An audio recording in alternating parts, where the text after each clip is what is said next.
Alrighty, hello. We're so back. We're back to that Palia grind. How's everyone doing?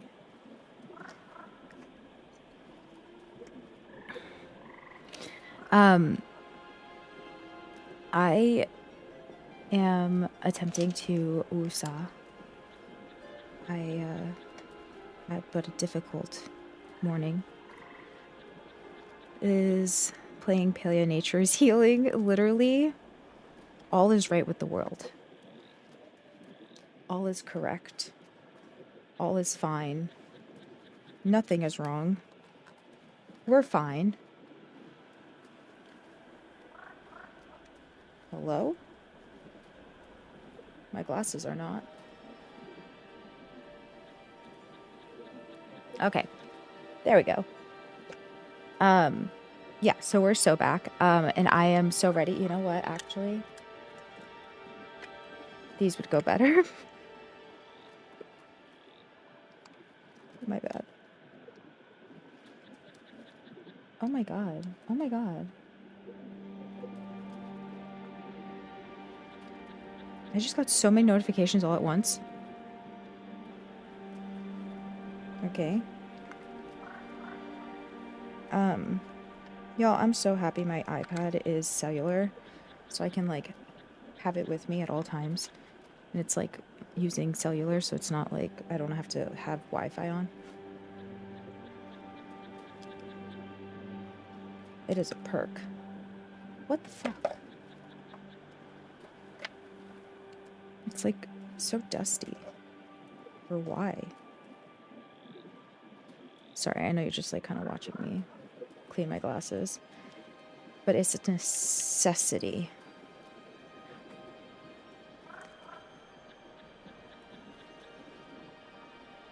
It's a necessity, the simple but a necessity. I'm fine. I'm not slowly losing my mind. It is important. Hi, how are you? So Gia, right? Gia? Gia Kimchi is my fellow teammate on the Disabled Creators Collective. I'm good. So I want to give them a little shout out, as they're such an awesome person. You should go follow them for sure. They do a lot of mutual aid as well on their second channel. So definitely check them out. Definitely go give them a follow.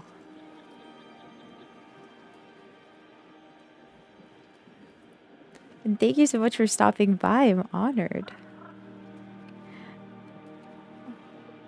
You're awesome. So we are doing some Palia again, and I really want to work on possibly getting through some of my fishing skills. That would be really nice. Oh, also, I am streaming on YouTube. If you would maybe leave a little lurk on YouTube. I'm trying to get some watch hours to become partner on YouTube. So we're halfway there.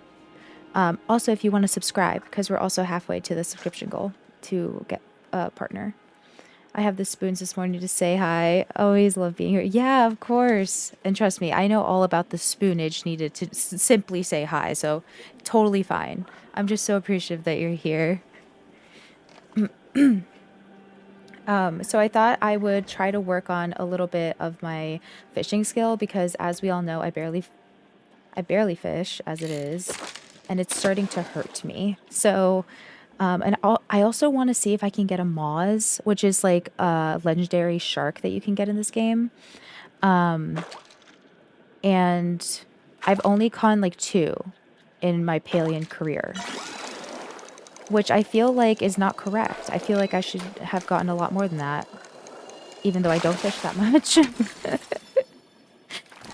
I say that as a person that barely fishes in this game. But that's neither here nor there. Okay. Neither here nor there. I still want more. So. We're gonna see if I get any more.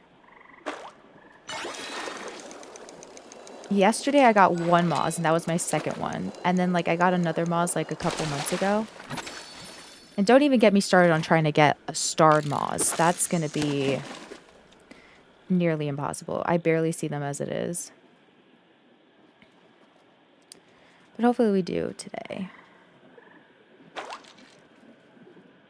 Also, I was looking over the footage of, oh, there's a Moz.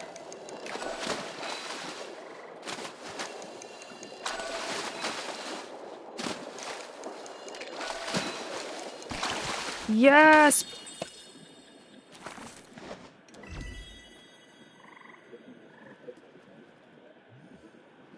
Now that, I don't know about you, but that's not a skill issue.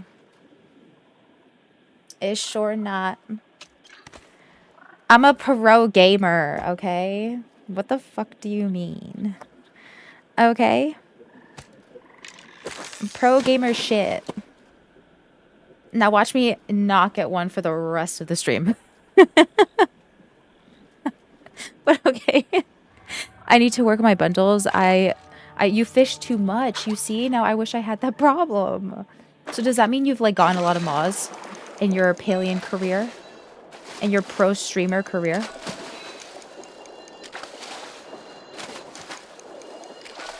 Because I barely see them.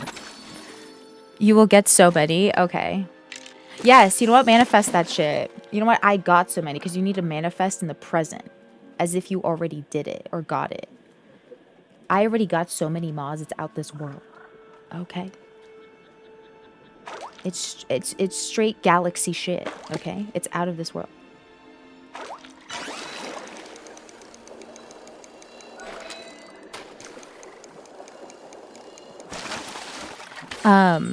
But I was looking over the footage of yesterday's stream with Town to City, and I swear that's the most I've talked during a game. Like, I know I was just saying simple shit, but like, I swear I start shutting up and like focusing on the game most of the time. You know what? I need to be a chatterbox. I have a whole plot for starred fish. Oh! No. Dead ass? It is pretty ridiculous, and I'm trying to do other stuff now. Ah, okay, I got you. Yeah, see, I need to focus more on fishing. I'm still learning how to yap more too. Yeah, but like, Savannah, you're funny. Like, I don't got much going for me. See, like, I be trying, y'all. But I don't know, like, I used to, like, honestly, and my wife said it. You see, you're funny, you're fucking funny, naturally funny. My wife, even said it. She thought I used to yap a lot, like I wouldn't shut up. But then she started watching streamers, and she was like, you don't really talk that much. I'm like, oh, thank you. I was like, I don't. I get too wrapped up into the game. I always open your stream. I am shocked you think that, right? What? Really?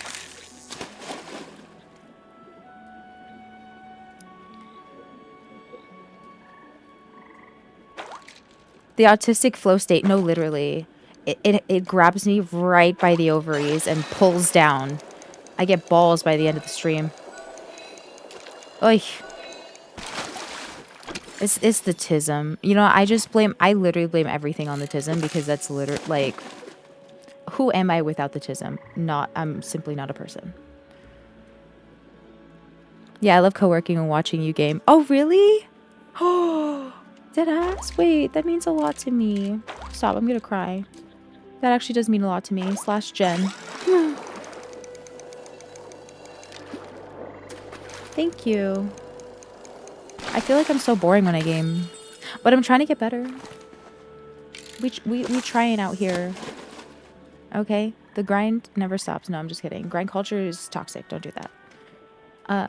But still, we out here. We standing on. business. 10 toes down. Yep. That's right. Give me a Moz. Give me a Moz. That's not a Moz. Fuck. You could always tell if it's a Moz if it has, like, if its belly when it turns over is brown. Has, like, a brown tint. If it's, like, bluish, white, it's not a Moz. It's disappointing every time before I even get the fish in my hands. I have 171k channel points because the vibe is so nice here. What? Dead ass? Stop. Thank you so much.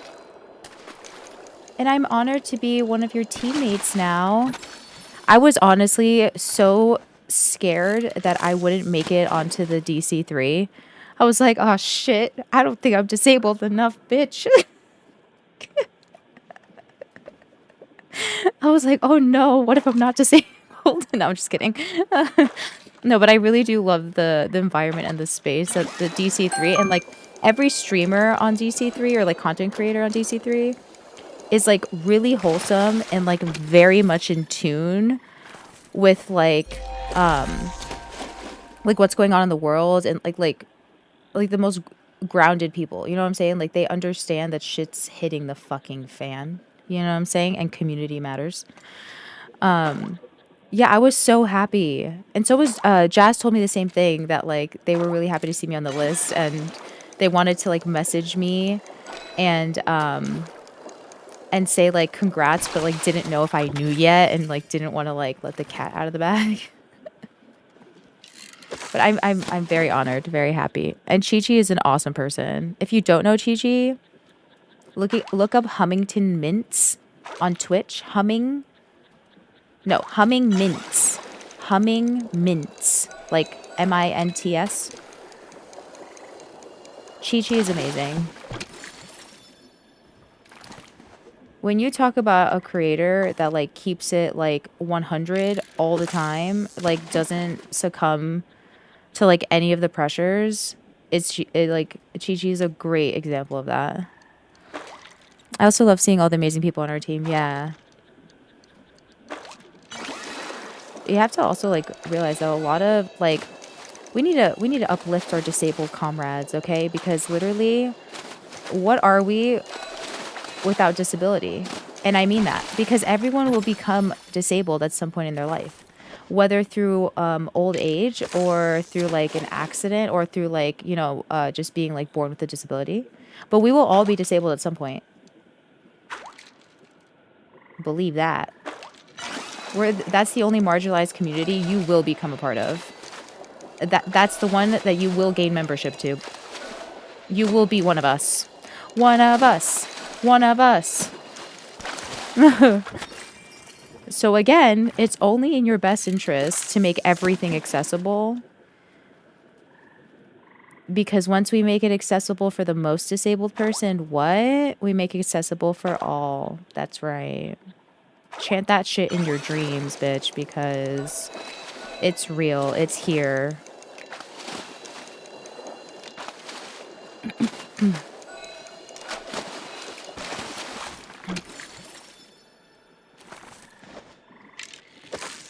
It's here. It's queer. But yeah.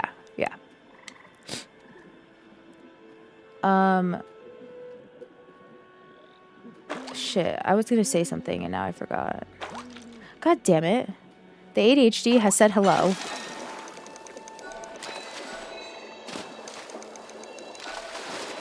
Oh, fuck. You will be mine, bitch. Why am I calling everything a bitch today? Maybe because today is a bitch. And I'm just... like, I'm foreshadowing.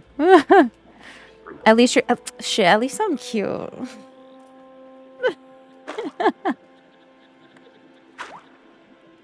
Precisely. I don't got shit going for me, but at least I'm cute. Okay, you can't ever tell me I'm ugly because that simply ain't true.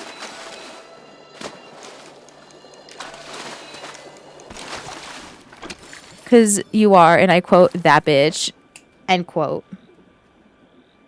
Yes, and don't you ever forget it. Okay. Base card never declines. Never ever. Okay. I got that endless spending limit. Okay. Swipe, swipe always goes through. Oh, oh, oh, motherfuck. Oh, oh, oh, oh, oh, oh. Oh, I was squeezing my booty hole. I almost thought I lost that. Oops. I feel like if you don't get the rhythm in the beginning of that, like you'll basically just lose it. Like you're bound to lose it. But I brought it back. Yes, I did. Ugh, this isn't a Moz either. Give me a Moz. Give me a Moz. I deserve a Moz. I deserve a Moz. I love this game too much. Please, RNG. The RNG in this game lately has been cutthroat. And if you don't know what RNG means, it's random number generator. And it's basically what like drives the the luck of this game, right? Like, so it's literally like randomizes like when legendary or epic things happen, right? And RNG has not been my friend. I don't know what the fuck I did to that bitch, but apparently I really did. I offended her, and I don't know what deity I have to. Not that I believe in deities, but like, what do I have to do? Okay, what sacrifice do I have to make? Because I'll do it. I'll do it. I am not above it. Please behave. Please be my friend. I beg. Okay, but the money, the gold I'm about to get in this game because I'm like hunting shit, because I'm fishing. I swear fishing is one of the easiest ways for me to gain money. All you gotta do is sit here and move your right thumb most of the time, for me anyway. Well, actually your right hand, because even with a keyboard, it's the mouse. Like, you could sit here, eat some popcorn, maybe put on, like, a podcast. Y'all, hold on. Did y'all know that some people don't hate, like, listening to podcasts? I didn't know such thing was, like, a thing. It is I, our Jesus, deity of Moss Plushes. Jesus, I'm dead. Wait, that was great. I will make a sacrifice to you. Let me cut up this river shark for you right fast, okay? Right fast. I will sell my soul to this game. But yeah, people don't like podcasts. I feel like it's just somebody like reading you a story in your ear. Okay, maybe you might not like the voice. Okay, fine. But there is sashimi, please.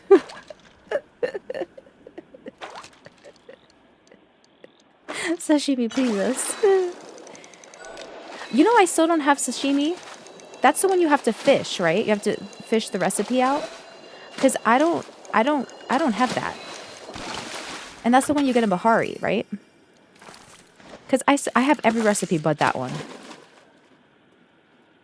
It's a damn shame. Because I would sashimi the fuck out of some cooking, okay?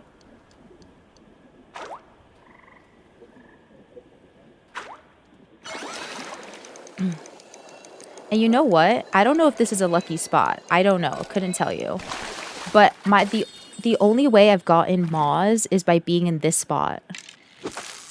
I don't know. Maybe it's just me. Maybe it's not even luck and I'm in a bad spot for Moz. But this is the only place I've ever gotten a Moz.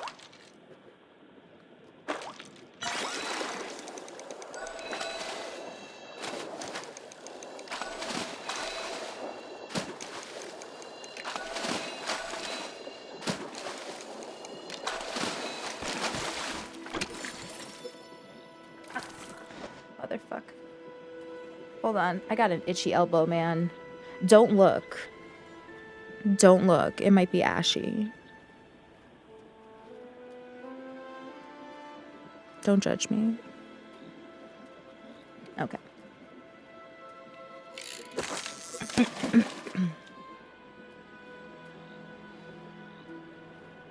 Damn, that was a good itch. That was like an orgasmic itch. Like, you know those itches where it just like annoys you? Nah, that scratch. Oh, that was a great one. It was almost equivalent to you know, like when you rub your eyes and it feels like ungodly. Yeah, it was almost equivalent to that, if you could imagine.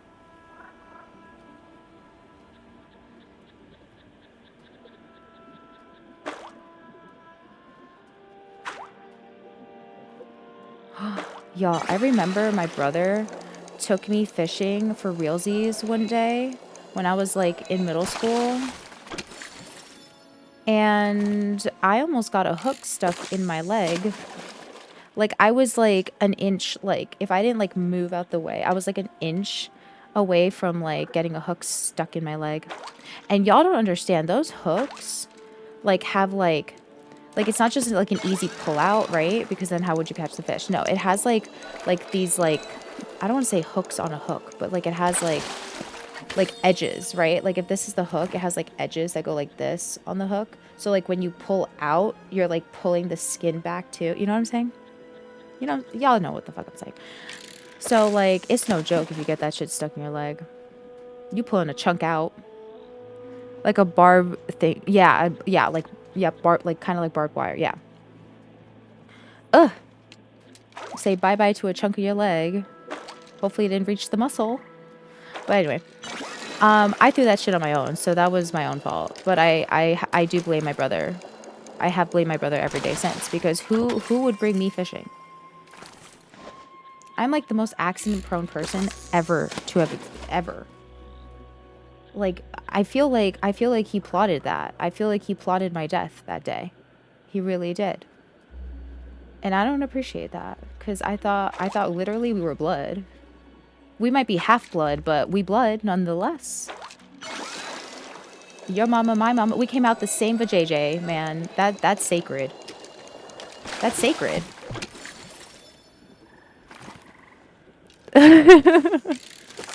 No, like literally. And the fact that this man is 15 years older than me, he knew better. The sacred hole, the sacred vagina, the sacred puss, the sacred puss, the sacred puss. Oh.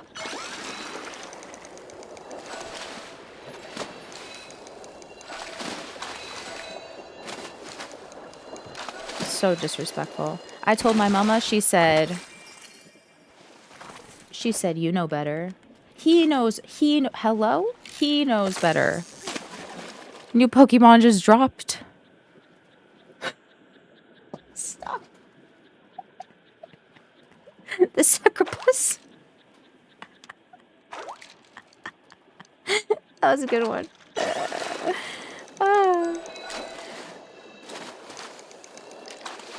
I'm fucking dead, man. The succubus. Catch that in a ball.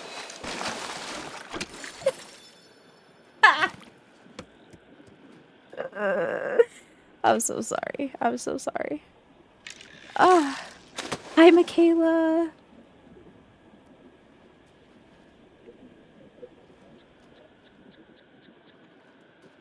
The succubus.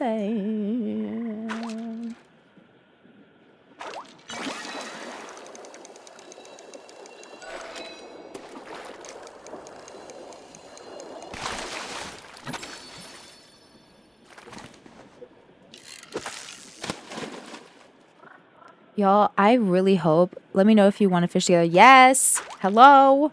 Join me.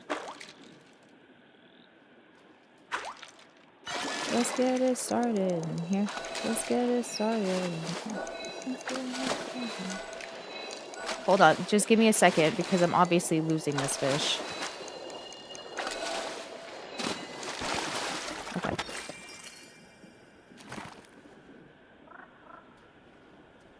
Babe!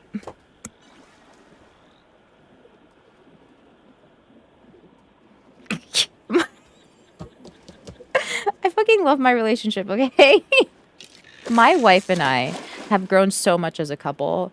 Like, you don't understand. Like, you don't understand, like, how, like, I seriously believe, like, I knew that this relationship was for me because, like, my wife wouldn't accept any toxicity or, like, any like lower standards either from me than like what was like appropriate, than what was like expected, right? And that's always what you want from a partner. So I knew this here relationship was a never going nowhere. And like obviously that comes with a lot of like arguments, a lot of like inner work. Okay, it's not like we got here out of like not fighting. Okay, but at the point where we are now, we literally just like had an argument or okay, like not even like an hour ago, and she texted me, "Can I still get pussy later though?" I fucking love my wife.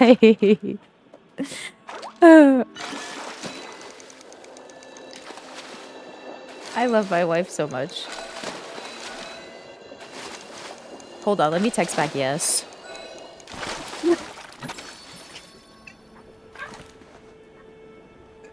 Let me text back yes.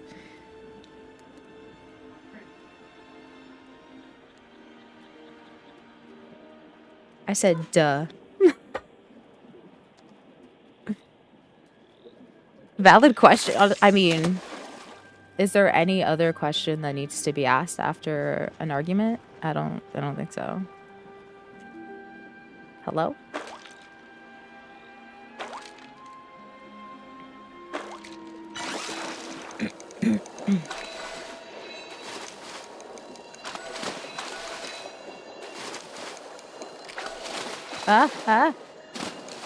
Okay, Michaela, if you would like to come into the... I think I set it up right.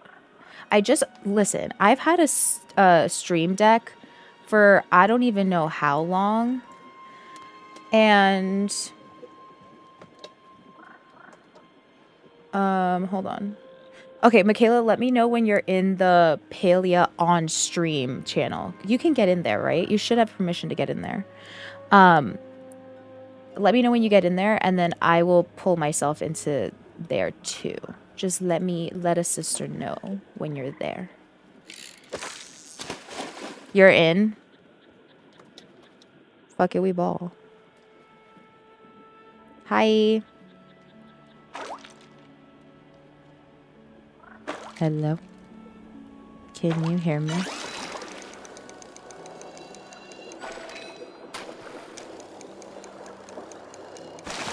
I hope I set up my stream deck the right way. Shit. Okay, anyway. What I was trying to say was that I just figured out... Oh no, I fucking muted in there, bitch. Okay, that's why. Okay, I'm here. And we're queer.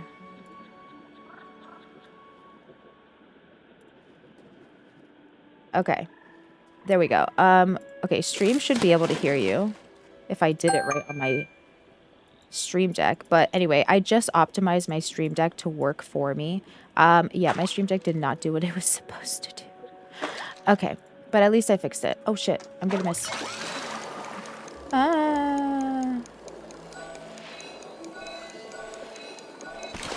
There we go.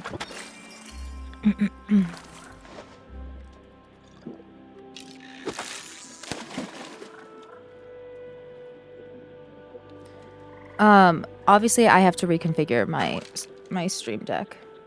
But this thing is like a holy heaven. I didn't notice the power I had in my hands when I first got it, because now I'm just starting to really, you know, do some shit with it and like make buttons work for me. But okay, I can press one button and be in that Discord channel and unmute myself. And at the same time, unmute the voice channel so that you all can hear it. Come on now. Like, I feel like I'm living in the year 3000. Not much has changed, but they live underwater. Type shit.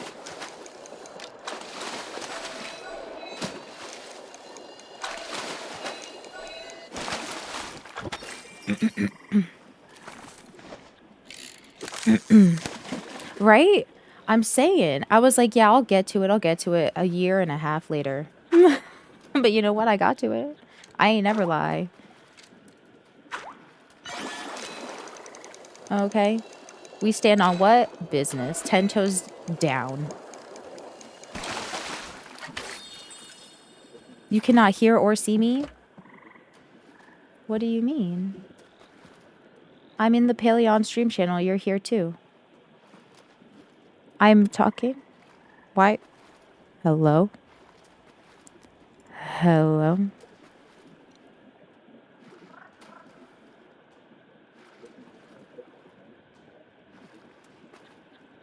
What happened here?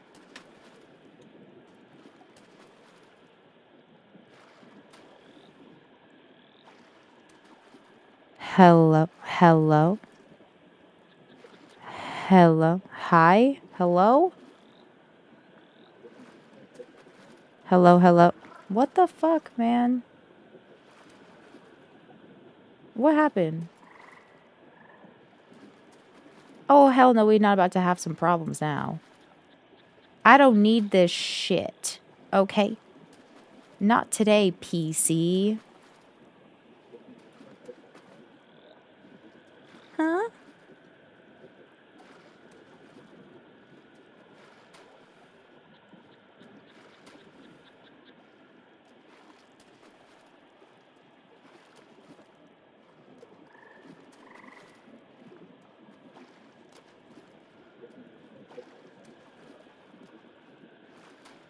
Hello? On Prime. Oh, Jesus.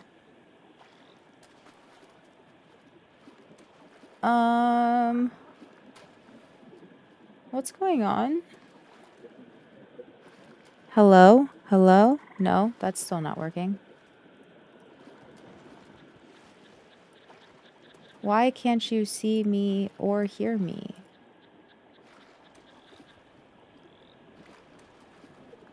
Let me leave this hear voice channel.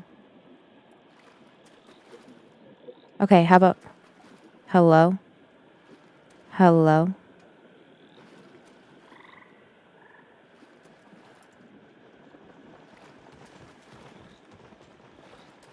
Hello? Hello? Damn it.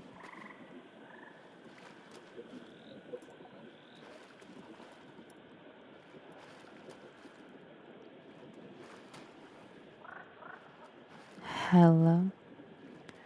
Maybe check if you're no, my push thing is you called for Jesus? Hold on. Let me see if maybe my because if let me see if I just have to like close Discord because Discord wants to be a little bitch.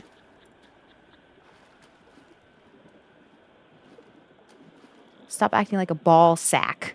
Okay, start acting like a pussy. Sorry, I would never try to demean a pussy by saying you're acting like a pussy. Because pussies have too much power. Okay.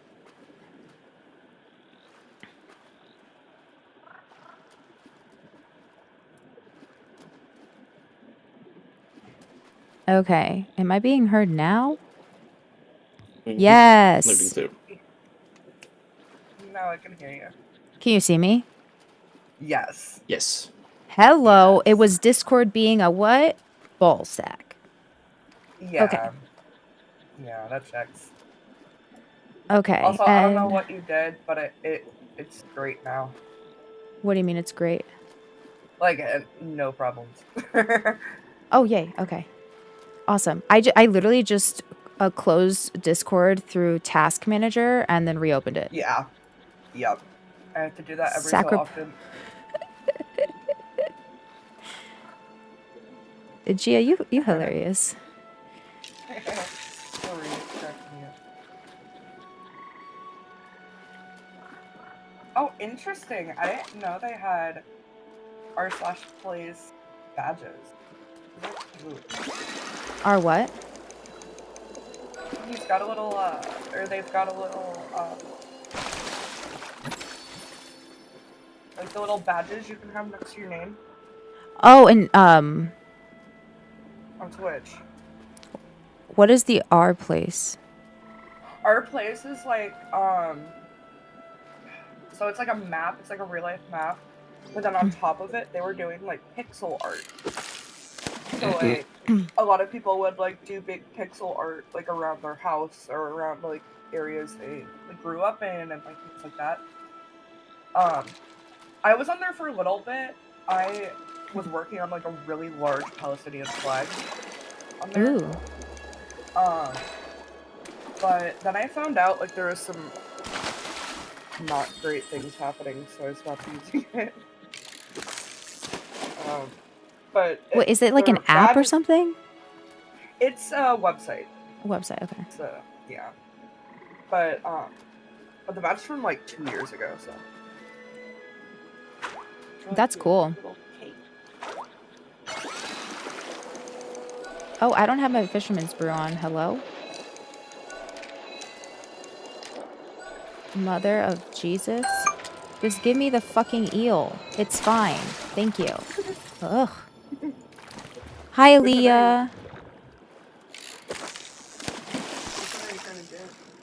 I'm trying to get a Moz, but RNG is not on my side today. It's hard. They're tough. They're so tough. But you know what? I'm tougher. RNG hates to see me coming. Of course, my cat.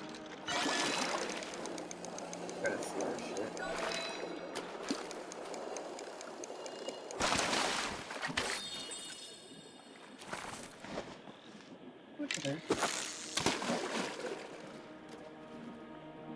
Morning. I admit I just wanted the cake badge, so I did something on Twitch for it. I'm a fraud. No, I love it. I love the cake badge. It's so cute. She's gonna knock the cup off.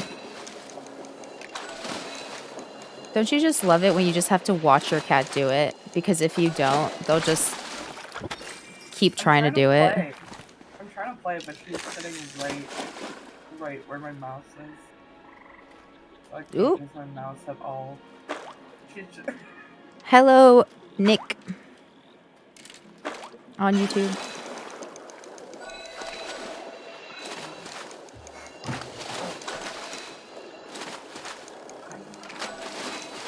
Yeah.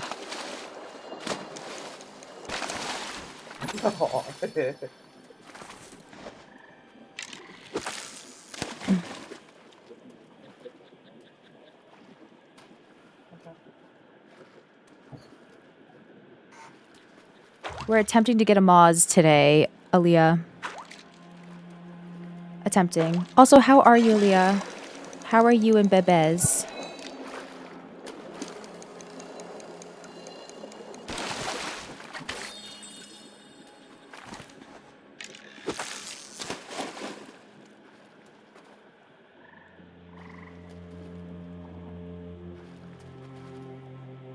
Ooh, give me 1 second. This is my child's endocrinologist.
I love when doctors' offices talk to each other, and then they tell you the same thing twice because they talk to each other. Slash sarcasm. Jeez Louise.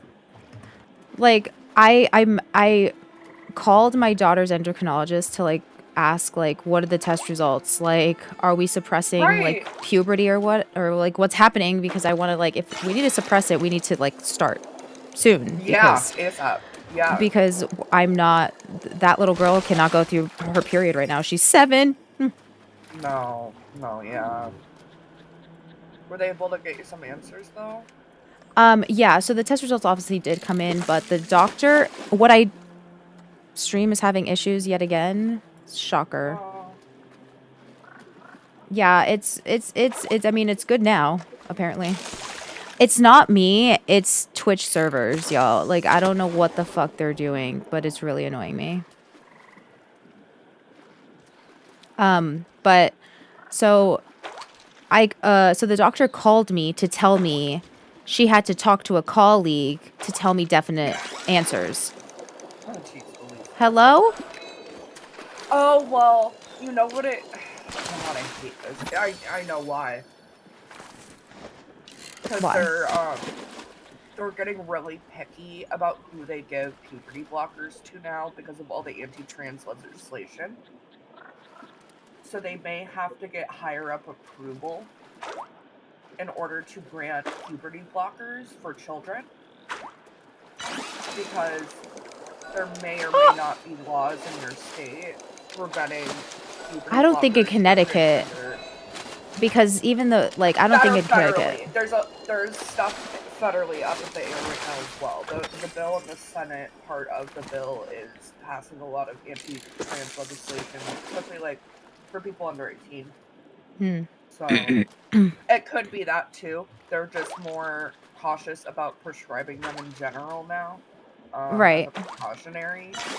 Well, I mean, I kind of understand, like, because they said, like, if certain levels were below a certain number, then fine. But, like, Zoe is, it had to be, like, the levels or whatever had to be, under, like, or, like, it had to be 0.2 or under, and she's at 0.4. And I'm just like, that's just way too close.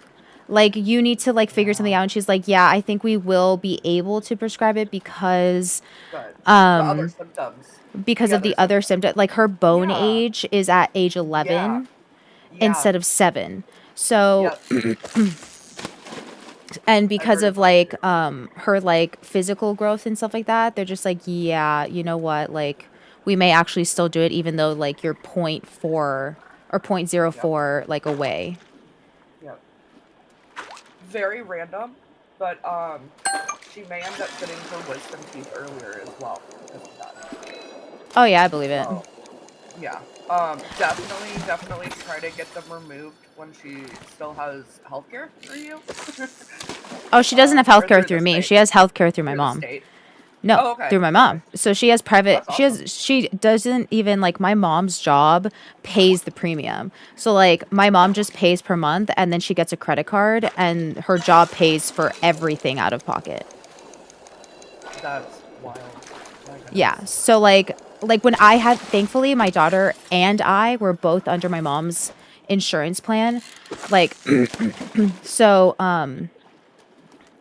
yeah, we were both under my mom's insurance plan when I was giving birth, or else it would have cost me like over $300,000 to give birth to my daughter. But yeah, or like no, over 500,000, some shit like that. But yeah, so Zoe is under my mom's health insurance because of that. Okay. Because like I can't be on it anymore because I'm over the age of 26, but right. Zoe can. Yeah. I was just about to ask. Yeah, I'm really happy she can cover Zoe like as a grandchild. Like that's really cool. Yeah. I didn't know you could do that without like power of attorney or some sort of legal. Oh no. Like so what it's called is temporary. Really cool. It's called temporary guardianship. So like I never gave up my rights. I like Yeah. as a parent, I never gave him up. It's just that it's kind of like adding. Yeah. It's just adding another person. Yeah. She has the legal ability to help with anything. Basically, is what it does.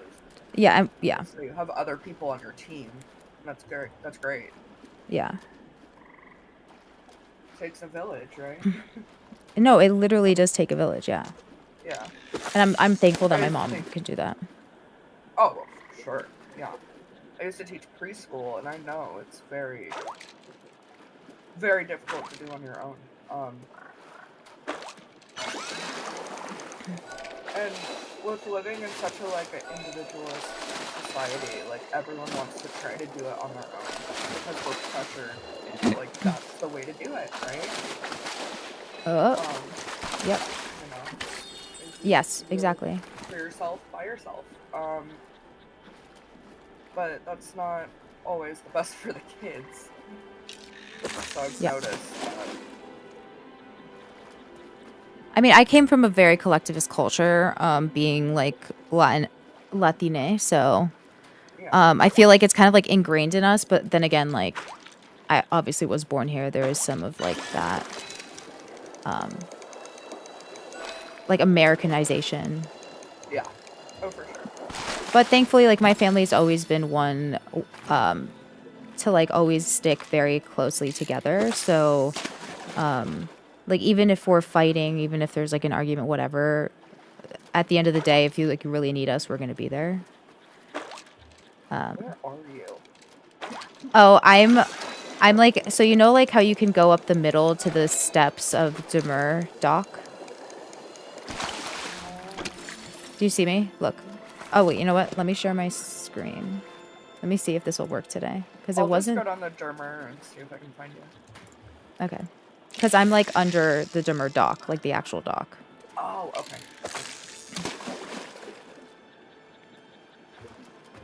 I'm on.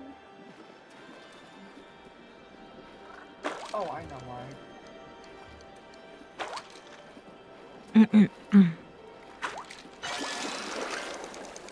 Oh, hold on.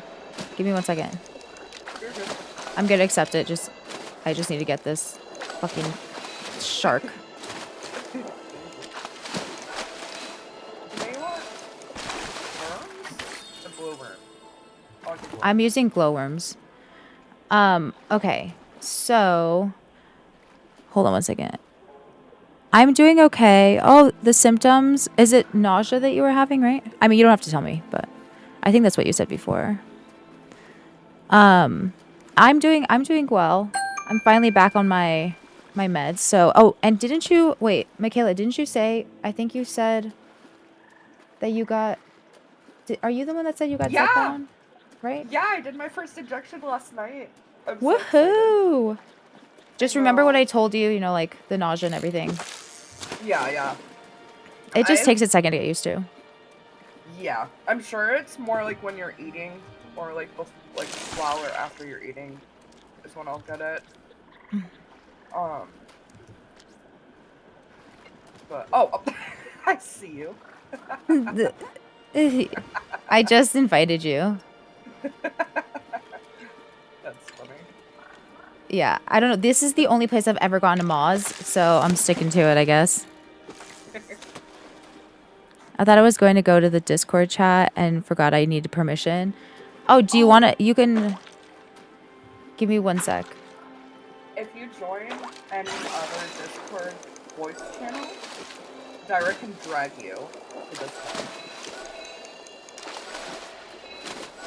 You just have to be in the Yeah, just ask me and then, like... I can drag you in.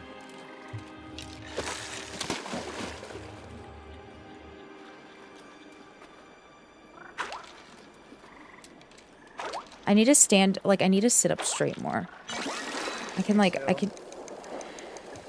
feel my body, like, caving in on itself. Oh, God.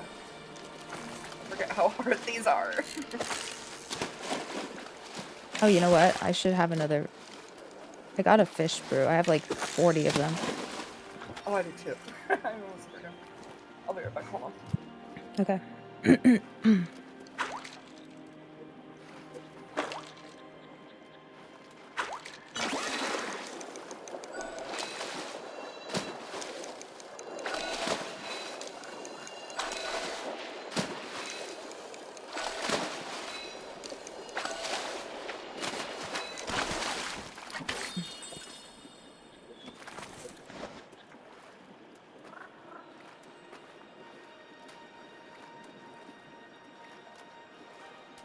Okay. If you refresh, y'all, you should get lower latency, like lower lag. If you just refresh the browser or open and close, or close and then open your app again, you should get a better like lag time.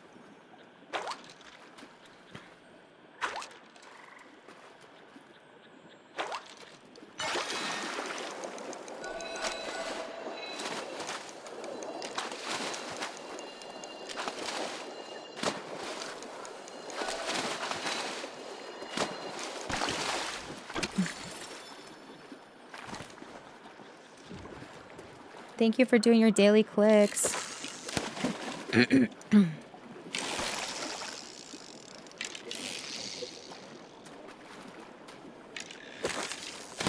No.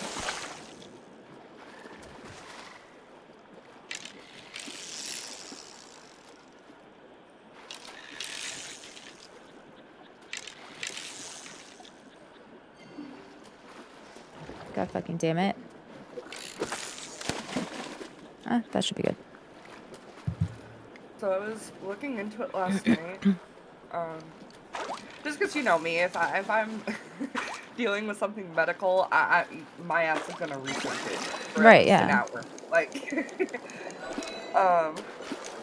so I was like looking into Zepbound and like other people's experiences, and obviously I don't know if this guy's a doctor. Like, don't take everything with a grain of salt. But from what he was saying, like, the absorption rate for the Zepbound is a little bit different depending on where you do the injection. Mm-hmm. So if you do it like in your arm or your leg, it still gets absorbed. It's still effective, but it has like a moderate absorption rate, so it absorbs a little bit slower. And if you inject it in your stomach, it has a little bit higher absorption rate, so it'll go through your system a little bit quicker.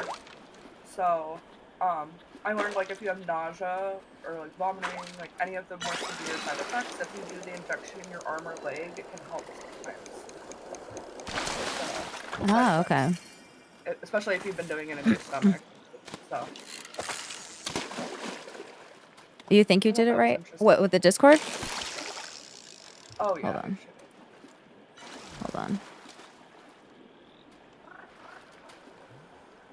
I just need to see which channel you're in. I don't think you're gonna join a voice call, like a voice channel. Yeah, you have to join a voice channel. Is that what you did, Aaliyah, or what do you mean? I just got a Moz plush. Hello. Very nice. Although I have a lot of them. RNG's on my side on that, but just not on the actual Moz. Yeah, for real. I don't have trouble with the late starts, bro. It takes me a second to get the rhythm.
Thank you. Thank you, boss. Thanks, boss. I think you're okay. Okay. Alicia. Yeah, we can also turn you down from our side. I wanted to chime in. Oh my gosh, your daughter, I feel for her. I went through puberty early, third Hmm. grade, my first menstrual. Oh, Third, really? yes. I was the only one in elementary school that had panty liners, that wore panty liners religiously because I was Yeah, built close me too. together. So I had to do things more than most girls my age did. Like I did. I was Oh, wearing cup bras in elementary school. I hit peak Yeah. puberty early, and so I think the doctors is kind of doing like how you saying what they did for me. I knew it was kind of like I know at the time for me it was the doctor gave me like a little pill. That's literally what it was. It was like a pill. I took it that day, and I don't think it ever originally came back again until fifth grade year. The only one in interesting. Mm. elementary school that had a period, yes. But everything else still sprouted. Nothing still changed. I Yeah, still was getting boobies. I still like all yeah. of that, The you other know. stuff, yeah, But it just slowed down the process just a little bit. It's yeah. still, yeah.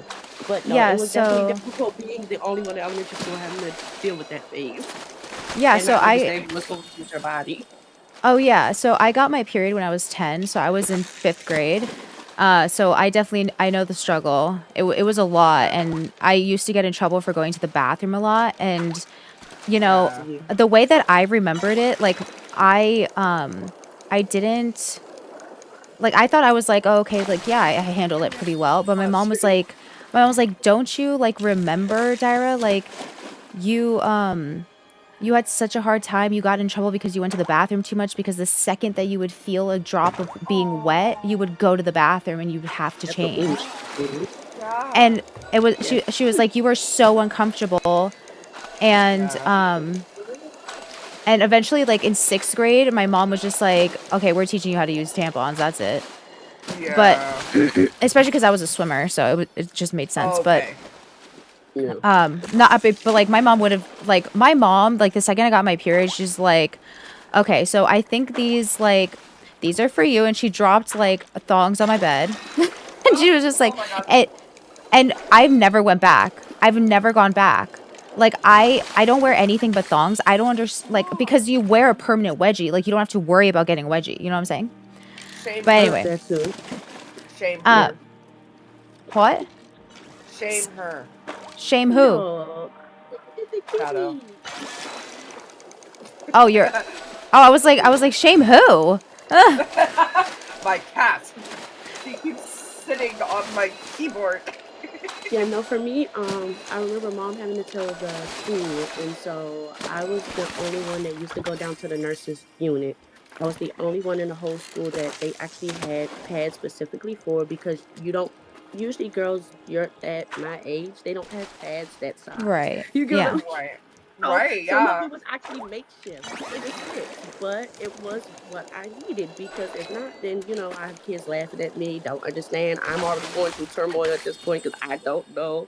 But I Right. think I actually handled it as the champ too. I remember mom telling me like it happened before I was supposed to be going to school. I woke up one morning and mom said I Oh. just came to her and she was just like looking at me like, "Good morning, what's wrong, baby?" And I was just like, "Mom, I'm bleeding." And she was just like looking at me. She said she kept looking at my arms, she kept looking at my legs, trying to see if I cut something. And Uh-huh. she just told us Uh-huh. that she said I looked at her dead in her face and was just like, no. And I just started pointing to in between my legs, like Uh-huh. down there. And she was like, Uh-huh. huh? Let me see. Yeah. And so I showed her, and she was like, oh no, yeah, you're going to the doctor. Going to the doctor. Yeah. You're going to the Oh, good. doctor. I'm glad your mom was aware that, like, oh, that's not right. That's not typical. Yeah, no, that's not right. We're going to figure this out before you go to school. And Yeah. Oh, so she good. rushed me straight to the doctor, and the doctor, told her kind of like, I guess how yours did. But yeah, definitely said, yeah, no, I can confirm this is definitely menstruation. And mom's just like, what am I supposed to do as a parent to tell my baby how the birds and the bees and how these things work? She's a Right. Oh, baby. Zoe has known about periods and vaginas and penises since she was like 1. Like Mhm. Yeah. so she's like very used to it. She's just scared of it because like she doesn't like understand how it'll feel and stuff like that, but she understands why it Mhm. happens. Like she understands that like she understands that like a penis will enter a vagina and that is how like a baby will happen, and like a baby will happen in your uterus, and that's why like your stomach looks big because your uterus has to like come up and blow up to like hold the baby. So like Mhm. she understands all of that. And I've taught her more along the years as she's gotten older and can understand a little bit more. Oh yeah, yeah, yeah. But again, she's just like scared of like how am I going to clean myself because so she has ADHD and she's autistic as well and she has sensory issues with cleaning her vagina and her butt as it is. Like she will only use wipes. Yeah. Sometimes she won't clean herself when she poops because she doesn't want to touch it or like she doesn't want to touch like her Okay. body. Yeah. So, and we had to like last year we had to go to the ER 3 times because of a bad UTI because of it. Yeah, so like we were just like we're not adding a period into this mix. We simply are not. And because I got it early, the endocrinologist also said because you got it at 10 and her bone age. So like her bone age shows that she's 11 actually instead of 7. So she's just like she's not going to reach her optimal like her optimal height if we don't stop it now as well. Development. Yeah. Yeah, because like once the estrogen starts pumping, then like your bones your bone plates will start to close. So I was actually supposed to be 5'6", 5'7", but I'm 5'4" because my puberty just like naturally happened. My mom was just like, okay, she's 10, she's 2 years away from 12. I guess, we'll just let this happen. I don't think she was as like as knowledgeable as like for like any suppressants that I could be given. Well, back then it was not nearly as common either. Yeah, it wasn't as exactly. So to take blockers like that. yeah, exactly. So like she was just like, you know what? Like I think in my mom's mind, she's like, okay, like you're not like 7, right? Like you're 10. You're close enough to it. Like okay, whatever, and we'll just go through it. But and I think the doctor kind of said the same. Like I have already like hit my period. Like at this point, like my mom was just like, let's just let it happen. But yeah, but anyways, so the doctor said like, because of all of these factors, like we want her to reach optimal height because her dad is 6'1". I'm 5'4", but her dad is like, genetically, I'm supposed to be like 5'6", 5'7". So like, she's supposed to be a tall girl. So like we want her to reach her optimal height. We want her to like develop as she should. So that's why they're kind of, because she hasn't hit her period, they want to give her the injection that you can take every 3 months. So, and I was just like, yeah. But they also, no, they said that she can also get an implant. Yes. That So then would actually help. That is the only thing that stopped my periods. Was an implant. I will not be. I will no. I will not be doing that. The only way I feel like that would be appropriate for someone of her age is if you actually sedated her and put her under. Yeah, and the fact that so the way that they explained it to me was that with kids this early showing signs of true puberty is what they call it. Like instead of just like a false kind of puberty, like maybe because of like a tumor in your pituitary gland can also cause all this. True. So they're just like, so we'd like to test for the blood work to see if it's true puberty. And if it's true puberty, then they just want to make sure that it's not like the true puberty is not being onset because of a tumor in the pituitary gland. Correct. So not only is she already has to be sedated because for the MRI she has to stay still for 45 minutes. And the doctor looked at me and she was like, "Do you think your child could? Some can." You know what I'm saying? Yeah. And I was just like, "No. That little girl has ADHD. There's no fucking way you need to sedate my child." Exactly. So, and I'm not putting an implant in my daughter. That that is just not happening. See, okay, so the IUD, 1000% agree. The process of getting that placed was extremely painful. So even the process of getting one could be traumatic, especially if she's not sedated for it. But the arm implant is a great. Oh no, they would never. Alternative. I don't think they would ever do the IUD for a child. Yeah, no, not for her I age. think they were. She would be better off with the injection. Oh, I thought you were saying they were wanting to for hormone reasons. No, they wanted. They said so. The doctor said we can either do an implant or we can do a shot that you get every 3 months, and the implant lasts a little bit longer. Okay, like a yeah, hormonal implant for that. Okay. Yeah. But I said, no, we're not doing any type of implants. You're going to, she's going to have to, she'll live every 3 months. Yeah. She'll live. Yeah. Yeah. Well, and Yeah, I did the injections too. My period coming early was due to overactive hormones. Yeah. My Or it body could just just be was overactive. Yeah. it was pre-peak. Like it was pre-peak. It was nothing that they could do to kind of stop it at that point. Like when I say it was at its own lethal limit, like No, yeah. And once our hormones that's start, exactly it's what the really, really doctor, hard to stop.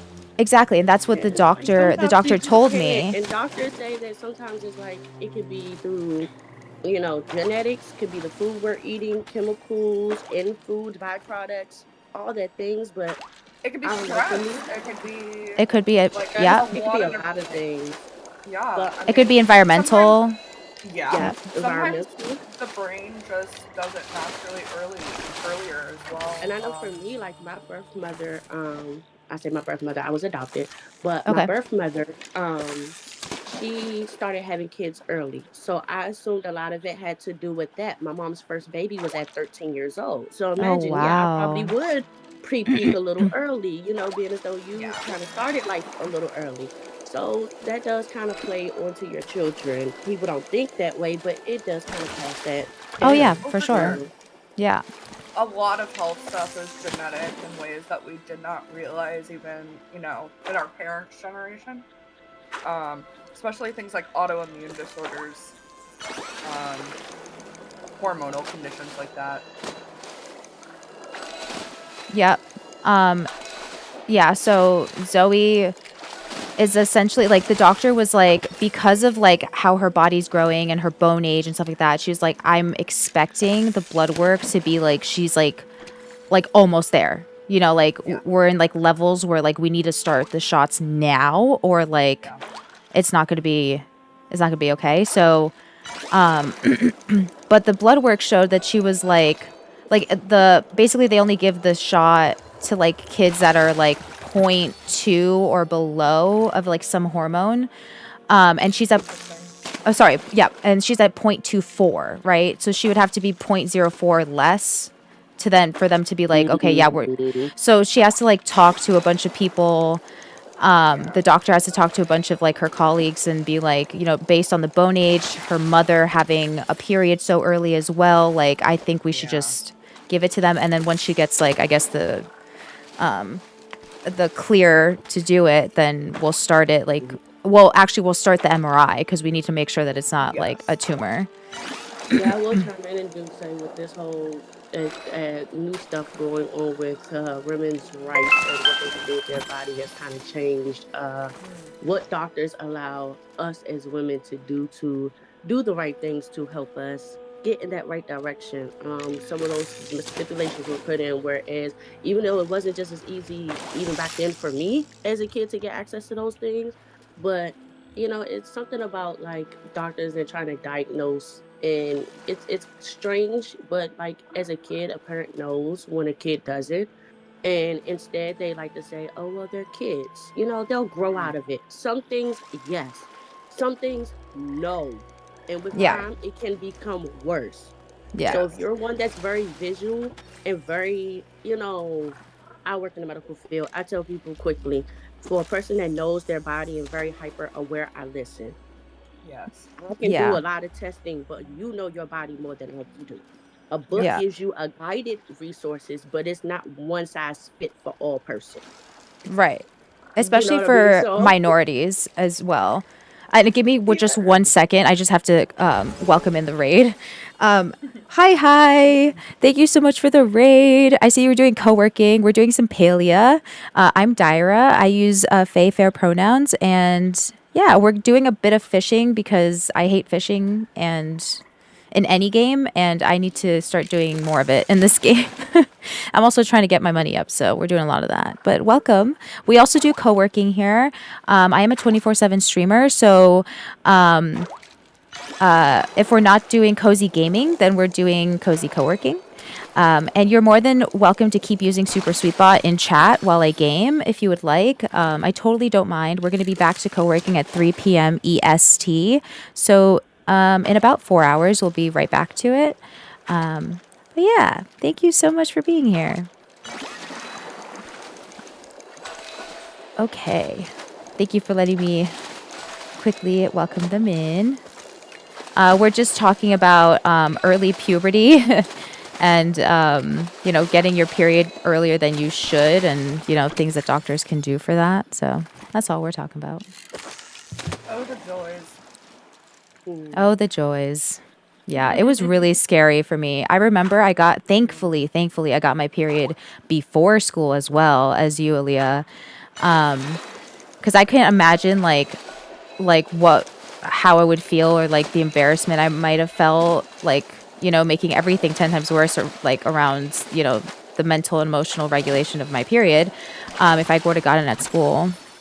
I'm raiding and running. Okay, totally fine. Thank you. Thank you so much for the raid. In school and around your friends, like it's cool for some things, but like going through things like that and knowing that everybody is not as open to what goes on and you're still young, you know how kids already are as they are. They can poke fun at the littlest things. If you're not self-conscious alone and you have someone else that's like, oh, she stood up, she's got blood in her pants. You get what I mean? Like it could be Yeah. very more horrific than Oh, just yes. going in. Like, you know what I mean? Like kids wail on you. Like I get it. Like as a child, like I don't know what it is, because even me as a kid, when I think about me being as a kid, us joking and joning on each other, when you're younger, you literally have like no type of cut cards. It's like Yeah. no type of bite your tongue. It's like we Mhm. throw daggers. Like you think as Yeah. adults they do, no, as No kids, like filter, they bro. will be in your face telling you, "Oh, mommy, that person stink. Did she not look at herself before she walked out the house this morning? Why she's dressing like that, mommy? Like she funky." Like that's a I'm kid, but dead. they would do it in their face. That's what Oh, makes it it's so even more real. like, really though. Oh, Like yeah. you're gonna have us get beat up outside in this parking lot because you don't know how to close your mouth. Um, That was chill it me. out. And I was one of those kids. I was definitely one of those. I would point it out in a heartbeat, like, mom, why she look like that? Mom, what's that Yeah. smell? You know, I was definitely one of those kids. So Zoe's one I of can those imagine. kids. Yeah. I can Yup. definitely imagine. Yeah, I have to But like yeah. tell Zoe, like we don't say that out loud, or like that's an Oh, inside thought. what is that? It's a majority of war. You just I've never gotta, got one of those. yeah.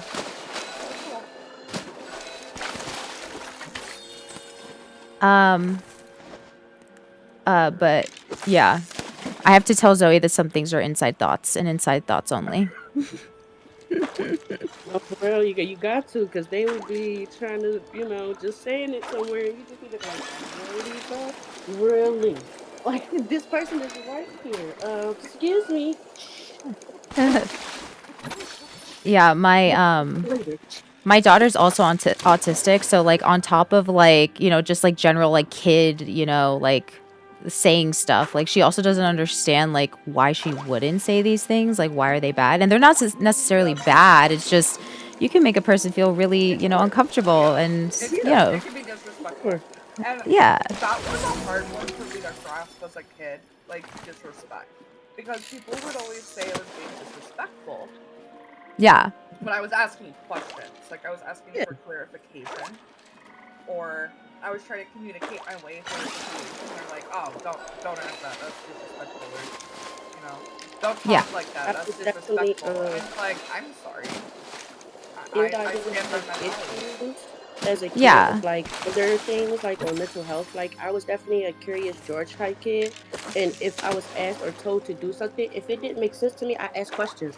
Do I Me have too. to? What does this do to justify me? What do I win in this situation? What do this me doing this help me in the future or help you? Like I was one of those. I had to ask. It had to make sense, and if it does not make sense to me, I won't do it. Oh Like I yeah. just won't, and I would be looked at as very rebellious because I didn't just do what my elders told me to do. No, it Yes. doesn't make sense. That's like saying Mhm. if Johnny, Paul, Dick, and Harry jump off a bridge, I'm gonna sign up for it because that's what they're doing and they're my friends. No, I'm definitely not a follower. I'm definitely much a Oh leader, and if yeah. it don't validate me, I'm not doing it.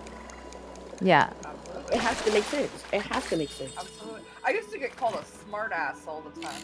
Me too. Because Or I was I would being pull out fresh. I would Oh pull shit boy. out and be like, well, what about this? And they're like, okay, stop being a smartass. And I'm like, I'm right though. Why are you Yes. mad? I'm right. Scotland has a very weird culture with the notions of respect.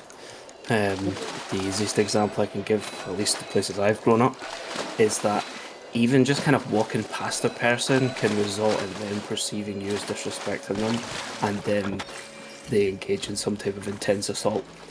Very, very common. There's an expression usually people would use, which is basically to gie someone cheek. Cheek just means disrespect. It's like smack talking. That's what it basically means. Even if you say nothing. Even if you say nothing. If someone Wow. comes out with that, you're like, oh god, here we fucking go. And there's a hierarchy of those notions of respect. Yeah. Notions of like patriarchy is a big one. Notions of like family structures, where that respect is it's leveled up. If you do not abide by it, that's it. It's game over. You're gonna find your life very, very hard. It's very regimented. I mean, I've written small things about it. Yeah, I just think it's an anxiety of like Scottish identity. It's always been a thing that's historical through Scotland. These ideas of being an underdog, these ideas of being less than, that is projected into the more micro historical, even like family structures to communities.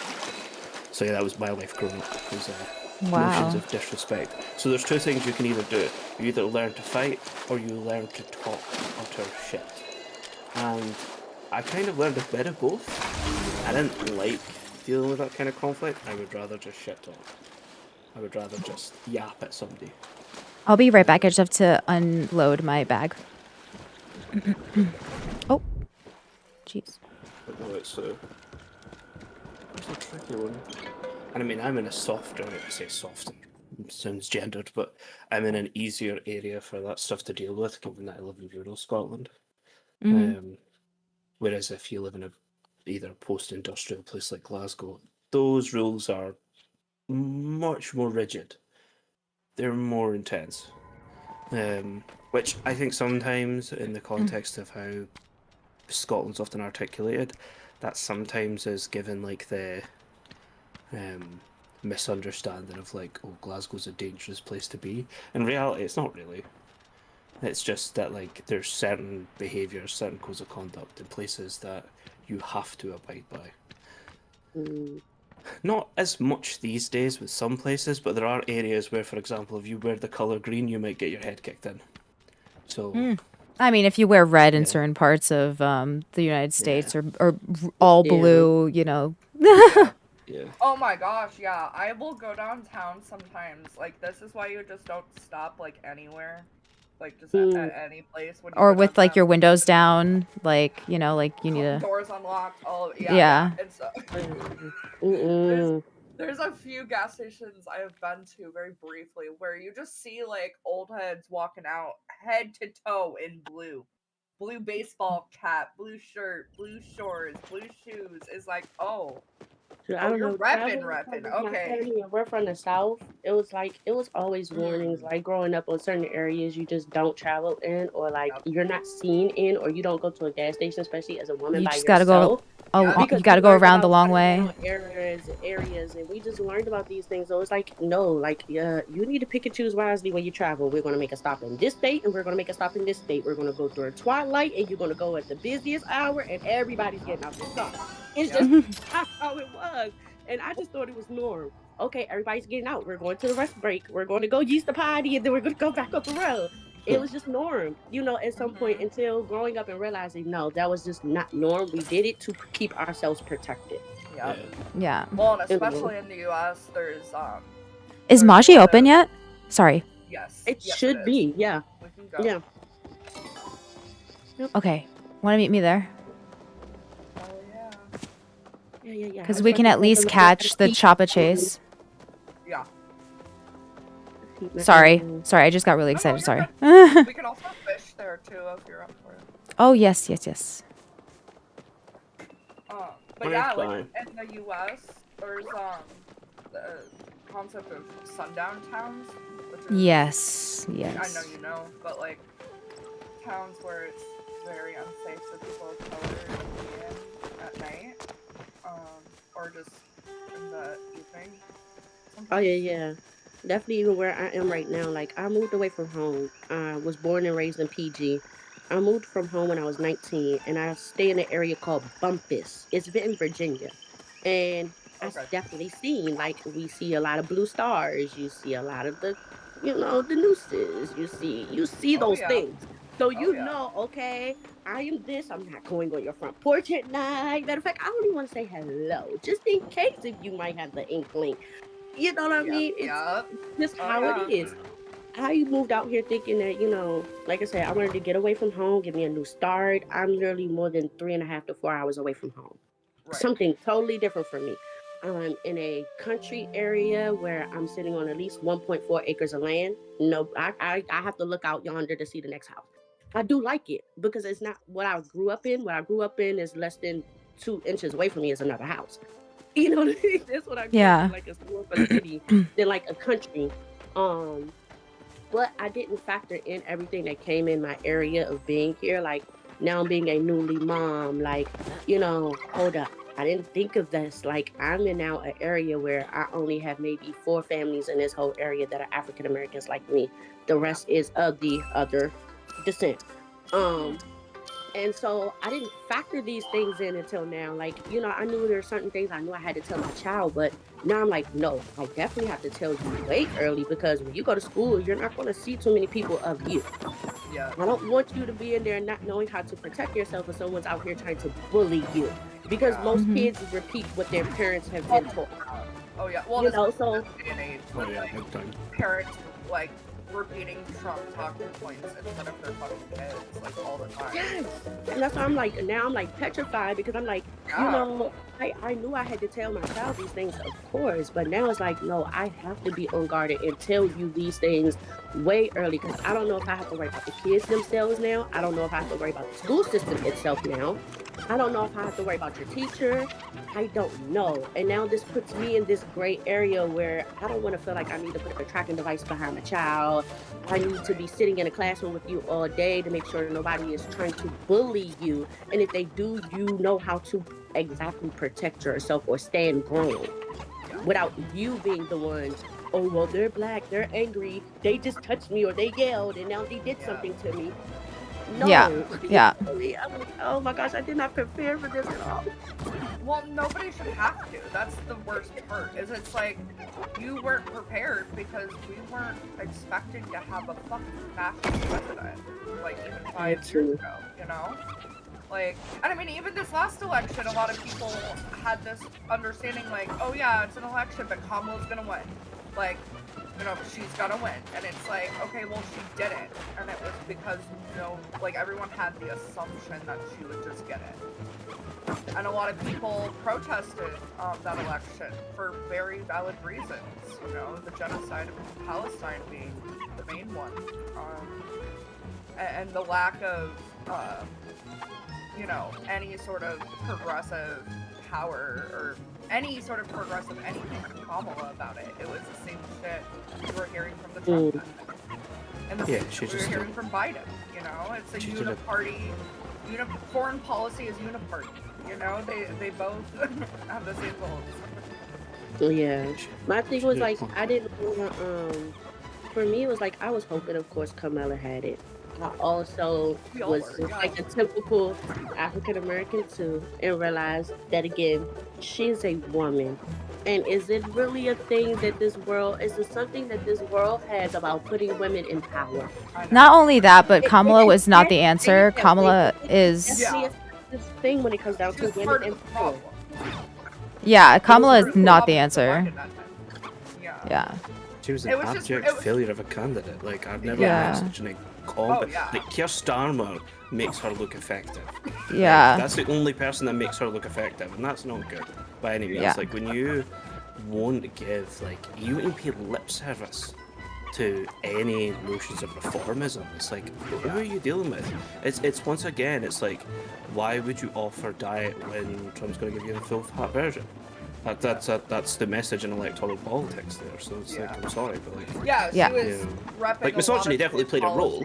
Like, I think it would be like a misstep for people not to consider how misogyny will play a role in people's voting on just very baseline ideas. But I think functionally speaking, if you want to campaign, you've got to campaign more than like meek tax breaks for middle class business startups.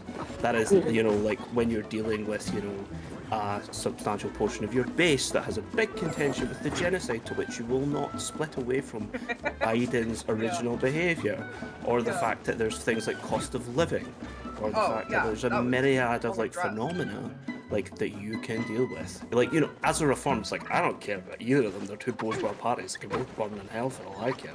Like, the biggest issue, in my opinion, was the fact that Joe Biden didn't drop out early enough, and so they did not have time to actually primary stay in the race. Candidate.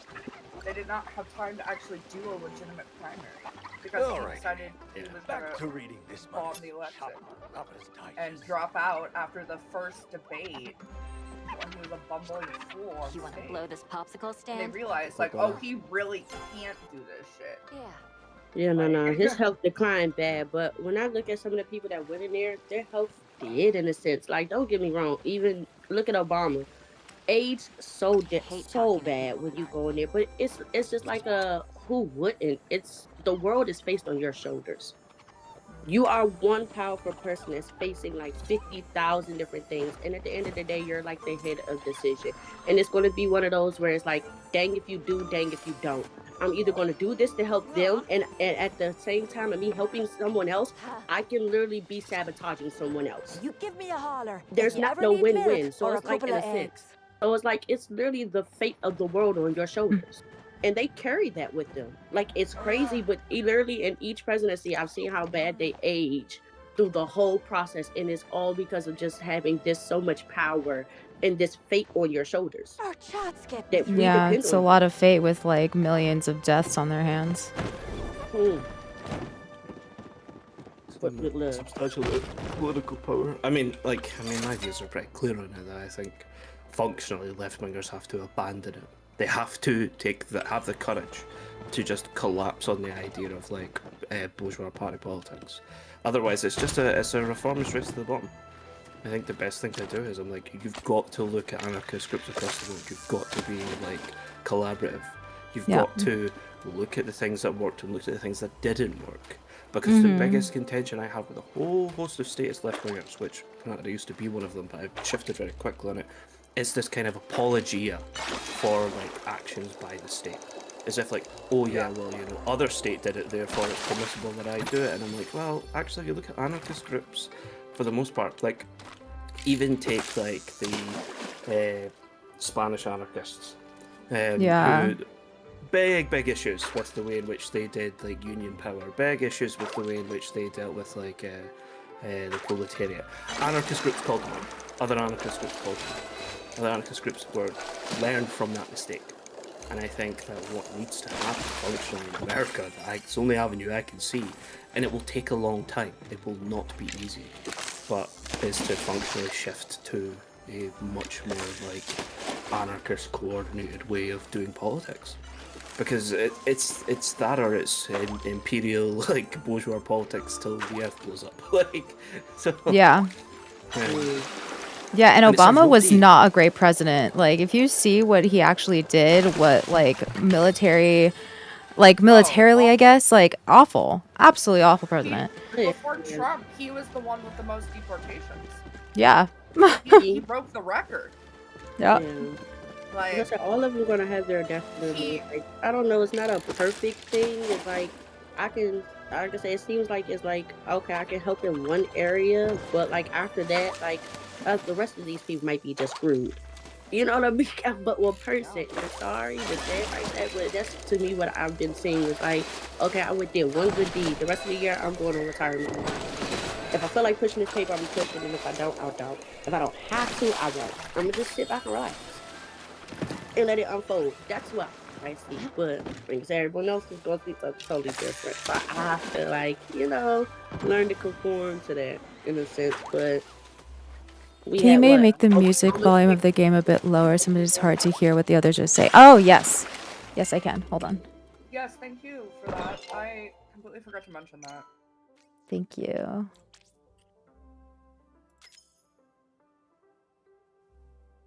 I think that's good. Let me know if that's better. I think that should be a bit better.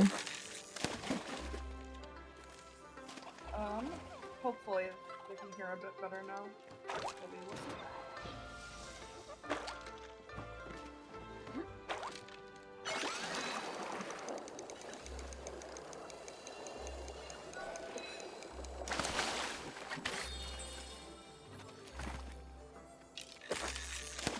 Okay, good. Awesome.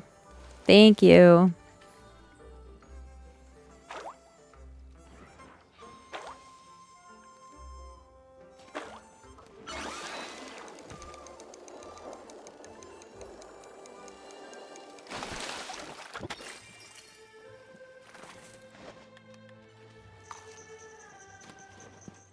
Sorry. So long to take my meds. But I don't wanna. But you I have remember meeting to. the strangest, I know. the strangest guy. Maybe not in my life, but he was up there. So for some context here, in Scotland there are some people. It's not as big as it used to be. It's kind of fizzling out at this point, which is for the better. A lot of sectarian violence. This is predominantly due to the vestiges of like colonial Britishness and its relationship to Ireland. And so throughout this, Scotland made football teams. Naturally, we like to fight over sport. We can't help ourselves. And so two teams that are prominently known with it are Celtic and Rangers. Rangers associated with Protestantism, the British Empire, and oppositional to things such as like Irish independence, Catholicism, and so on. I remember this guy who was a die-hard Celtic fan, died to the bone, and yet at the same time would just give the most fantastical talking points as if the dude was like currently trying to like preserve British colonies. It was the surrealist experience I've had. I think if anything that I've learned about those sectarian divides has prominently been there is definitely much more of a plasticity to people's like attitudes towards like social customs and practices that they might have got through their family, through their through their parents or grandparents, and the response to like certain kind of like political attitudes that are kind of like interlocked with what they see as powerful.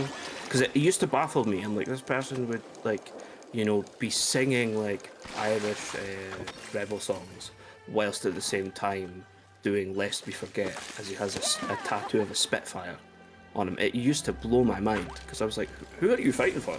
What team are you on? I can't tell.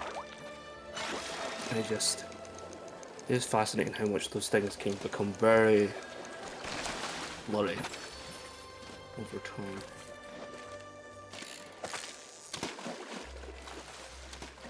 I did not bring any repair kits. Oops.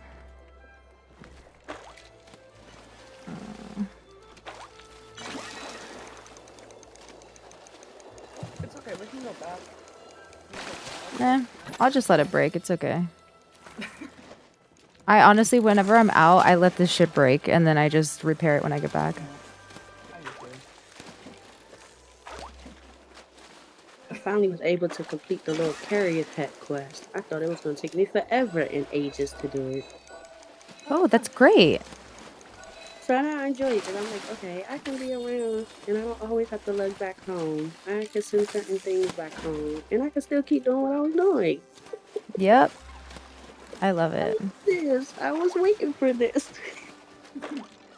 But no, my quest was glitched for like the longest.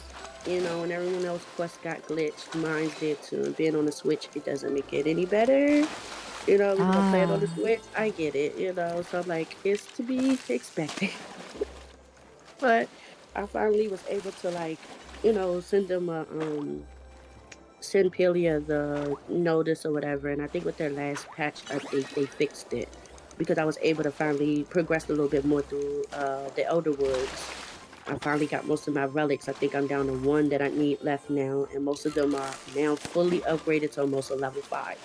Oh my Oh, god. that's great. Yeah, I have been not. You're doing way better than I am when it comes to the relics. Look, cause I have been essence hunting. Like I'm like, look, if you gotta call me the essence hunter hoe, I'm like that's what I'm going to be right now because I need Huh. 50,000 of them because we're going to get through this. Like, and I'm not going to keep coming back. When I have the energy to do it, I want to do this. Like we got to do this.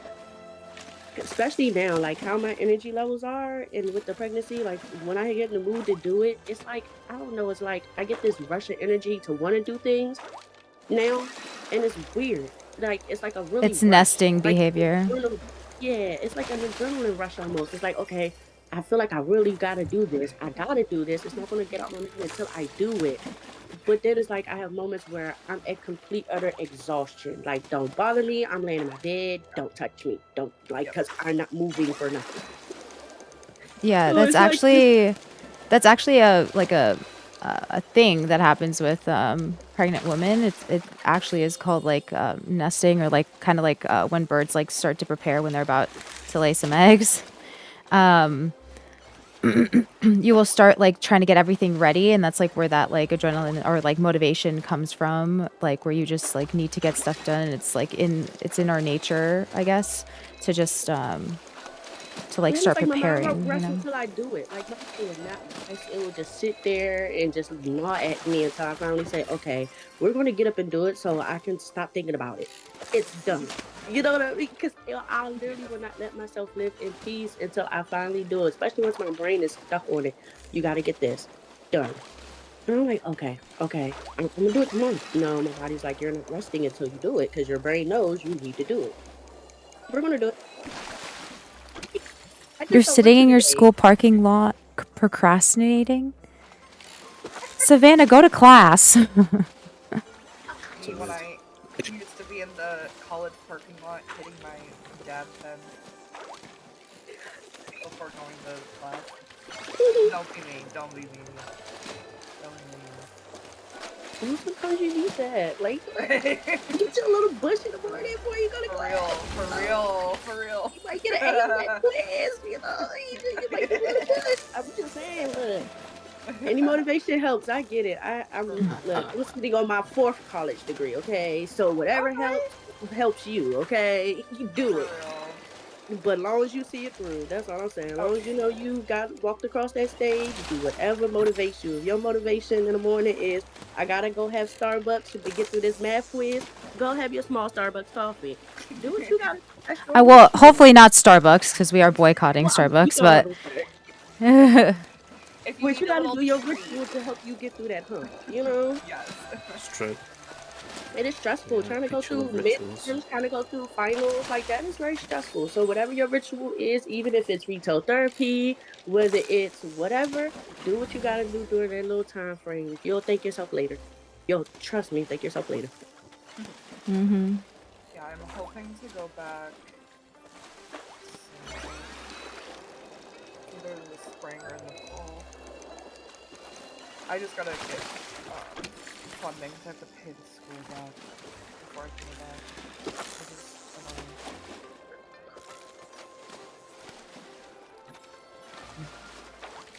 It's a good work. Ooh. A lot of practicing to do actually. We were wrong. Okay, look. These cookie of the days are gonna make me mad. Every time I keep giving a cookie of the day to a pet and think I'm gonna get a cosmetic trait, they keep making my animal dirty. I don't want a dirty pet. Real. I don't want that. Like I it's hate making when me so mad. And then when I do the oopsie cookie, it doesn't just take the oopsie off the dirt. It takes the oopsie off the good stuff on them too. Right. And that's I what really know. ticks me off. So I'm like, so I over here had an iridescent one before the dirty. Now I give them a oopsie cookie, and now it's a plain old trufflet, and I don't have nothing now. I don't want them. Dead. I'm mad. Like I'm straight mad, not mad. Me Mad. too. Mad. Ooh. I wanna. And then when I get the nice ones, I'm like, I'm scared to let you grow up because once you become venerated, I can't do nothing with you. So now I gotta make you a forever baby. And then if I make you a forever baby, I can't produce with you. Can I Oh, leave that's one here, true. please? Wait, can't Can you I? reincarnate them or whatever it is? Yeah, but I don't know how rare it is to get that one cookie. Because is that cookie in a shop or something, Oh. or is that one of those Yeah, randoms that you get when you donate? Oh, I have no idea. That's a good question.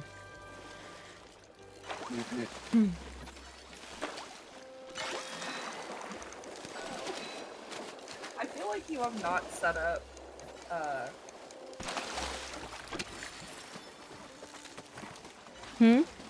Me? Like you have. Do you? I know you have some of the basic 7 TV. You know. I think I have better TTV or whatever it's called. Yeah, better. Emotes. Yeah. Why? Yes, I see those. There's other ones too that I was. Because you can use them in any channel, but You can use them in the channel, right?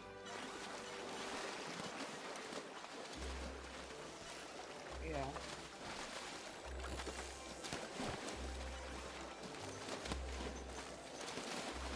Oh.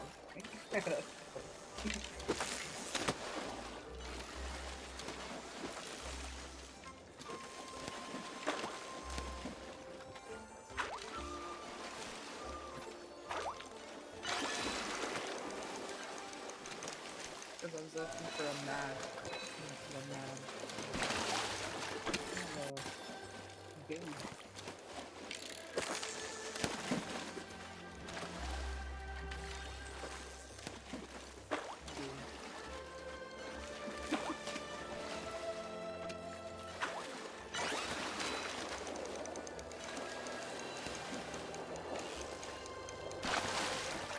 Outside of me nesting, but then it's me still learning how to regulate emotions while being pregnant. Because somehow, some way, I wake up and like, not to say it's like it's full blown tears, but it's just like out of nowhere, you just get emotional. You cry about anything, nothing, like nothing could honestly hurt you. You just start. It's like your eyes cry yourself a river, and it's like, what? Why am I crying? And then I have to laugh at myself 15 minutes later because I don't understand. I literally don't understand. I was telling one of the live streamers that, and they were just saying pregnancy sounds so much like a low key, what they said, pregnancy symptoms sounds like a bipolar because you don't have a choice of what your body is going through. You just go through these change of emotions. I'm like, oh Lord. So now I'm scared. They tried. What am They I looking tried. forward to these next 8 months now? They tried. Like, what? Bipolar? No. Bipolar, I'm done. Sounds like my BPD breakdowns, bro. Well, Not gonna lie. fun little fact about pregnancy: the more kids you have, the higher frequency of actually developing bipolar disorder. It's a very common feature. Very, very. Oh yeah, so common. we're definitely one and done. We're one and done. I think that was Okay. always the idea anyway. One and done. That was always the I idea, think but definitely now, the- that's definitely the idea. There's a couple of longitudinal, I cannot pronounce it properly, studies that inferred that it was potentially a coin flip. Now, Wow. bipolar disorder can functionally mean you have one episode your entire life. Like, you just need to have right.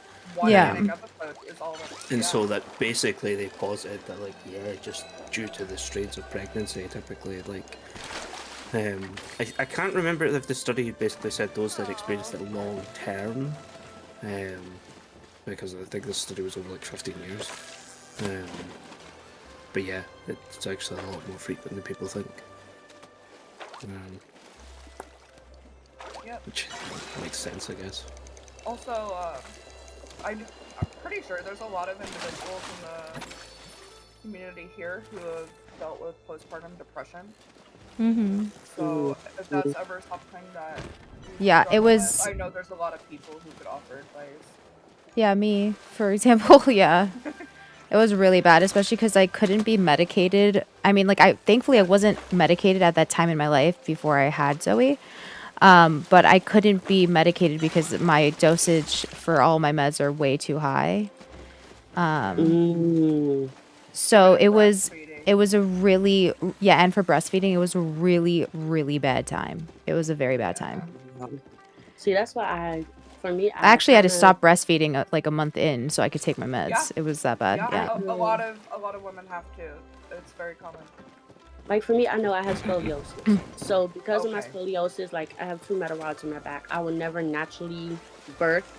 It Mm-hmm. has to be C-section. So I'm already going in with the notion of that. Like I haven't had my first prenatal appointment yet. This is how still early I am. So I'm Oh, over here okay. already trying to make right questions in a sense because it's like Yeah. I want to have some type of hyper awareness of some things. I don't want to overly stress myself out because I know that can happen as well because you're trying to be so prepared. But then it's Right. like I don't like being in this mystery of the unknown. And Right. that's why I feel like I'm in. Like I'm living this day to day type thing, which can be a little unsettling. It's like so I'm finding little things that's just like, okay, do I need to Google this? Is this norm? Like, because this is my first time. You Yeah. know, first time walking through this whole process, first child, first everything. So, for me it's like the moment I'm peeking things or seeing things, it's like I'm instantly like, and I don't want to rely on Google. I know how Google can be. Google can tell you you're about to die the whole time you're not dying. I get it. I do, but it's like it's hard when you don't have the other Yes. avenues of where to go and you just know you feel things in your body and you don't think they're right. So you just like, yeah, Google. So is this normal for pregnancy to feel this way? Mhm. This is me on the religious basis most days. And I'm like, Yeah. oh my gosh, am I gonna be like this the whole 9 months? I Hey, don't look. when in doubt, stool softeners. Okay, I swear. And see, that's the thing. Like, when it comes down to like that, like I've been good. Like, I think the only issue Listen. I've had when it comes down to the constipation or the back end is like Uh huh. gas. Gas Yes. with pregnancy, Yes. you're lethal. Like, Yes. when I say Uh huh. I thought farts were just normal as a human before pregnancy, oh no, I'd be No. ready to feel like I'm literally about to Yeah. blow my eyeballs out. Like, what do you mean? Like my intestines is about to I'm fall through your dead. butt. What are you talking about? What type of lethal Yeah. farts are these? Like, Yeah, and I've also heard too, like when the baby gets bigger, like they will push on certain organs, Mm-hmm. and so like that can cause gas, or that can cause like pressure on the bladder, or pressure, elsewhere. oh, And I so already that, been going, and it's just like this is first trimester. Like I feel like I yeah, stay in the bathroom. The bathroom and I are the best of friends, and I'm like, it's no way as a tiny size as 5 weeks pregnant, like you're just sitting on my freaking bladder. Like you're not big enough to do that, sir. Like what are you doing? What are you doing? uh, Can you I reposition know. yourself? I'm So already saying that now. I've got IBS, and a big thing like my gastroenterologist told me is like people with any sort of like digestive problems, if you increase your fiber intake, it really helps. And so I've been taking fiber supplements, but not just like one or two like they tell you to take. Like I can take more than that because of the GI condition. And so I know sometimes it's just even taking like fiber gummies or however you need to take it will help you with regularity. Got you. Okay, because I'm like, look at here. The other day, I thought I was about to hurt my own self just sitting in here. And like, I mean, like when I say toot, like I normally am I toot. No, like I had the whole bed vibrate. I thought the I'm bed was about to dead. fall through the floor. I'm I'm like, dead. yo, like what is going on? Thinking your phone alarm went off. Like, where's my phone? Why is it Yes, vibrating? and What's then happening? it's not the phone alarm; it's your butt alarm. Like, what are you doing? No. We don't do this. We're ladies. We don't do this. We toot. Not yeah. No. It scared the devil out of me. I never thought I could do something like that out of me. Never. I'm like, if this is going to be a norm, I need to know. I Cause remember so on not the prepared. after having my sister, she had postpartum depression. Although was never diagnosed with it or never got any help with it because it wasn't spoken about as much in the 90s. Mm-hmm. But yeah, I remember her telling me about this. She was convinced of it anyway, because there's a few times she just remembers really, like, just like a memory that sticks into your mind, is almost like looking at a reflection. It was me when I think it was 2 or 3. I think it was 2, and my sister had just been born. And both of us were just not having a great day. And just, of course, my dad clocking out because he was useless, insert derogatory words here, kind of person. And she just said, yeah, there was a moment of just like sheer terror. You know, like, I can't do this. Oh my god, what am I doing? How can I do this? And she said, yeah, that happened constantly when myself and my sister were like before like the ages of 5 and 7. It was constant. I'm like, yeah, you're probably right in this case. I, however, used to get in my head. I used to get muddled up all the time. I saw that. Postpartum. I used to get postpartum depression and postmortem mixed up all the time. I'm dead. So I used to say, yeah, I've got postmortem depression. depression. Yeah. Yeah, I have like I have a bunch of small things like that where like there's just 2 words that flip in my head, and I have to like stop and like think about them for like 5 minutes and oh, wait a minute, hold on, this seems off. But yeah, it's unrecognized. I think there's a lot of gender expectations that overshadow the diagnosis of postpartum depression, and also like I don't know this for sure, but I'm assuming, especially in the context of American healthcare, it probably isn't even covered a lot of the time. You know, like as in terms of like broader like mental health care, like post-pregnancy. Yeah. You know, There is no post-pregnancy care. So Yeah. the problem yeah, is there's more coverage now. It's an actual diagnosable condition, which means that like they can put it in your medical files, like your medical records, as a diagnosis, which means that that's all that's needed to treat you with medication, instead of having to like diagnose you with something like major depressive disorder or another mood disorder. Because sometimes postpartum depression can get better with time versus like major depressive disorder is hit or miss. Sometimes people have more mild cases of major depressive. Sometimes people have very severe treatment-resistant depression.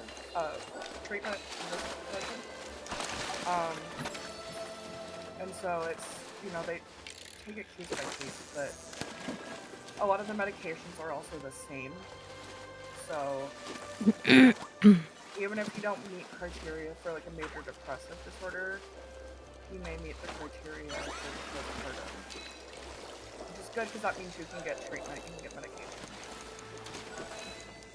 That's covered by insurance, but that's if you have insurance, and that's if you're not underinsured. So like if you have insurance, but it's just not covering when it needs to cover, or you still have to pay way too much out of pocket to the point where it's just not accessible. What I just been worried about more so than anything is like, I know how hormones shift, you know, that's pretty much what they're going to do the whole 8 to 9 months. I worry being as though coming as a person that had overactive hormones and had issues, what could possibly be the outcome after the 9 months or after delivery, and how does that shift change on me? Because people do change after delivery too. Not Yeah. Oh, they do. Yep. States, like it's people that get like paranoid schizophrenia, like other actual mental disorders. Psychosis is like that they go through because your hormones are altered. Your body is going through this haywire of changes of events, and it's just like you as a human is just like, I'm just here with the protocol at this point. Like I have no say so. This is what you took over, and this is the outcome. Yeah, any medical trauma can cause like mental health conditions. So like, it's very traumatic going through childbirth. It's traumatic going through a surgery. Like even if you mentally go through it pretty well, it's a trauma on the body.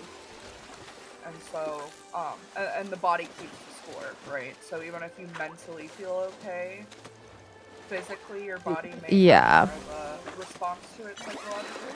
When I tell you, Aaliyah, you may have like this like innate like, or like you just may feel like you're on top of the world like right after like giving birth. You need to lay in bed. Like just take it from someone. Yeah, you need to like not go up and down the stairs and do the laundry and wash the dishes and do the don't. I promise you, if the baby needs to go to the changing table, then you get up. If not, sit the fuck down. Like please listen to me, because I was so burnt out that I crashed. Like when I tell you I couldn't get out of bed, I got sick. Like I went through the worst depression at that point. Like it was so bad. Like you need to just like not move for like a week or two. because then it's all gonna catch up to you, because you just went through the most traumatic thing your body can go through, like as a person with a uterus. So like, don't play around with that. I learned the very, very hard way. Hope ahead as much as you can to like prepare as much as you can. Wash all the laundry, wash the bedding, do all of that before like 2 weeks before your due date. Like, Yeah. Wear trash bags for 2 weeks until the due date. Like, I'm just kidding. Because like even in my house right now, like I have a it's a 3-bedroom house. I converted one room into like my work study room. The other room is more like a guest bedroom. Don't nobody stay here. I don't let visitors come. Not like that. No. So the third room, of course, is essentially will be the baby's room. As of Right. right now, it's definitely like off guarded. I'm very big on like who I'm gonna let around me and my baby, who I let touch me and this stomach. I'm very big on that. I'm very big on energy transfers. I'm very big on spiritual warfares on people that people carry with them. So I'm not big. I haven't been the one to like, oh, let me go to the mall right now, because I know I'm in an area where I do have people that like to just walk up to you and touch on your belly because you're pregnant. And I'm like, yeah, no, I will beat you up. Pregnant and all, I'll beat you up. You will catch Like these ass. hands. Like ass. Like no, for real, like ass first. Like just don't put your hands on me without. No, don't do that. I don't know Nobody you. was allowed to touch my baby until she had all of her shots. When I mean all of them, I mean like no one could carry her for like, I swear, like the first like, I don't know, like I think it was 4 or 5 months. No one came to meet her. My friends didn't even know her. Heck, I'm about to say a year at this point. How life is, you better have your shots. My baby will have theirs, and you ain't Oh touching yeah, them. You you don't wash couldn't, your and hands. Don't play anybody me. that was like around my baby had to have the whooping cough like vaccine like updated. Like I needed like, and I made them show me their medical records. I was like, HIPAA don't exist here, not with my baby. So like, show me the records. As I said, you're not about to give my baby the whooping cough and all that because you want to hold on my baby or smother my baby, and you're not in And the no right one of. was allowed, like even if you got the whooping cough vaccine, you weren't allowed to kiss my baby. Oh no, yeah, no. Yeah. No. Yeah, it wasn't a thing that was gonna If it ain't happen for mommy or you. daddy, you're not gonna be kissing on my baby. Yeah. Oh, interesting. Okay, so, I'm just reading into precocious puberty. Yes. Most of the time, if they do have tumors, they're non-cancerous. They're benign. So that's great. Yeah, I saw that. By the way. Concussions or head injuries can cause hormonal imbalance. And then, like, very underactive thyroid. So there's a few different things that can cause it. Yeah, my mom has Hashimoto's syndrome, which is a thyroid disorder. So obviously, like the way that like Hashimoto's is like diagnosed is like it's very hard to catch, because like at the time of testing, it could not show up, but then when it's actually happening, then it will show up. So it's like you have to catch it at the right time. Yeah, one of my friends, Jacob, has Hashimoto's, and he's had to take medication since he was a teenager for it. Yeah. So like like thyroid issues are like in my family. So like we don't know what it is right now. And both Zoe and I have been tested for thyroid issues because of my mom. It doesn't seem to be that. So I hope it's not the tumor. Yeah. Because it's attacking your own body, it's autoimmune in nature. And if you come from a family with autoimmune disorders, you're more likely to have them, even if it's not the same one. Which includes things even like asthma, severe allergies, can cause autoimmune reactions, you know. But yeah, I mean, it's great. She had overactive thyroid, and then also, even though she had multiple kids, and I mean multiple, like when I was born the baby of 7. We all have 7 different dads, none of us are twins, but we all kind of got those effects from her, in a sense. I don't think most of us got them from our dad as much as it was her. Like I know I didn't get the asthma, but I have bronchitis like my mom. And my birth mother had endometriosis. Here I am with Okay. endometriosis. Ah, okay. So yeah, I'm like, didn't ask for this. Didn't ask for this. Didn't ask for this. But it's here. I'm learning to Yep. compose and deal with it. You know what I mean? Like, it's no utter cure. It's no, oh, we can just get rid of it. You just gotta deal with it with your new normal life. So I'm just like, I looked at my doctor like, okay, as long as it's nothing that like is going to utterly prevent me from not. And he was just like, no, for you, no, you're on the mild I mean, case. clearly you're pregnant, so like Yeah, that's so he the was like, you're on biggest the mild thing. case, so you're dealing with the Yeah. little cramps here and there. You do have irregular periods, just the norm that came with the endo. But Yeah. he did definitely declare that it was never like a no, I could not. What he Yeah, did say yeah. was that it can come with some complications, Yes. is what he Right. said, and that will either be on the conception side or on the delivery. But being as though Okay. with my spine surgery, I won't have to worry about delivery as much because it will be a planned C-section. You get what I Yeah. mean? I Right. kind of Yeah. beat the Oh odds yeah. on that part. My Damn it. main odd was trying to conceive it, more than Oh anything. yeah. Yeah. So I did my norm, which was like, before going into this process, like I knew I was trying to get my body ready for a baby. So it was just like, okay, let me try to eat healthier. Let me try to work out more. Let me try to diet a little bit. Let me try to take Oh yeah. vitamins with folic acid in it to kind of help Yes. me to be a little bit more fertile. Like just Yes. Good for preparing you. those, Oh, those oh my prenatal. God. By the way, you know that all the prenatal vitamins that you have to take right now, the doctor probably prescribed?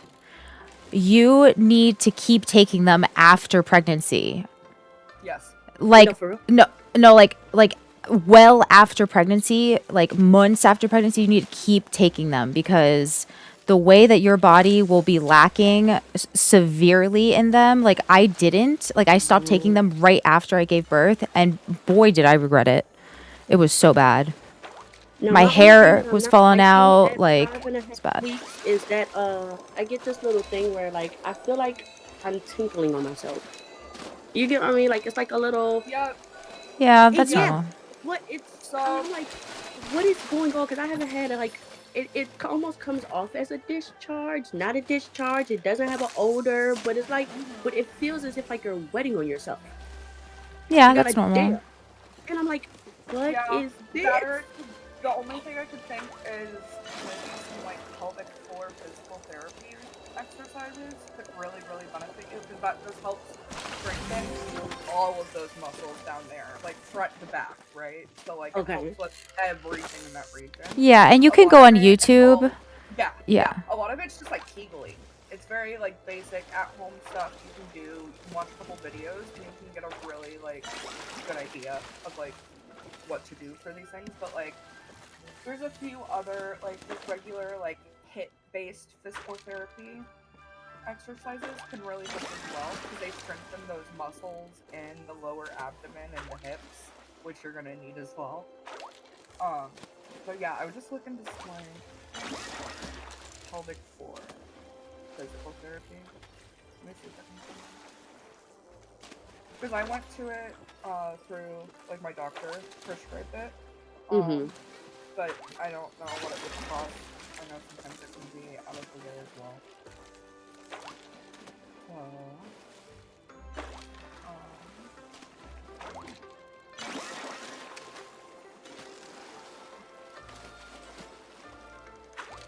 There's also devices like vaginal dilators that can help as well. Oh, that sounds like something that's gonna make my water burst early. I don't know. Like that No, sounds no. like So early on, I think you're fine. It's not. You don't put it in very far. It's basically just an object to help stretch and strengthen the pelvic floor muscles from the inside. I got you. Okay. Yeah. Look, I'm like, hold up, what? Like listening to that name of the device makes it sound like my coochie want to cramp already. I'm sorry. Like that just put me in utter tears. There's some really nice ones. There's ones that are like heated and like all that jazz too. So Mm-hmm. but it's not supposed to cause pain or anything like that. It's to help you strengthen those muscles so they don't like give out, basically. Gotcha. And when you have like weak pelvic floor muscles, it can cause things like bladder incontinence, things like that. So, and that can be common after pregnancy or during pregnancy even. So, in my opinion, maybe good to stay on top of it. So I'm trying to Yeah. chase it with PT, you know. But I always recommend Kegels and things like that to anybody Mm-hmm. because it helps strengthen those muscles so you won't have pain, as much pain potentially with like intercourse or things like that. Yeah.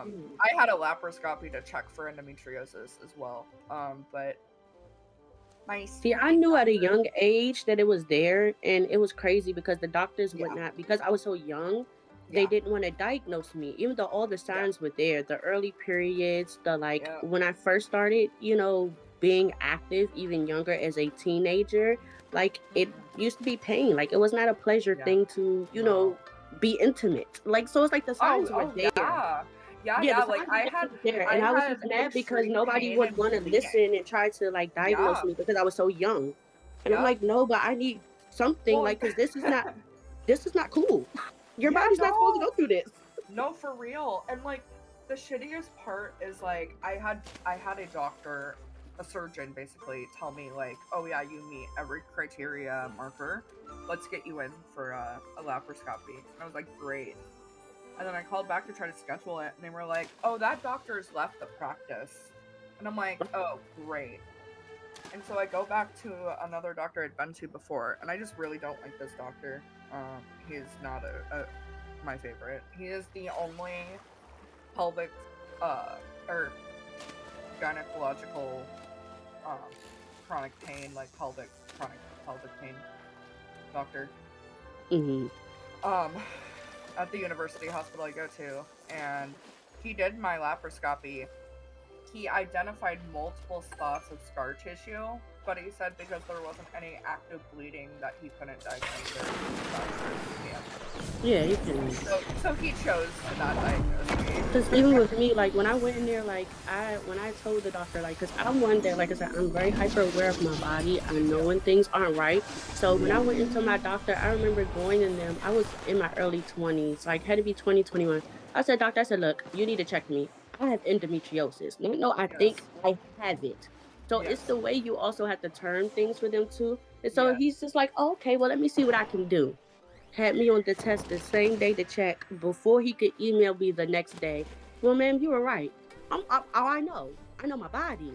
You don't have to tell me what's going on. I'm the one dealing with the symptoms. Like, should nobody be feeling those sharp shooting pains up their rectum and think that that's normal out there, clear blue sky, and think that that's just period related? No. Oh yeah, no. Yeah. No. Absolutely.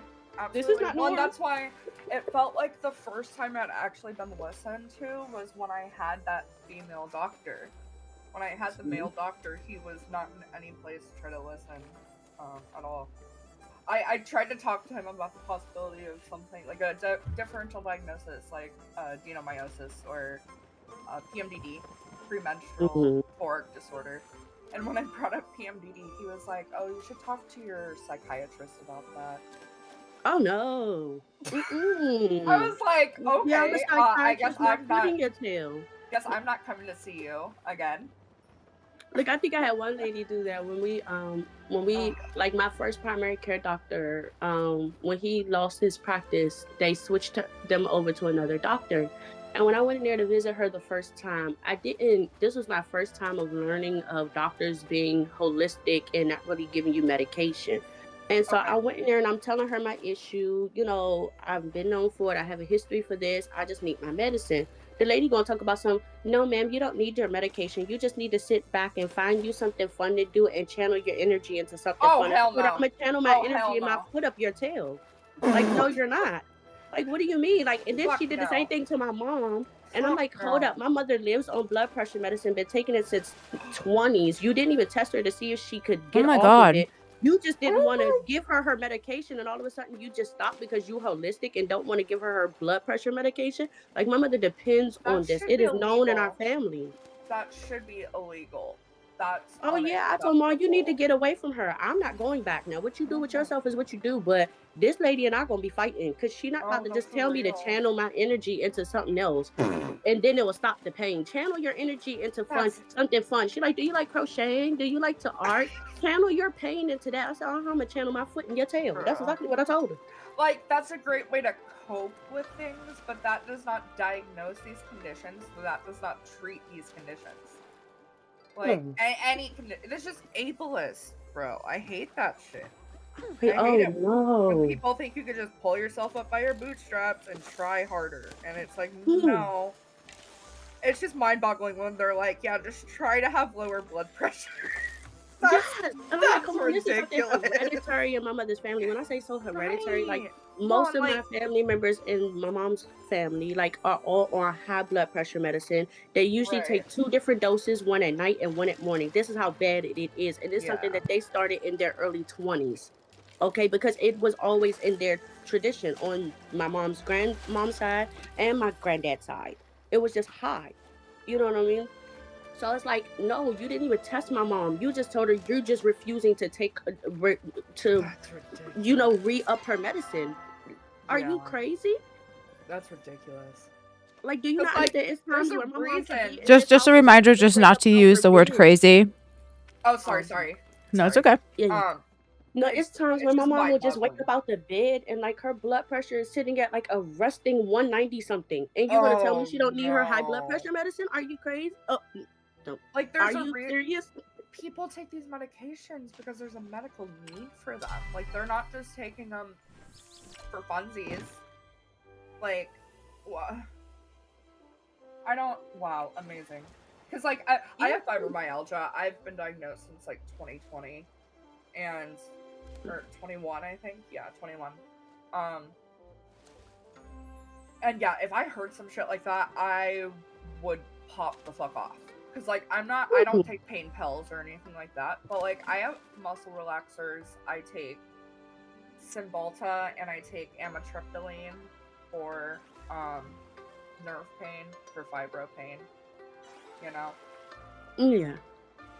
Um, and so yeah, if I heard some shit like that, I would lose it. I would lose it.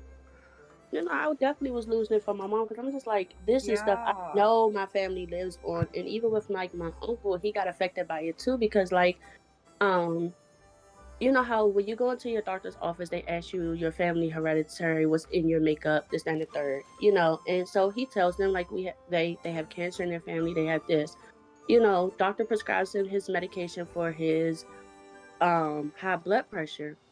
Didn't bother him when he first did it. It took him to take this medicine for 60 years to find that low key while he was taking this medicine for 60 years, it was reactivating the cancer cells that was already in his body. Mind you, we have a hereditary trait of cancer. My Oh uncle my, hasn't smoked a what day in his life. He hasn't medication? drank a day in his life, but it was due to the side effects of the taking the blood pressure medicine. Oh my gosh. Yeah, and the doctors don't look at it. That's why I said sometimes when I do tell people like, no, you need to look at the fine writing on your medications. Just because you do tell them you have a family history of it, their job is to check and make sure it doesn't coincide with none of your family traits. But Right. you as a person have to do it yourself too. Yeah, They see I 10,000 people in a month. Like, you know, they can't yeah. always just, they're supposed to, but they don't.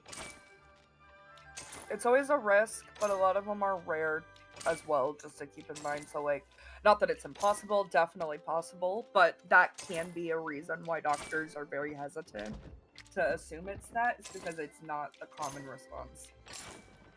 And most of their patients that they treat with those medications would not respond like that, so that's why it's not their first instinct. But yeah, obviously, like you said, like, you know your body. So like, if you're seeing signs and symptoms, your doctor's not picking up on it, bring it up, you know?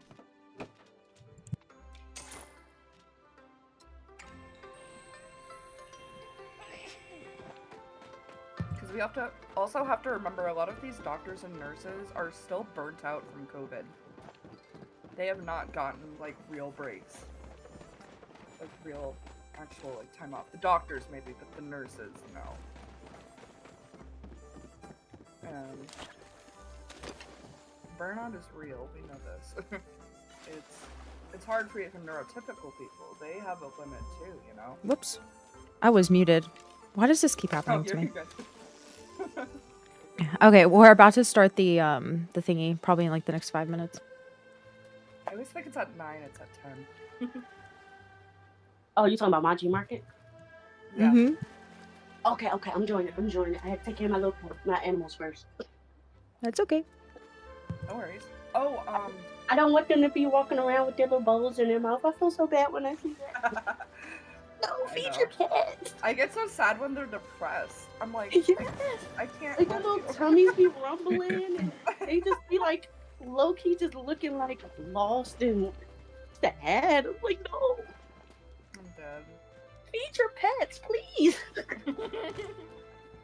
Alondra, Oh, like we feed her. Oh, go ahead. No, go ahead. Go ahead.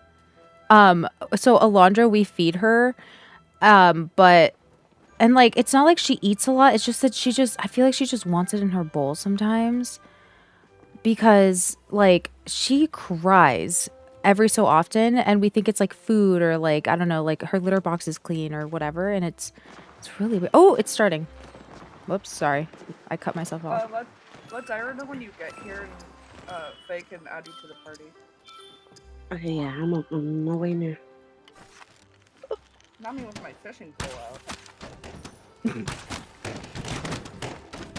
Hihi.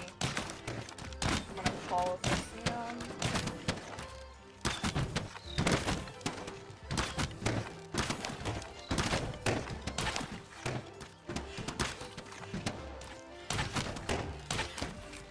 I'd like to hopefully finish the popping the balloons in the chopper this go round. Hopefully. Because that's the only reason I think I bought everything now at this point. I just need to finish the balloon popping and all of that. Oh, the achievements. Yeah, the achievements. I'm here. Okay. Ooh, oh yeah, we got it. Okay, I have to add you You'll get the after. party list on the right. Yeah. Blue on Let the me see if I right. can still have time to make it to the Middle balloon. right.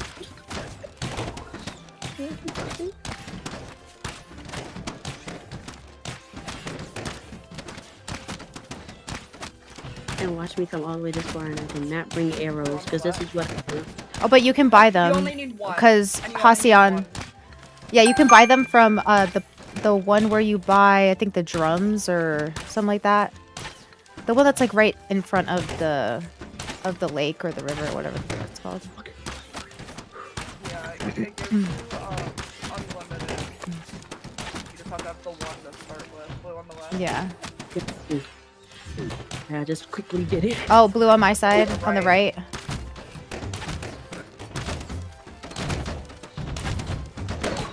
Yay. Oh, blue on the left. And I'm hoping that this year with the Christmas thing, I can finish that because I didn't finish that last year either, giving everybody their gifts in the quest. Blue at the left. Oh yeah. So I want to actually do the Winter Light Fest, you know, Yay. and hopefully can. I haven't got to do that yet. I'm so excited. Yeah, like it's like by the time I got on it, I was able to do one little thing, and then before you know it, it was already gone. And I was like, no, like I didn't know where it was going to be like a time crunch like this. Now that I know, okay, we're locking in. We're locking in and getting this achievement done. Like, Real. we got to. I with the achievements. Like I've been trying to work through this achievement list, with the accomplishments list. I've been trying to get them done, like. And I'm close. I think the only thing I need to work more on is my fishing. We don't like fishing. What else? Hunting. I was just never a fan of it. Like I get it. I don't mind doing it with people, but by myself, I don't know. It's something about me and seeing this deer.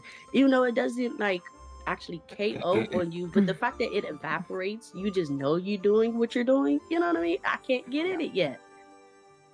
I just haven't. Like, it hasn't caught an enjoyment for me. But my cooking level, oh yeah, reckless. Everything else, yeah. But I figured that I'll get it up. I'll try at some point.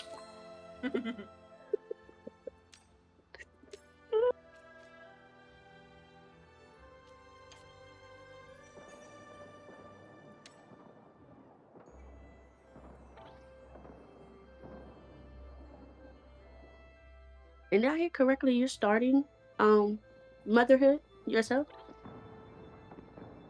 Me? No, hell no. Yeah. Oh, okay. I'm taking Hell so like, no. No, I would love it. My body would just hate me. oh, got you.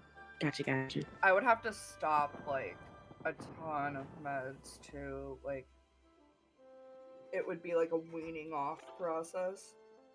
Oh, I gotta go to your servers. I'm not even in your server. There we go. Coming in. Okay, I can But add you.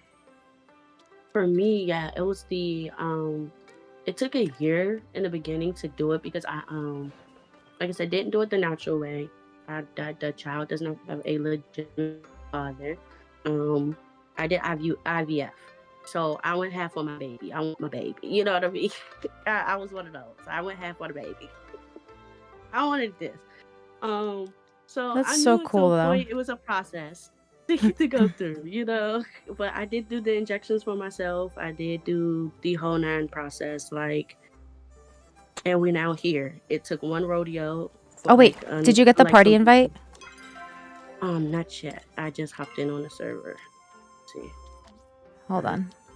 Just I'll add you again. Here we go.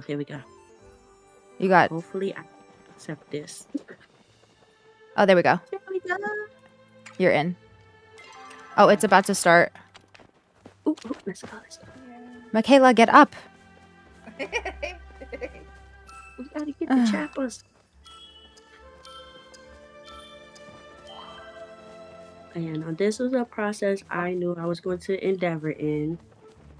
And I was hoping that, you know, it just didn't take multiple attempts, and it didn't, because I was preparing myself before doing the injection. So my first take worked. Oh, that's awesome. That's so Yeah, cool. because I know some people it just doesn't, but I did everything I was trying to do. Because I'm like, no, we're not going to come back 3, 4, 5 times, and I'm not going to be sitting here for 4 or 5 years injecting myself into something. Yeah, no. Yeah. We're going to try once, and I don't really like needles. Like, I'm literally a white coat syndrome person. Like, going there, like, my anxiety is through the roof just because I have to go visit a doctor. Like, I don't know why I'm like this. I was always like that. And trying to explain that to a doctor, oh, Amber, you know, your blood pressure is through the roof. We don't understand. Did you run a marathon before getting here? And I have to explain to them, no, I just have white coat syndrome. Like, it is what it is. And they'll look at me like, but we're not wearing white. I said, are you serious?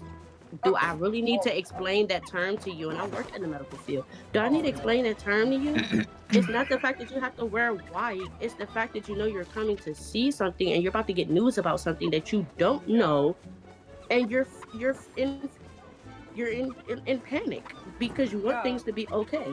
You know what I mean? It's like I don't like I should have explained that to you at all.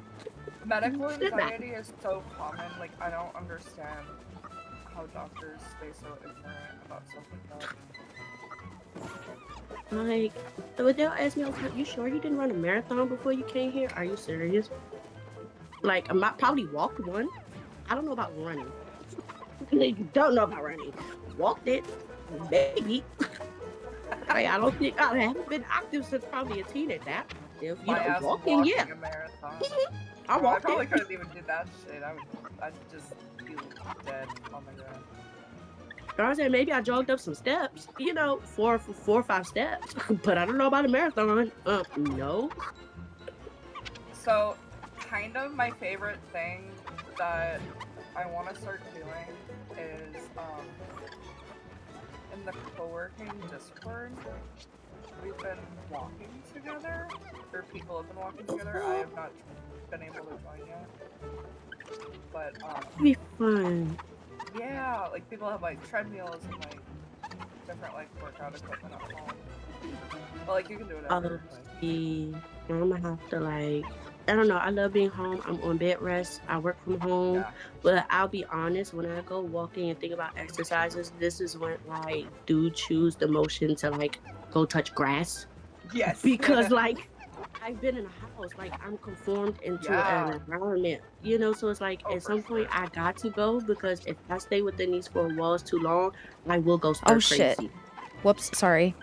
No, you're My good. wife came and I got distracted. No, you're good. Ooh. Completely Yes. acceptable.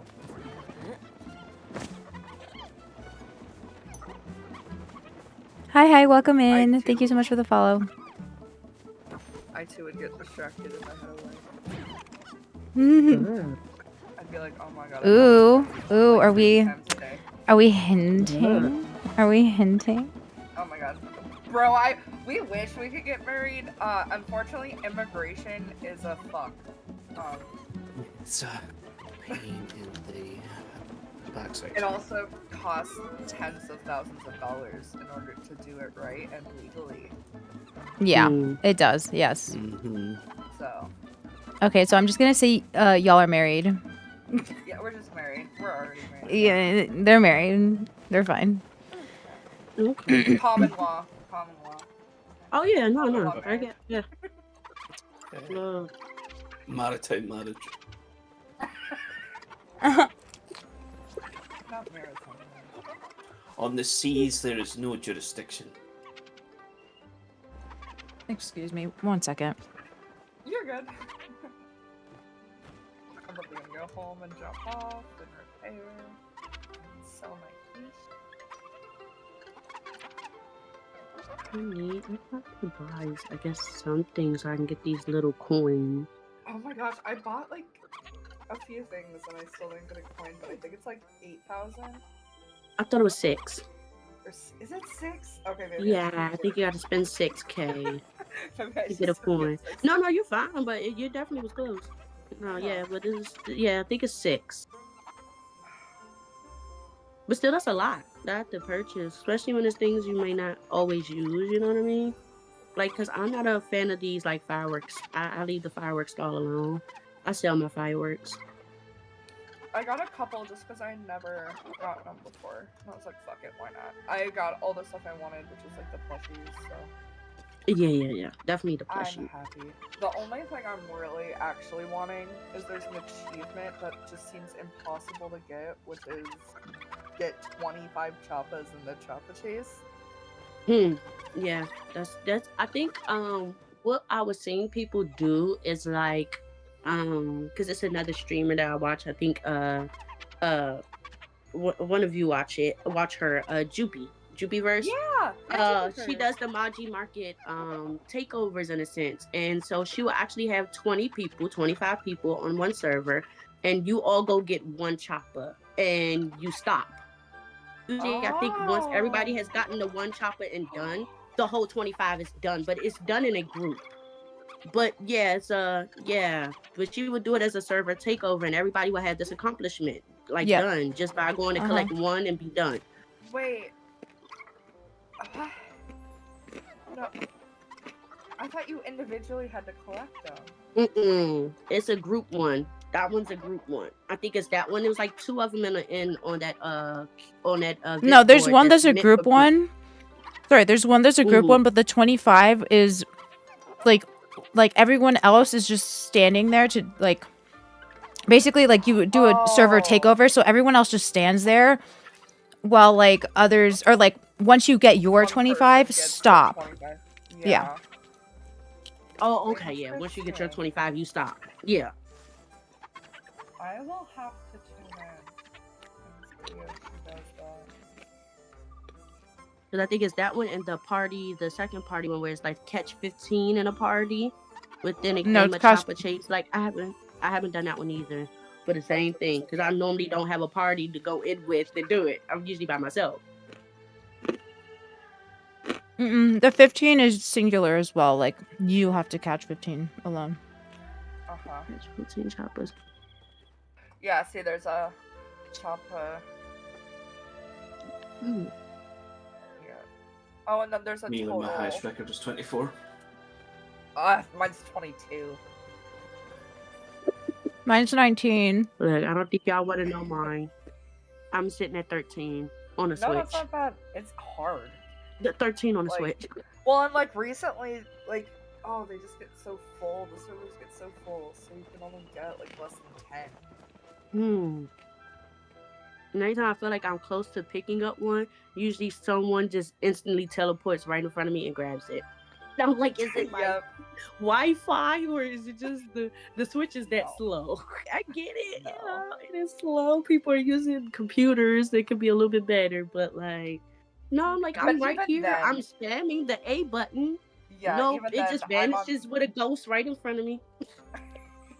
It just I'm on vanishes. PC, and it's still hard. Like, it's just when there's a lot of people, everyone's choppa chasing. So it's just like next to I'm gonna go home to impossible. repair and then go back to the Elder Woods. Sorry, just want to say that. Yes. Yeah, no, me too.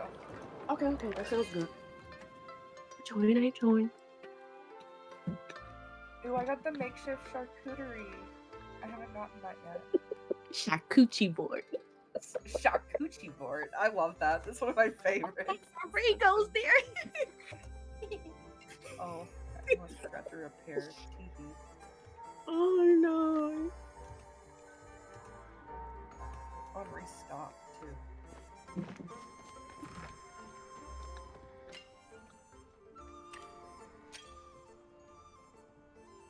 So yeah, I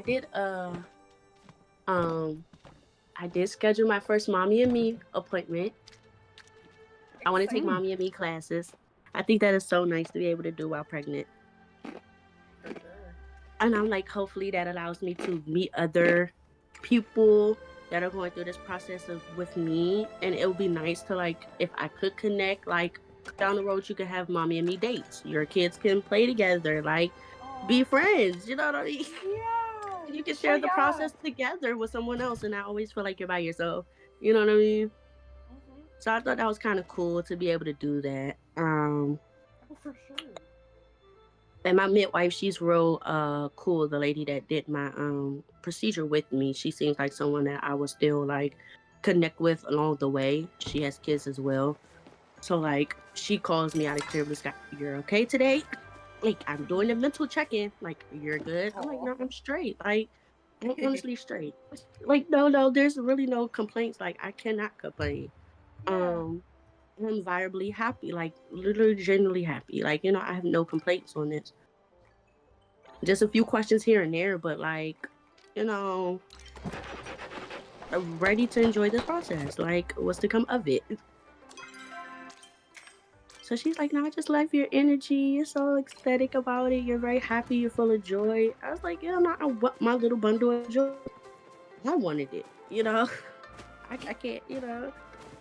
I wanted this, so I gotta at least have some type of energy about being excited for this process, and I wanted it, right? That's my brain. That's where it goes, but I don't know. Like I'm looking forward to it. I'm looking forward to the little milestones, the little the pitter patters of feet, the flutters. I'm looking forward to all of it. I need to go buy some freaking hooks. I mean, look.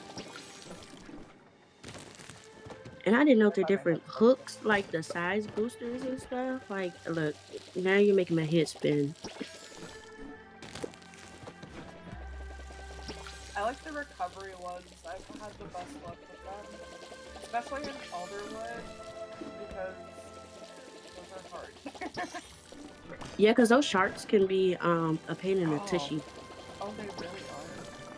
They can really be a pain in the tushy. Like, no jokes. No jokes. But then I found this other spot that someone showed me about that I would go to, not for the moths, but for the shark plushies Mm-hmm. and the octopus plushies, because I haven't gotten those yet. So I was over there just like going to town. Worms is going to town, and I'm like, hold up, no, I gotta go because I have a whole pocket full. I'll come back later. I gotta remember the secret spot. Remember the secret spot. I finally got enough for the aquarium. That's exciting. Okay. Well, that's what I think I haven't done yet. I'm trying to build up my points now to make sure I can get those special items within the guilds. the ones all the way at the bottom. I want Yep. to eventually purchase them because my idea was to at least have a plot where I dedicated it to like all my achievements. Ooh, that's cute. Because trying to put it on one plot with everything else, it's kind of hard. Like it's not that much space to be trying to do all that. So I figured if I dedicated one item, one plot alone for just all my achievements and make it like a little museum for whether it's the fish, the bugs, my trophies, the thing. Like I want to put that all in just one plot. Just make it easier to go to. That's a good idea. I'm currently Elderwood brain, pregnancy brain. Ooh, I'm like, where am I going with Elderwoods?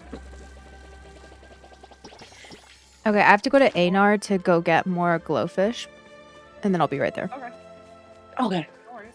Oh, my brain instantly went to what I was doing again. Pregnancy brain is crazy. Oh, it's yeah. Wild. It's wild. Yes, diabolical.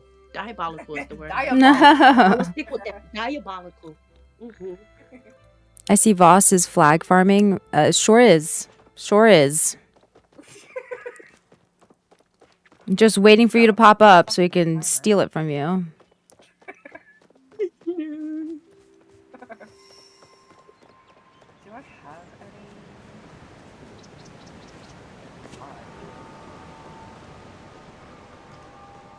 any? I only have one freaking artifact left. I need Which one is it? Umbran thing. Oh, that you have to get through a quest. Oh, okay. That's why. Yeah, you have to finish the I Elder did Woods. quest. Yep. Guess I'll Oh, Palia I think today. I gotta see it. Okay, I have to get. For me, it is the ancient statue. I need 1 and number 3. And I then can give that to also you. need the ancient machine number 4. And I I think can I'll give be that to done you. with all of it. If you Oh, have the- 4 to trade, I have them for you. Let me go home real quick. I got 4. Actually, you don't even, as long as it's not in your lockbox, you can just go up to the table in the Elder Woods and you'll see them. See, yeah, no, it's definitely in my lockbox. Oh, okay. Because I'll put my furniture in there, not trying to take up storage space at home. You know what I mean? I'm like, oh, I'll put everything in the lockbox and Yeah. use, I used to do that too, and then I realized that if I just keep it like in my regular storage, then I'll be able to see it for when people need it. Yeah. Now, one thing I will contest to put my cookies in the lockbox for my animal has been the best. Because it keeps them all together. The only thing is they take up so much room. And I have like other stuff I put in there.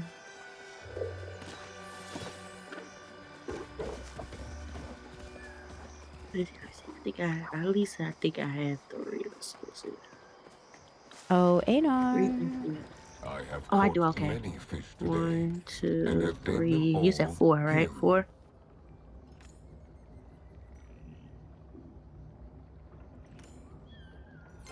And bring it 4.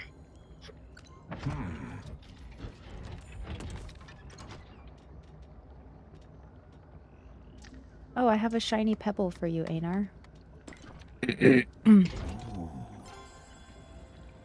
I shall store this conversation in my room working. I've been trying for the longest to like get these relics. Finish these relics off.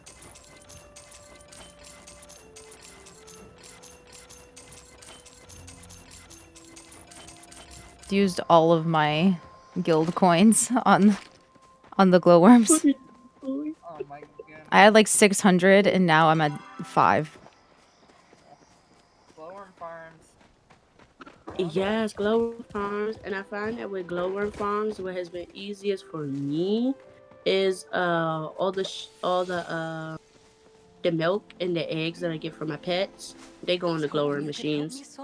Instead of sitting them in my pocket and having 1,000 eggs, if I'm not doing a cake party, it's no reason to have 1,000 eggs. Like I will throw them in my machines quickly instead of keep doing my sweet leaf, because sweet leaf is more You're gonna want Yeah. that more than you are your eggs, your butter. Like that, you can go to the store quickly. But sweet leaf is hard to kind of come off of. Just like spice sprouts, I don't try to throw those in my thing because same thing, they're hard to kind of find if you're not out foraging all the time. I'd rather throw my eggs, my milk, stuff like that that I can still go to the general store in Kilima and just purchase off the humble. Uh-huh. Oh, that reminds me. I have to go to Zeki's so I can get my coin. Daily coin, yep. But it's every in-game day, right? Or every 24 hours? I don't. And maybe you It's realize- every in-game day because I feel like I've gotten 2 in like one playing session. I thought so too. I thought so too. See, I don't go to the store all the time and buy it. I'm not too sure. It gotta be though. Sounds like more, but in-game day.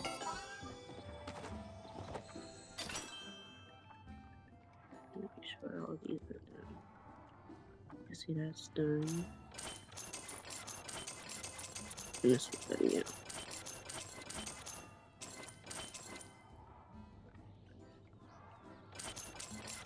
Let me see what I need to craft for my next. What I need to collect to get the next. Upgrade my next relic. Nothing. Because I haven't purchased it yet.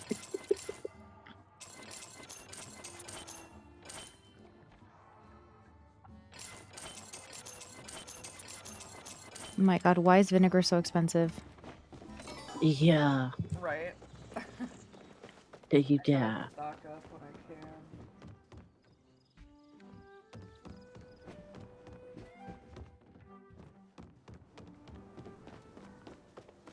What did everyone do for Halloween if, you celebrate? Oh, we just took my daughter out for trick-or-treating. Okay. I wanted to paint the belly. That was the idea, but belly's not big in me. So we couldn't enjoy that feature this year. That was the idea. I was going to draw a little pumpkin on the belly and do all that. But no, it's still just a regular little small pudge. So I ended up calling myself going to cut my lights on, pass out candy. Yeah, candy passed me out because I went to sleep by 8. So we missed it. But it seemed like a lot of kids didn't come out in my area. Because Everyone they ended up hydrate having, for like, me because I took big my old- stimulant. Oh. Hydrate. Yeah. We Oh, yes, I need to take they my had a stimulant as well. community trunk or treat. So that's where a lot of the community people went to the trunk or treat to get, their candies and stuff like that. Yeah.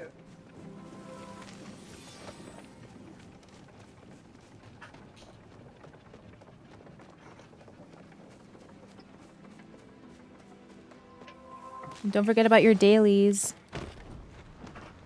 for the in-game. Oh, don't remind me. Yeah, I don't think I've done no dailies for this week already. None. Silver salmon. Come on. Bro. But feed my pets. I definitely fed my pets. Come on, bro. And a blushing batterfly. Oh, you said they're in the dailies. caves. We can get them later.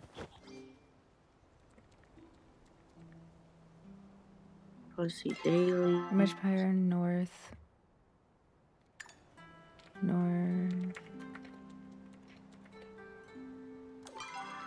E5. Oh, come Oh on. no, they moved. Okay, no, they're on the end. Okay. Trying to move fast.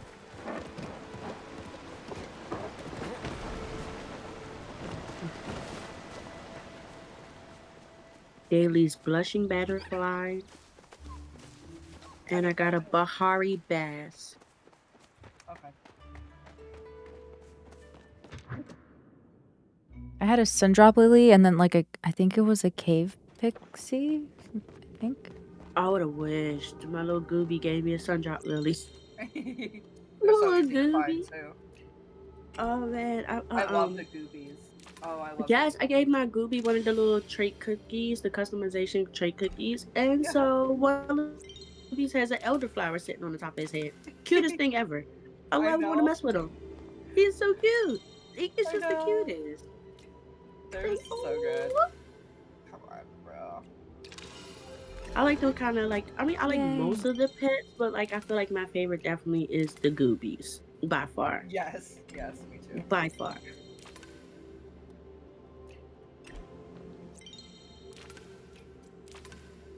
I see you over here questing. I'm not. coming to I'm something just trying to really good. fulfill like these bundles. I really need them to be done. I know, me too. I am gonna do them eventually. I'm coming to something. Eventually, guys. Eventually. It'll be a- It'll happen. Because I really want flow trees, and the way that you get flow trees is by I finishing those know. bundles. Yeah, I want Yes. to. Am I still? Oh, yes. I managed to keep my water sign. I'm so happy about it, bro. Matter of fact, thinking about that, I didn't even check the little thing that gives me a seed every day. I did not think about it. Wait.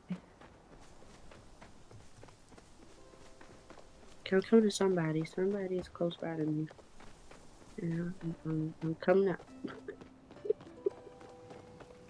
All right. I just have to go home to Right. drop this stuff off.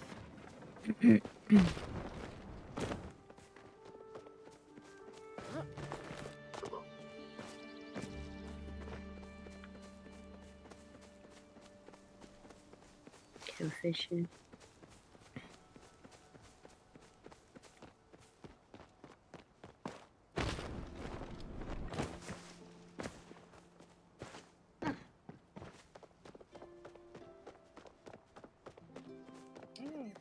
And a star toadstool floatfish. Ooh. Very nice. I'm doing all the ripples. Which are not bad if you're fishing. Oh, hi, Palia. I didn't even notice you. I was like, hey, I said no, I was coming up on somebody. So it's around here. I'm gonna follow this green dot. Somebody she got me somewhere. Wait, what? I'm looking Oh for no, no, no. ripples. Oh, hold up, there was a mermaid. I just seen a mermaid. A mermaid? What? Yes, it's a mermaid. It's a mermaid. There's a mermaid No, right there? where'd it go? Where'd it go? The Where'd it go? Environ mermaid, that one? Yes, and I need to catch it for one of those things I had now. That sounds The quest or difficult. something. Here, And they're come over very here. rare. Oh, apparently. Oh, I'm gonna get They're not stuck. common. They're very rare. Yeah. How do I... I'm like, Oh, okay, there we go. If you come over here, maybe. There's a bunch of ripples. Where are you? The- Oh wait. Yeah. Are you just in the murder docks? Yeah, right off I mean of it. I'm gonna... the demur docks. I say Got it to murder dogs? No. You would not Oh, fish me okay. off in this water. You're around the bend. Okay. Yeah, if you come over here, we can kind of walk back and forth, and there's a bunch of ripples. It'll be Okay. a good spot. Oh, I need Mushrooms. to eat. That would help. Yeah, don't forget to eat. Don't be like me. I've been having this bad habit of not remember to take my vitamins in the morning. I'll take them at night, thinking that it will help me with the nausea and minimizing it. But sometimes it's like, yeah, like last night it did the total opposite, where instead of me being able to relax last night, I literally was full of energy, you know. And I'm like, no, I'm gonna go back to taking you in the morning because I need to sleep. A lot I of don't my want insomnia tonight. multivitamin, right?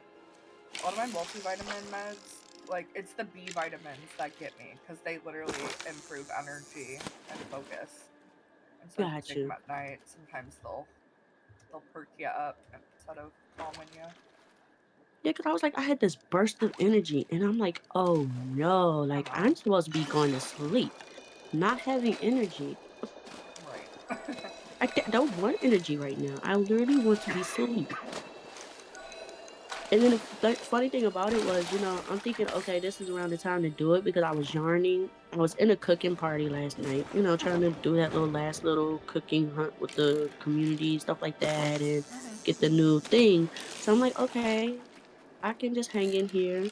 And as I was doing it, you halfway through, I'm like, no, I'm feeling sleepy. I'm getting exhausted. I don't think I'm gonna hang in here. I'm gonna try.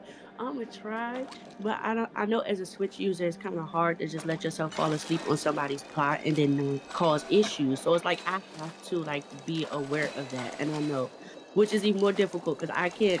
My body is not a warning sign to let me know, like, hey, you're pregnant. You're just gonna pass out right now. Like, just get off. No, it's no warning. Sometimes it just happens. Like I'm knocked out. I was just awake 5 minutes ago. Now I'm asleep. It's like I don't For have real. the warning. Yeah, the It's no in exhaustion hits between. you fast. It does, and it's like you don't have time to always validate it. Like, yeah, I was just tired. I went to sleep, so I always have to just, the ones that do know, I just say, yeah, I'm pregnant. So from there, you should know. Like, okay, she probably passed out. I'm asking her something. She's taking a minute to respond. Like, I have pregnancy brain real quick. I done forgot about it, and it's happened early. Like in this process, like pregnancy brain has been lethal. And it's not all the time. It comes and goes. It has its waves. But like, I just have moments where like you ask me something and I will completely draw a complete blank, and it's just like, huh? What are you asking Yeah, I me was again? like that. Yeah. And I was pregnant during college too, so that was like it was brutal. Oh. I'm like, Oh I yeah, because can't. she's 7. But now I understand what people mean when they say it. It's just like, at first, like, it's like, no, there's no such thing as no pregnancy brain. You just, Yes, there get is. it. But it is. It honestly is. It's like a whole complete brain fog that you get. Like a whole complete brain fog. Yep.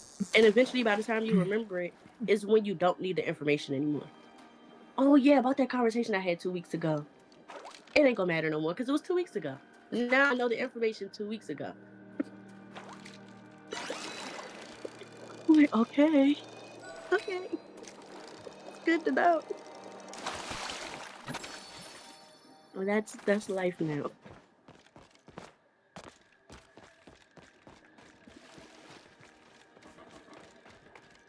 Sure.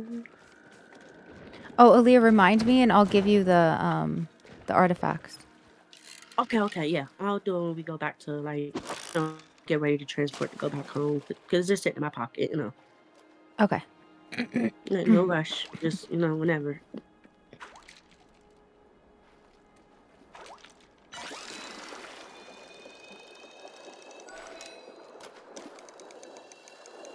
Hoping I can catch all the jellyfish plushies. So I still need I think it's the pink one. I think I need The the pink pink one one. was so hard for me to get.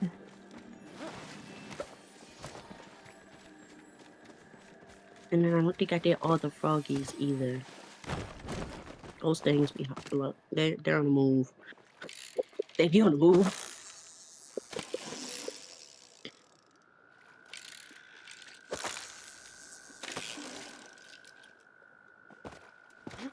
Oh, damn it. No, no, no, no, no, no.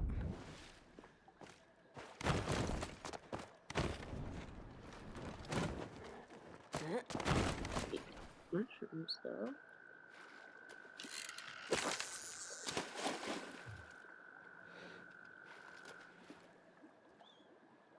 That was hard for no reason.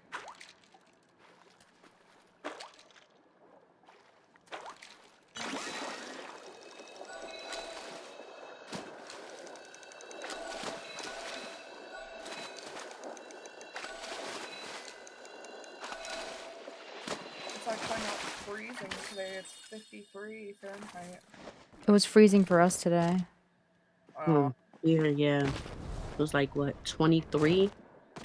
Ooh. 23, close to 30 this morning.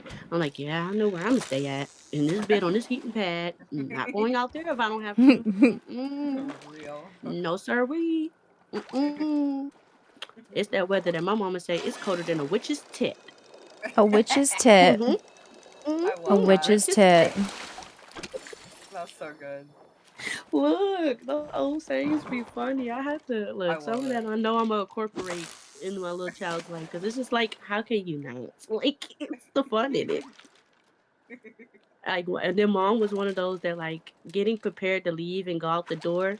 Come on, it's time to shake this sugar shack. It's like, huh? Come on, let's shake this sugar shack. Okay, mom, let's go. I get it. Let's go. No, some of her sayings I have to incorporate at some point because they were just funny. Damn it.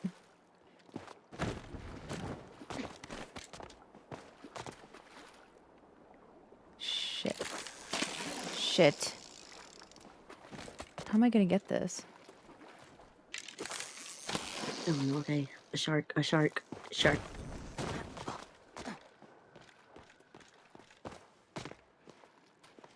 These sharks make you work too hard for them. Like, I don't like you that much. I'm about to just set you free because you do too much. I'm about Just to stay in set my you radar. free. I'm about to set you free. Let you be It free. helps a little once you get the pattern down, but it takes me a fat minute to lock in. That thing is like, it just hops. It's like you think you got him in one way, it goes the opposite. I'm like, you know what? I don't like you no more. I don't.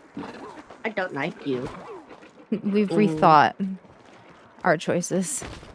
Yes, you know, and real early. No, I just caught one. I don't need no more of you. One is enough.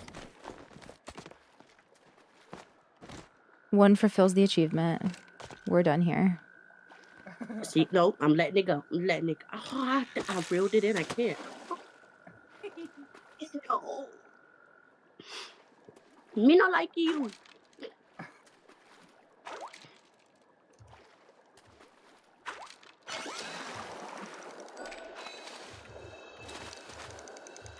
Let me try. At least try.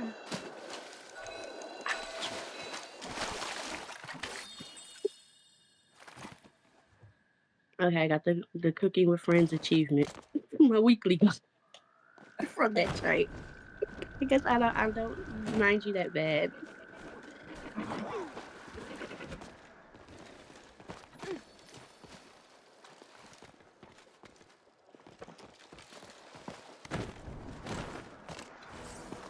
And me and my god sister were having a debate on registries.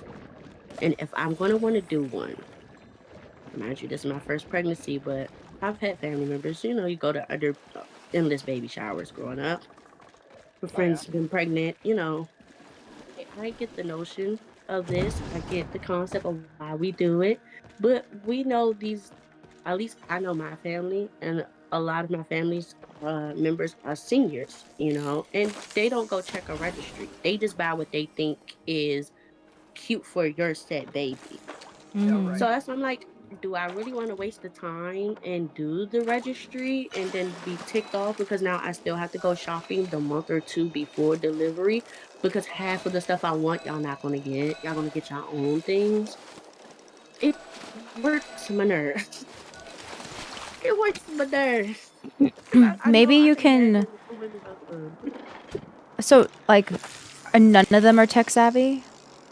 No, Oh, like damn. literally, yeah, no, they're like 60 and over. So you're still having to teach them every time how to do a screenshot I'm dead. and how to send a Not a text message to screenshot. yeah, like little How's it simple stuff going? like Nick, it's that. going well. Like I still got family members asking me, Amber, can you help me send an email? Like, yeah, no, definitely not tech savvy at all. Basic, bare minimum.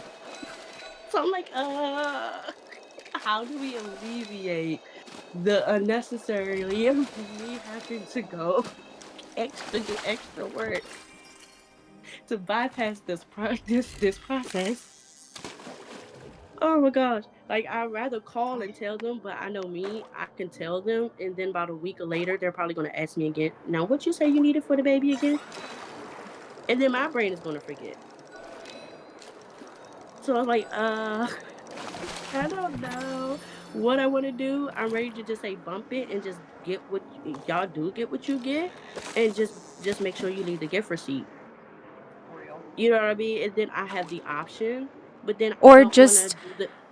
you should ask them because by the baby shower you should know like the sex of the baby, right? This is normally what people will ask you or whatever.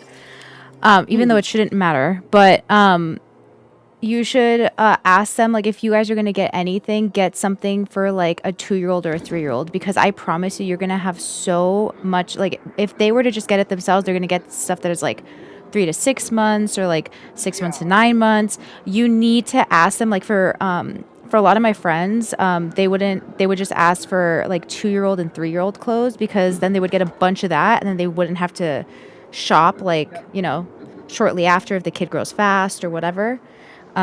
Yeah, yeah, yeah. Because you're gonna already have like a lot that you want to already put on the baby when it's like when the baby's born, so Yeah, you and might not as well gonna lie, ask for other stuff. yeah, a lot of those onesies are a lot cheaper, whereas like toddler clothes are gonna be a little more expensive, so it's worth asking for that Yes. stuff a lot more. Yeah, just like don't even give them a list. Just literally just tell them Yeah. like if you're gonna buy anything, buy clothes for a 2 or 3-year-old so that my baby can have clothes like for that age. Yep. Got you, got you. No, no, When yeah, you can that actually does make like take them sense. to stuff. When they start getting like pictures taken if they go to preschool and whatnot. Mm-hmm. First for the first couple of months anyway. I mean, you really don't go too much out the house anyway. So a No, couple of right. ones here and there, your own self purchasing them, like because you probably not going to let them go out the house anyway unless it's a doctor's appointment type or thing. Like I know for me that's no. Yeah, if it's not a doctor's appointment or I can't order something to come to the house and I have to go out, then I will go out. But I don't plan for at least the first year. That's why I'm trying to map it out to where I can I be got able to be out mines! for the first year without leaving out my Yay! front door. I don't have to. Yeah, let's go. Congratulations. I am stuck trying to get one, but hopefully this part of the the area seems to be giving us a lot of good ones because I just got like four Yeah. four plushies. Yeah. Wait, over there? Mm. I'm coming over there. What? Yeah, or it's like Okay. been around here that I've been getting them. Yeah, I really like this kind of strip. You can run up and down it like Bahari. Mm-hmm. Get those ripples so you can get the start.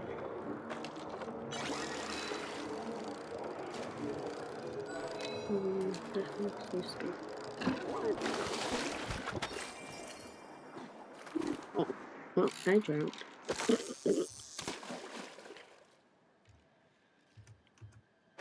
I forgot. I think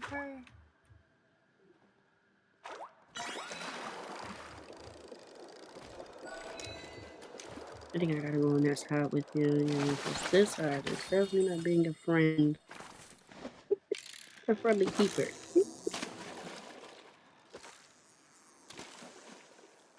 why. Oh no, You have to go down over here. Oh, yeah, or farther. Yeah. Sometimes if you're just too close to the rocks, you gotta get just Yes. the right angle.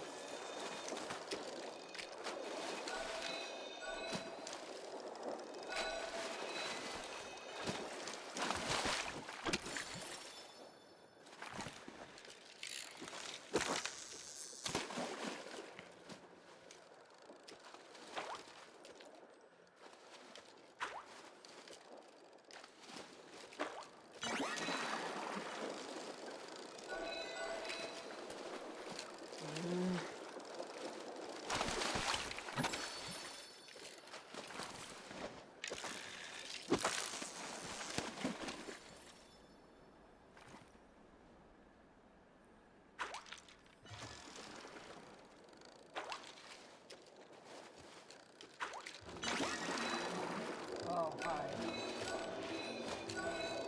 This isn't confusing at all. Oh my god. Sorry. No, it's not you. Ali and I like fished around the same spot. So Oh. at least we both got it. I'll scoot over a little bit.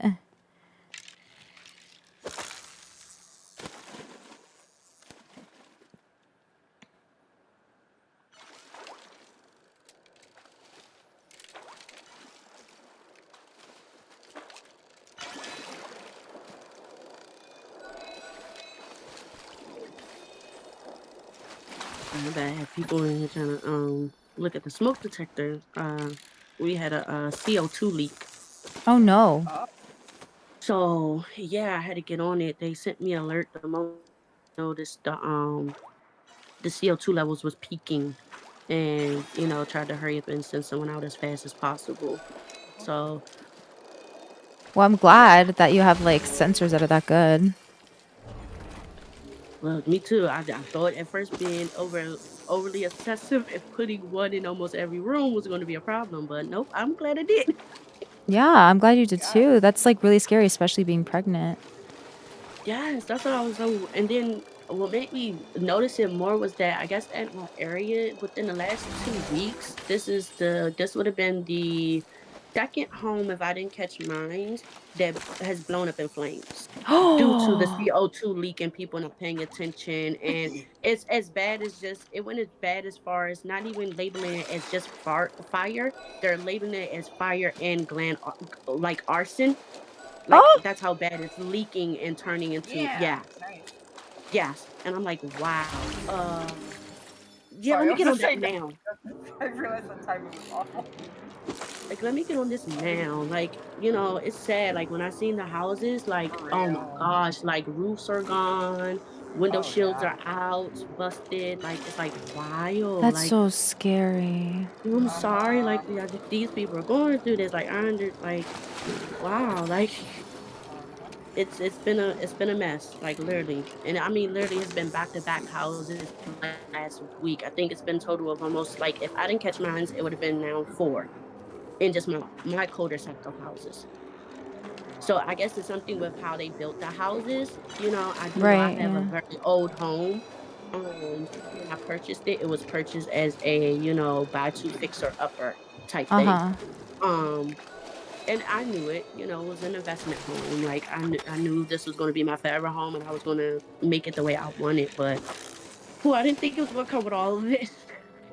Yeah, that's Did really that? scary. I am so glad like that's where like being overly cautious like really does pay off. And obviously you saw how much it would pay off. Yeah. Like, and then it was like I noticed things with the smell and stuff. Like the smells, like my smells have been so sensitive, my nose. So it's like I've been peeping onto those things. Like this, when I'm like something just doesn't smell right. I don't know where to pinpoint where this is, but it's a off smell.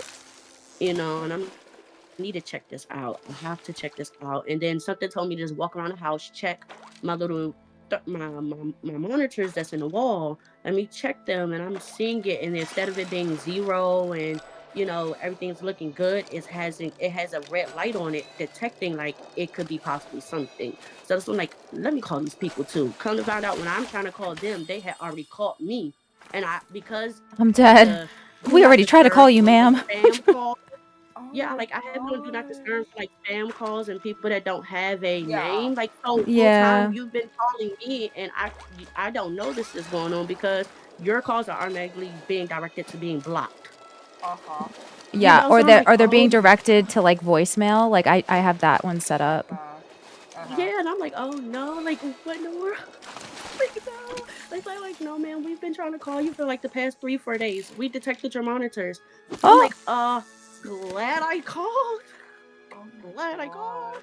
Like, yeah, it's just a little one. You oh caught it my in god. time. Like, it's not that bad, but it could have been. I'm like, Yeah. oh my gosh.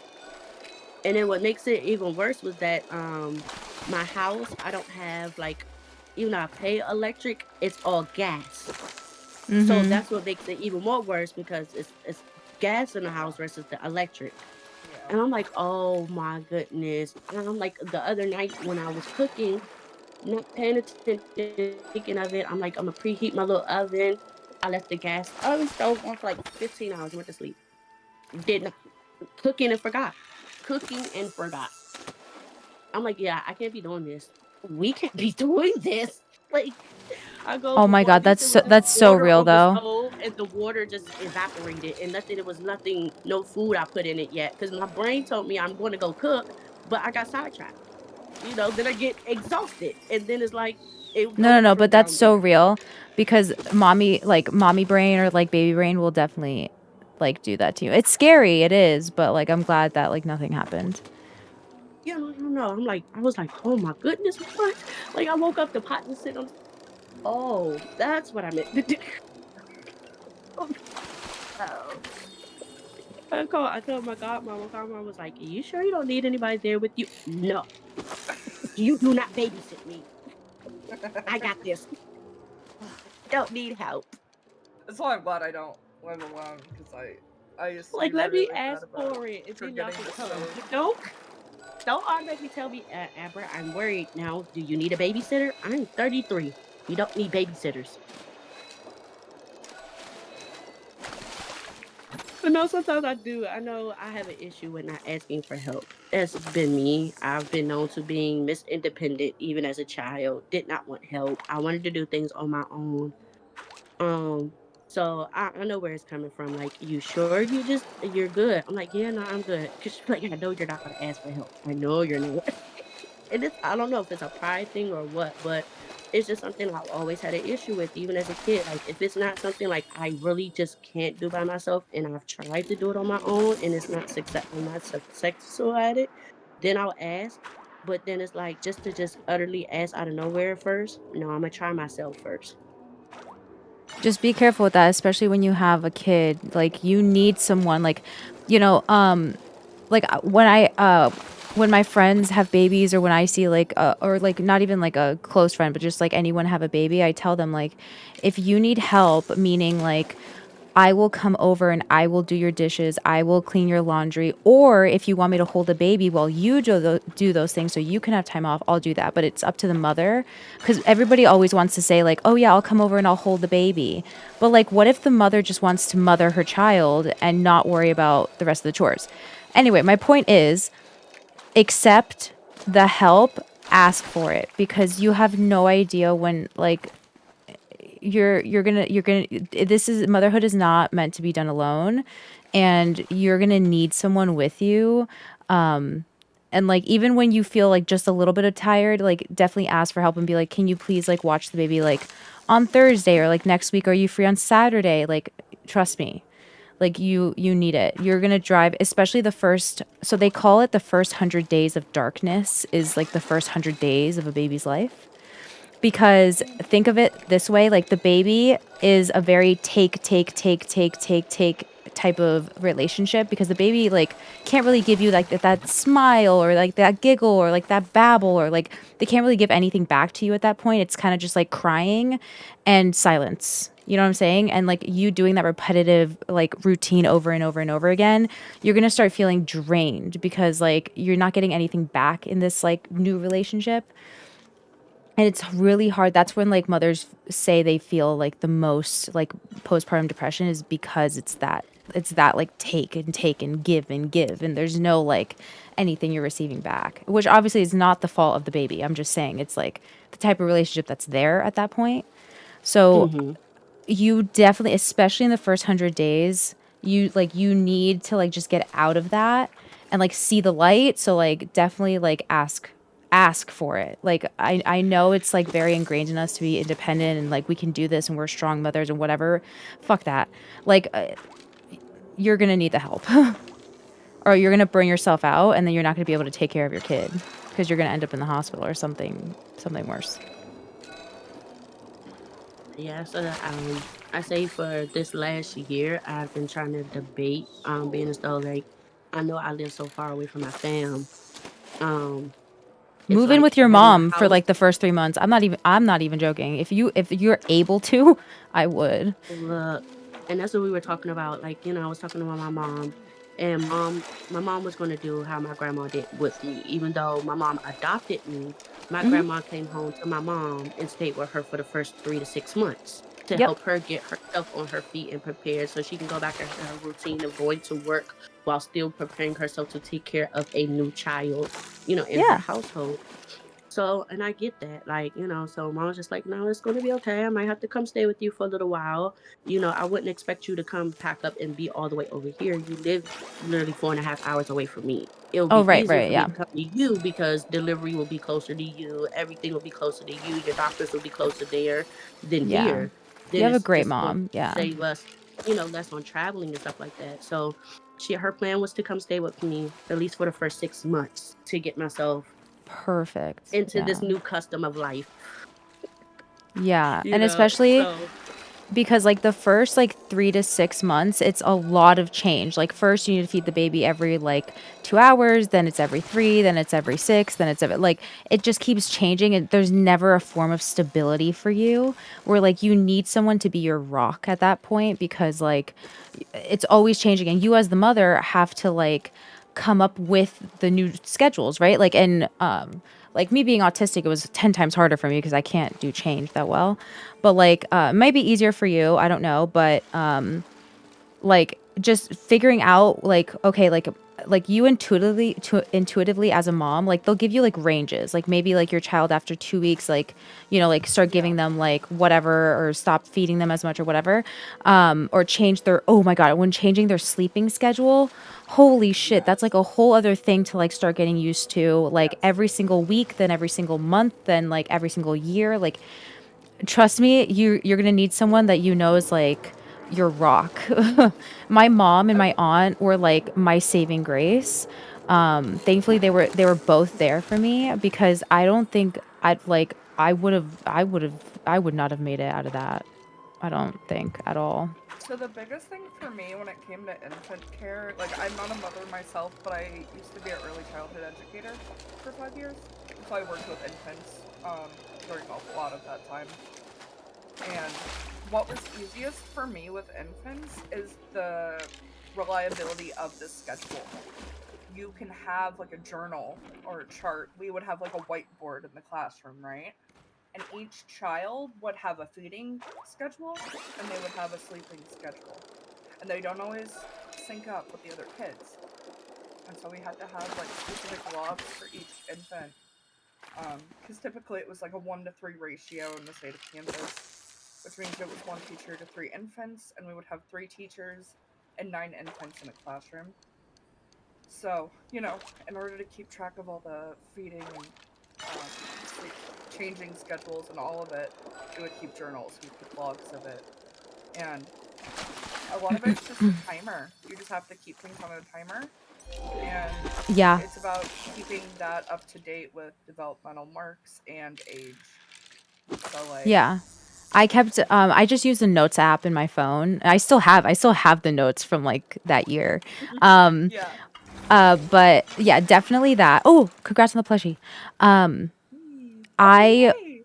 I would like keep like there was like an app that I used. I'm sorry, I can't remember the app. If you wanted to use it, I could probably find it. But I kept an app just to tell me like, okay, like now it's like your baby should be eating this, and you can try water, and okay, they can finally switch to only like 3 naps a day. So then I knew, and then like I would intuitively as a mother, I would know like, okay, Zoe's ready for this. She's not feeling as tired. She's kind of fighting going to sleep at this time. So maybe it's time to take out this nap. But yeah, definitely keeping track of that is going to help you a lot. Yeah. And then You'll what feel else? a lot more confident with everything you're I doing. think we will have to definitely look into that, because it's like I know my Yes. mom will try as much as to help me, but I do have to still remember from my mom, like when I got adopted, I was already 18 months. So a lot of that baby phase she missed out of. She is not Yeah. aware of either. So we're both going to be like two hitting blanks in a sense, because when I came here, I was already attached to all of, like in tune with most of the things as an 18-month-old. Like I was already fully potty trained. I was already Oh like, wow. yeah, no, my foster mother did not play. We were potty training at six Yep. months, if Oh as yeah. early as Oh, 3 months, and 3 to 6 As, months. yeah. I would As I early would as you're going. I would keep them like if you're, well, obviously it depends on the child, but like Yeah. with Zoe, she was very good, like she was very good about sticking to routines, and like routines really helped her. I mean, helps every baby, but every baby's a little bit different. So like sometimes like Hmm. with some babies, like you may have to like adjust, like okay, so like today their rhythm is going more of like, okay, in 30 minutes we'll take the nap instead of right now, because if you start to like fight the kid or whatever. But anyway, I would if you can, I would stick very rigidly, like as in like, oh, we have a like a a baby shower to go to at like 5, but my child normally goes down at like 6 or 7. Okay, so I can stay there for an hour and then I'm out. Like I have to keep this Yeah. baby on a schedule. I would not stay at parties. I don't care if they can sleep in the corner like I used to do as a kid. And not that it's bad that if you were to do No. that, but like I just knew that if I didn't stick to my schedule, I would lose my mind. Like not only would my baby be dysregulated, but I would be, and like the two of us can't be doing this at the same time.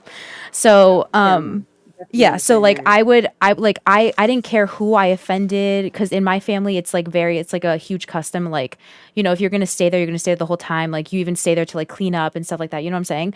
Like even when people had babies, like, you know, the grandmas would take the babies while you helped clean up or something. You know what I'm saying? So like, but for me, I was like, no one's holding my baby.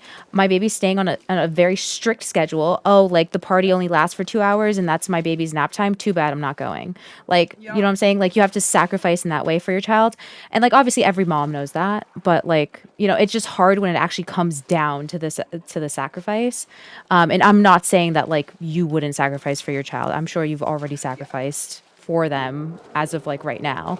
But like it could be a lot. They're gonna be in these like developmental ages, right? When they're Yeah. like even 4, 5, 6 years old, it will not be like this anymore, and you will be able to do those things whenever. Exactly. Yeah. But It it's might just for seem these like that in the first few beginning. years, Yeah. It's very strict on the routine, because routine is everything when it comes to development. And so like the biggest 3 things would be like feeding, diapers, and naps. And if you keep that on a schedule, you won't have issues, or it should decrease the chances of some issues happening, like diaper rash or things like that, you know? Or like, yeah. With infants, I would check every 30 minutes to an hour for if they're wet, and then I'd change every 2 hours regardless. Yeah. Just And to if make they're sure even that just like a nothing little happens. bit wet, like even if Zoe was a little bit wet, like I would like change it and be like, okay, new diaper. Oh, Yep. like, yep. I would be like, but like when she got older, like then I would be like, oh, she just like went like like I would touch it and she'd like if the diaper wasn't like this maybe Yeah, full, saturated. then Yeah. then I would just like let her like run around a little bit more. But definitely for like infants, I would always change them the second they were a little bit wet. They have the most sensitive skin. Yeah. I also, my favorite age, funny enough, is the one that a lot of teachers avoid, which is the potty training age. I taught 2.5 to 3.5-year-olds, which is like the main potty training range. Mhm. And the biggest thing for me is just, I don't care if you're potty trained or not, we're gonna try sitting on the potty. You don't have to use it, or we're Yeah. just gonna go check it out. Yeah. And like hang out there. And every time a diaper came off, I was like, okay, let's go try sitting on the potty. And they wouldn't have to do anything. They just have to And sit then on they're it. like, okay. And then I'm like, okay, Yeah. you're done. And then we think change for them me, back like, into the growing diaper. up, And it's just to expose them and make them comfortable so they're not even, like like- anxious about it. Yeah, I even mean, for me obviously growing up, that's even though a I little bit came down the that road, way, but I loved Sorry? it because like mom like had a way of making potty training fun in a sense. Like Oh, it that's was the fun nice. of it. Like it was like, you know, come on, especially grandma, like, you know, she'll have her little pee in the potty like a big girl now. You know, I did. You always Yeah. had the incentives. Like, you know, You you make it had little exciting. candy for number 1. You maybe get a little extra if you had a number 2. Yeah. It made it Sticker cards and exciting stuff for like Oh, you that. to want to go. oh, just because I mean, like obviously we don't even know what your baby's personality is going to be like or whatever, but with I didn't like no matter what type of baby you have, who the personality or whatever. What I used to do, this is like long down the road, but just for you to keep in mind, because this helped me a lot. And not like a lot, but like it like definitely helped in like the 2 situations where my child found a pill on the floor. So very early on, I would like starting at the age of 2 or 3, I would say if you find a little pill, give it to mommy and I'll give you chocolate. And then like the 2 times that Zoe found it, she ran to me and she said, "Mommy, I want chocolate." And so then she didn't put it in her That's mouth so perfect. because That's yeah. so good. So like definitely teach your child that for sure, because it saved me in those moments. And she was she was one to put everything in her mouth. So like I And bite was anything. Yeah, they find even things that you wouldn't think they would find, or like you can even teach them like if you find a coin, give it to mommy, like like stuff like that. But even to this day, she's like literally like I think like a week ago, she's like she really loves to like see me do things or whatever, like take my pills or like we're a family that leaves the door open when we pee. Like we could be in a conversation and be like I have to pee, so you just follow me. Like it's not like a big thing to us. So like she'll like to like see me like just like go to the bed. She's like enticed by these things. But anyway, so yeah, she's very, very curious, and I let her. These are natural things that happen. Oh, and also, if you would, so I was sexually assaulted when I was a child. So with Zoe, I'm obviously like so hyper vigilant about it. And the first thing I did was even the day she was born, I would say, okay, I'm going to clean your vagina. And then I kept saying that every single diaper change. And then I'd be like, okay, I'm going to clean your butt. And then so then that's how you, and then like when she was like, I don't know, I think maybe like 9 months, 10 months, like a year old, I would say, okay, where's your vagina? And she would like pat her vagina. And the reason why that is so important is because when we teach them like, oh, that's your like, I don't know, vajayjay, or that's like your pum pum, or that's like your cookie or whatever. Like just the first, like when I was pregnant, I heard this story where like a child went up to a teacher and said, my uncle licked my cookie. And the teacher was like, oh, maybe next time you should just get another cookie. And then the child kept saying that, and it turns out that the mom taught the little girl that her vagina was a cookie. So she was essentially self-reporting. So you catch the most of those cases by teaching them the correct anatomy, the correct the correct term for these body parts. So like I didn't have to. She definitely nicknamed those parts. Like my boobs were supposed to be like my door knockers, and my coochie is supposed to be like my purse. Like that's what she used to call it, instead of saying like oh yeah, this is. But in my head, I figured she did that because, like I said, I developed so quickly. I'm in elementary school at 3rd and 4th grade. It was also not. Boobs. Yeah, it was also just like in those times. Like in those times, it just wasn't like everyone thought it was like a taboo thing. But like my daughter, like that's what I'm saying. Like my daughter like understands what a penis is and what a like what her vagina is and stuff like that. So like it's I think it's very, very important, especially for sexual assault situations, but also just so that these children like know, and they can easily tell you like, yeah, like or like I'm bleeding, and from where? From my vagina. Like they have an actual term for it, where if they told anyone in the world, they would understand. You know what I'm saying? Exactly. Yeah, so I think age appropriate education. Like there's a lot of misinformation around teaching children about these things because they think it's teaching kids about sex, and they're like, it's not. And it's not. Like it's not. And even sex education is not promoting. Even like telling them young, to me, I feel like it's kind of better while they're young. Most kids want to learn when they're young, and especially while they have the capacity to want to learn, instill it into them. And then to me, I feel like also not even just to give them the correct terming, but it's like kids are curious Georges.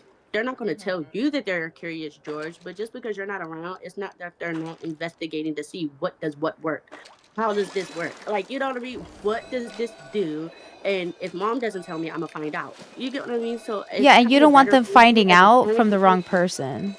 Yeah. It's kind of you better off telling them versus them being steered the wrong way by someone else. Like, nah, this is what it is, baby. Like, this is, it's okay, this is what it does, this is what we all have, and this is how it works, the functions, especially once they can comprehend it. Like, I don't know, growing up for me, I didn't my mom didn't baby talk me, and you should really not baby talk a child. It actually doesn't help with speech at all. Like if you baby talk a child, they're not going to learn like the correct like sounds and the way to manipulate their tongue and stuff to actually speak. So like So like you should never actually baby talk a baby. You should just talk to them as if I'm talking to you. Yeah. Yeah, because I mean, I get it in the womb while they're in the womb, but once they come out, like it's best to kind of like go ahead and articulate certain words so they know when it's time to talk, how to like say these things, or at least come something close to it if they can't, so Yeah. that way no one is playing the guessing game of what your baby is trying to say. Yeah. And Ooh. Because they're you the use this baby, Google so Doc. right. You know They're the what baby, so actually? they're gonna babble, and you're like, yeah, bottle. Like even if they say baba, you would say You say yes, bottle, bottle. and you still enunciate like the word Yeah. because that teaches them. They learn by hearing. Yeah. Zoe had a speech therapist, and the speech therapist is like, so the first thing like your mom and your aunt have to do is stop baby talking her. Yep. And actually pronounce things, even if it's the pronunciation in Spanish, they have to enunciate their Yes. words and make sure Yeah. that she like understands. The other thing I was gonna say, which actually, do you want us to stop talking about this? Because I just realized we're like spitting shit at you, and like you might not even care to like know any of this. No, like when I say I'm right now in this alone, like I said, my first, I haven't even had my first appointment. Still, right now, the sky is the limit on how much I can take in. You know what I mean? Because if not, I'm over here researching it myself, and I'd rather not go into a book on how to be a mom. You know what I'm saying? And they have their own guidelines of what they think the best mom is. It could also be To me, very I know there is no such Americanized. thing as the Yeah. best. You know what I mean? So it's Yeah, like, and I also want to extend this, but like if you ever like when like like when you actually have said baby, if you ever like need me or like whatever, feel free to like message me on Discord whenever, even if it's like from a year from now we haven't talked and you just like like what did you say about that one thing? Like I will always answer. I will always be happy to help. thank you. Like it's gonna take a village, and I'm opposed to anything, like I said, I've learned in my 30 years of life there is no such thing as a full-on manual on how to raise kids. It's your way, their way, and someone else's way. So it's best to have a village, and especially if Yeah. someone that shares some of the same like-minded individual way, in the way that you would like to have your upbringing of a child, then yeah, like please by all means give me your insights. You know what I mean? I'm not gonna Oh, shout sorry. by I no means. know. No, yeah, exactly. And I was just gonna tell you the one other good thing that I did was I got CPR and first aid certified for infants. Yes. Which like a lot of people don't do. And I also kept like I forget what it's actually called. I still have it, but it's like like if your baby's choking, you put it over their mouths and then like you like The suck it out. back. Yeah. Yeah, and Mhm. I kept that around all the time. But like even in the diaper bag, I would keep that in the diaper bag. But yes, definitely if you can, because I know you said you were starting classes, so like if you want to have a class, like I think that one is really important for mothers to have. A lot of mothers won't do that, and then they kind of don't know when's the age that you turn them over to like pat their back for CPR, and then when's the age when you can start actually like doing compressions on them, and like a lot And of how to do compressions, how and how to fast do to them. do said compressions, because you also have to do them at a faster rate because Yeah. they're an infant. Now, I So their will heart say rate's with me faster. working in the medical field, that came kind of Yeah. easy. Now that Oh, one I okay. kind of Okay, got you. know Yeah. because working in the medical field, I worked in hospitals here and there, so I knew I didn't have just all older or elderly patients, and even with them, some of them you had to be kind of a little bit cautious of how you did CPR because the more Yes. pressure you put on a person's chest, you can break their rib cages, all these things. So it's I'm like, just saying yeah, for that. like a refresher for infants, that's all. But if you already have that, Oh yeah, like yeah. great, like that's awesome. Yeah, I had to do it Oh yeah, for yeah. I when had I was a to. teacher. Like, It's a state requirement. Ooh, yay! I got another Mangeria war over here. oh, let me go Ooh, with you. I only have one plushie so far. I got the fin. I hate those fins. I have so many of them. Ugh, I I have want so to many of all of pull them. out all my plushie pools and put all my shark fins in my plushie pools. Ooh, I should do that. Yeah. Because there's a bug. I don't know if it's a bug or a feature. I don't know if they're doing this on purpose or not, but plushie pools are in Leah's store like every day. Every day, I Yeah, know. yeah, I it's don't. always the plushie pool. And I think the only way I've gotten rid of my plushie pool, that pool thing, is by actually purchasing it once. And because I purchased it once, it gave me like the next 30-day cool down moment where I would see something completely different. So I Interesting. had to learn Okay. you have to purchase it. And then it goes away for like at least the next couple of days. You'll Wow, get I an love option of this. something else. I was Oh wondering my why god. the heck I that have was 12. there. I don't need more. I have 12. Yeah, I think it's actually a glitch. It's gotta be some. Every time they come out with a patch, I swear it's like they fix 5 things and 10 things break. Like, You know what I Yeah. sold? And now I'm forgetting how much it was. It was like I can't remember if it was 25 or close to $50,000 or dollars gold in the game, oh, but I sold all of 15 of the pumpkin lure like rock hoppers, the yeah. lures. I sold the lures and oh my god, Oh, it was really? so much gold. Yeah. Holy hell. Okay. Shit. I need to check that So out. if you're ever like low, low, That's low and you need it, just sell those. Yeah. Oh my goodness. okay. I haven't used, I'd Okay. never used any of mine because I just like hopped on everybody else like doing them. So that's how I got my 25. Hey, Um, 11 sitting in my pocket. I'm serious. Sell them if Like you literally really 11 like, sitting in my or pocket. save them. I don't know. But I sold all mine. I was like, I'm never going to use this. I could care less about these pumpkin ones. If it doesn't come with a plushie, I can promise you I don't care about it. Hey, look. But yeah, I mean, I hope that was helpful. I'm sorry if we like overwhelmed you with info. No, like I am perfectly like I'm happy with any help. I'm not one to like, now I don't go requesting it, but like communicating or giving me some insight as to ways I can go, like I don't mind because I don't know it all. I know I don't. So Nobody I does. don't Nobody mind. does. I don't Nobody mind at does. all. I'd Yeah. rather have the conversation and kind of like have something to refer to than thinking that like when the time comes at the last minute, I'll have to have an answer to a solution that I don't have an answer to. You know? Oh, So if you sorry, I'm just remembering all this shit, but like because I mean, it's been 7 years or 6 years since Zoe's been like an infant, but what I would really, really, really invest in if you have the funds is a really good baby cam. Because I could be outside of the house and I could still check in on the camera and I could like move the camera around on my phone.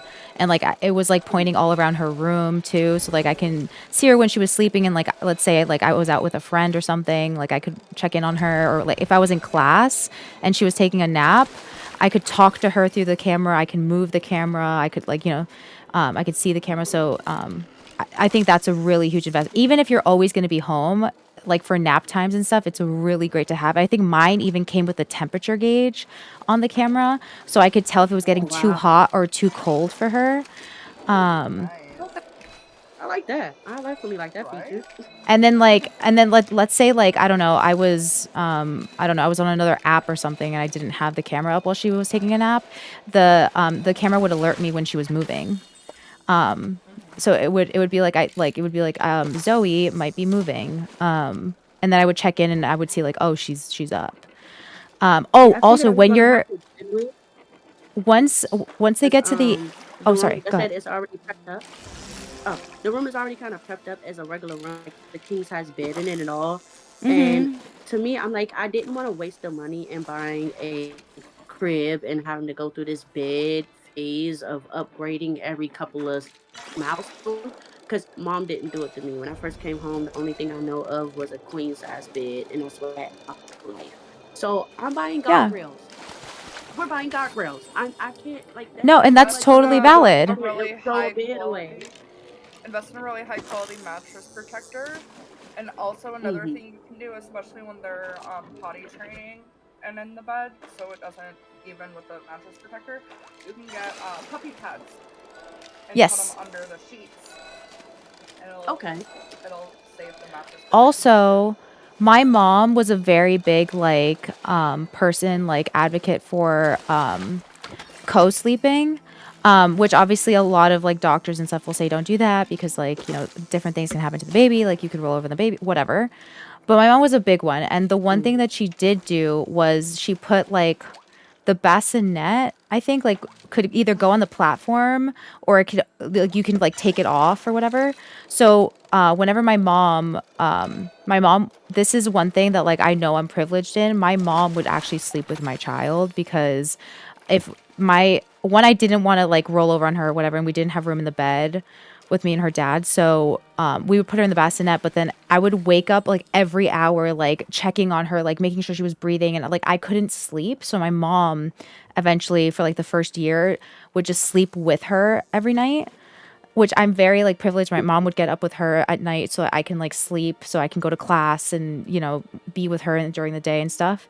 But the way that my mom slept with her in the bed was with a bassinet. So like she would be in the bed with like guardrails, but like also in a bassinet. So like there was really no like no way that you could like kind of like roll over on her. The other way my mom used to do it, the other way my mom used to do is like she would put like pillows on like all the sides of her, so like she couldn't roll any other way or anything like that.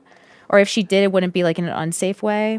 Obviously with the guardrails too, like the huge ones that like go on the queen bed. Yeah.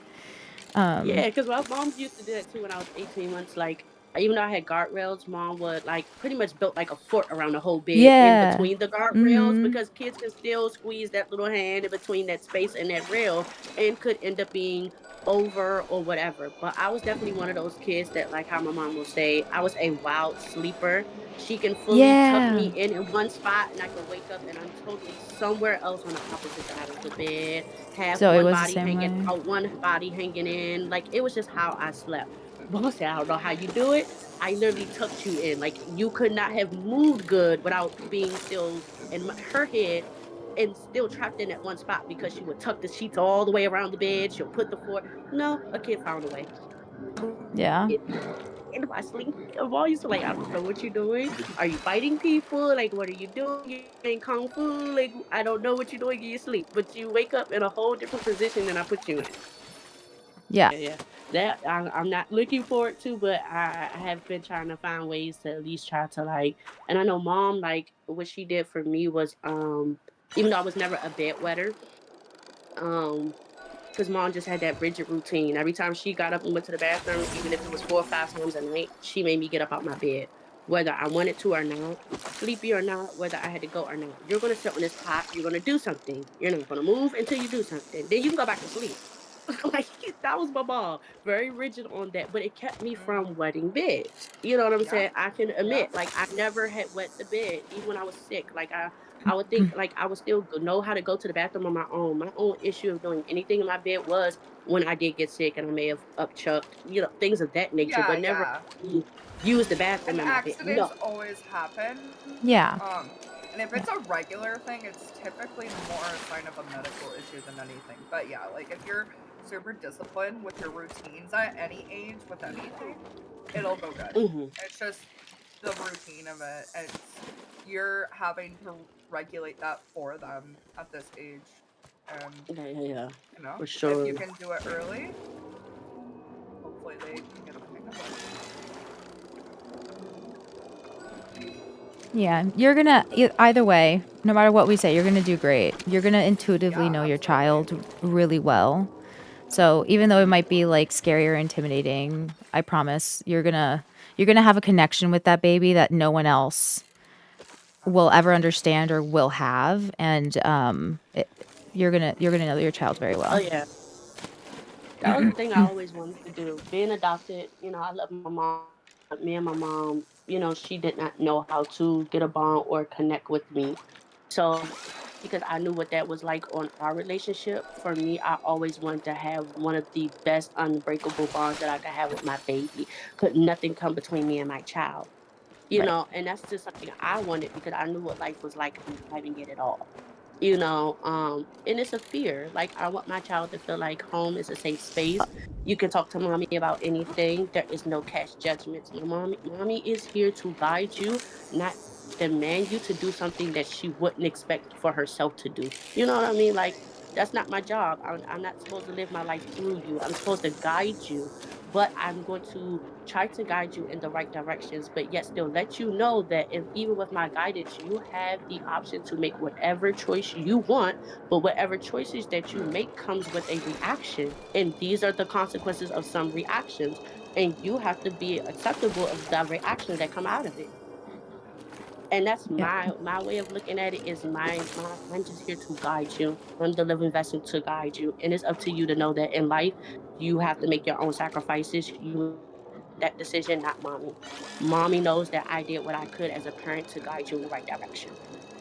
Right. I And I always can't fault said, yeah, go ahead.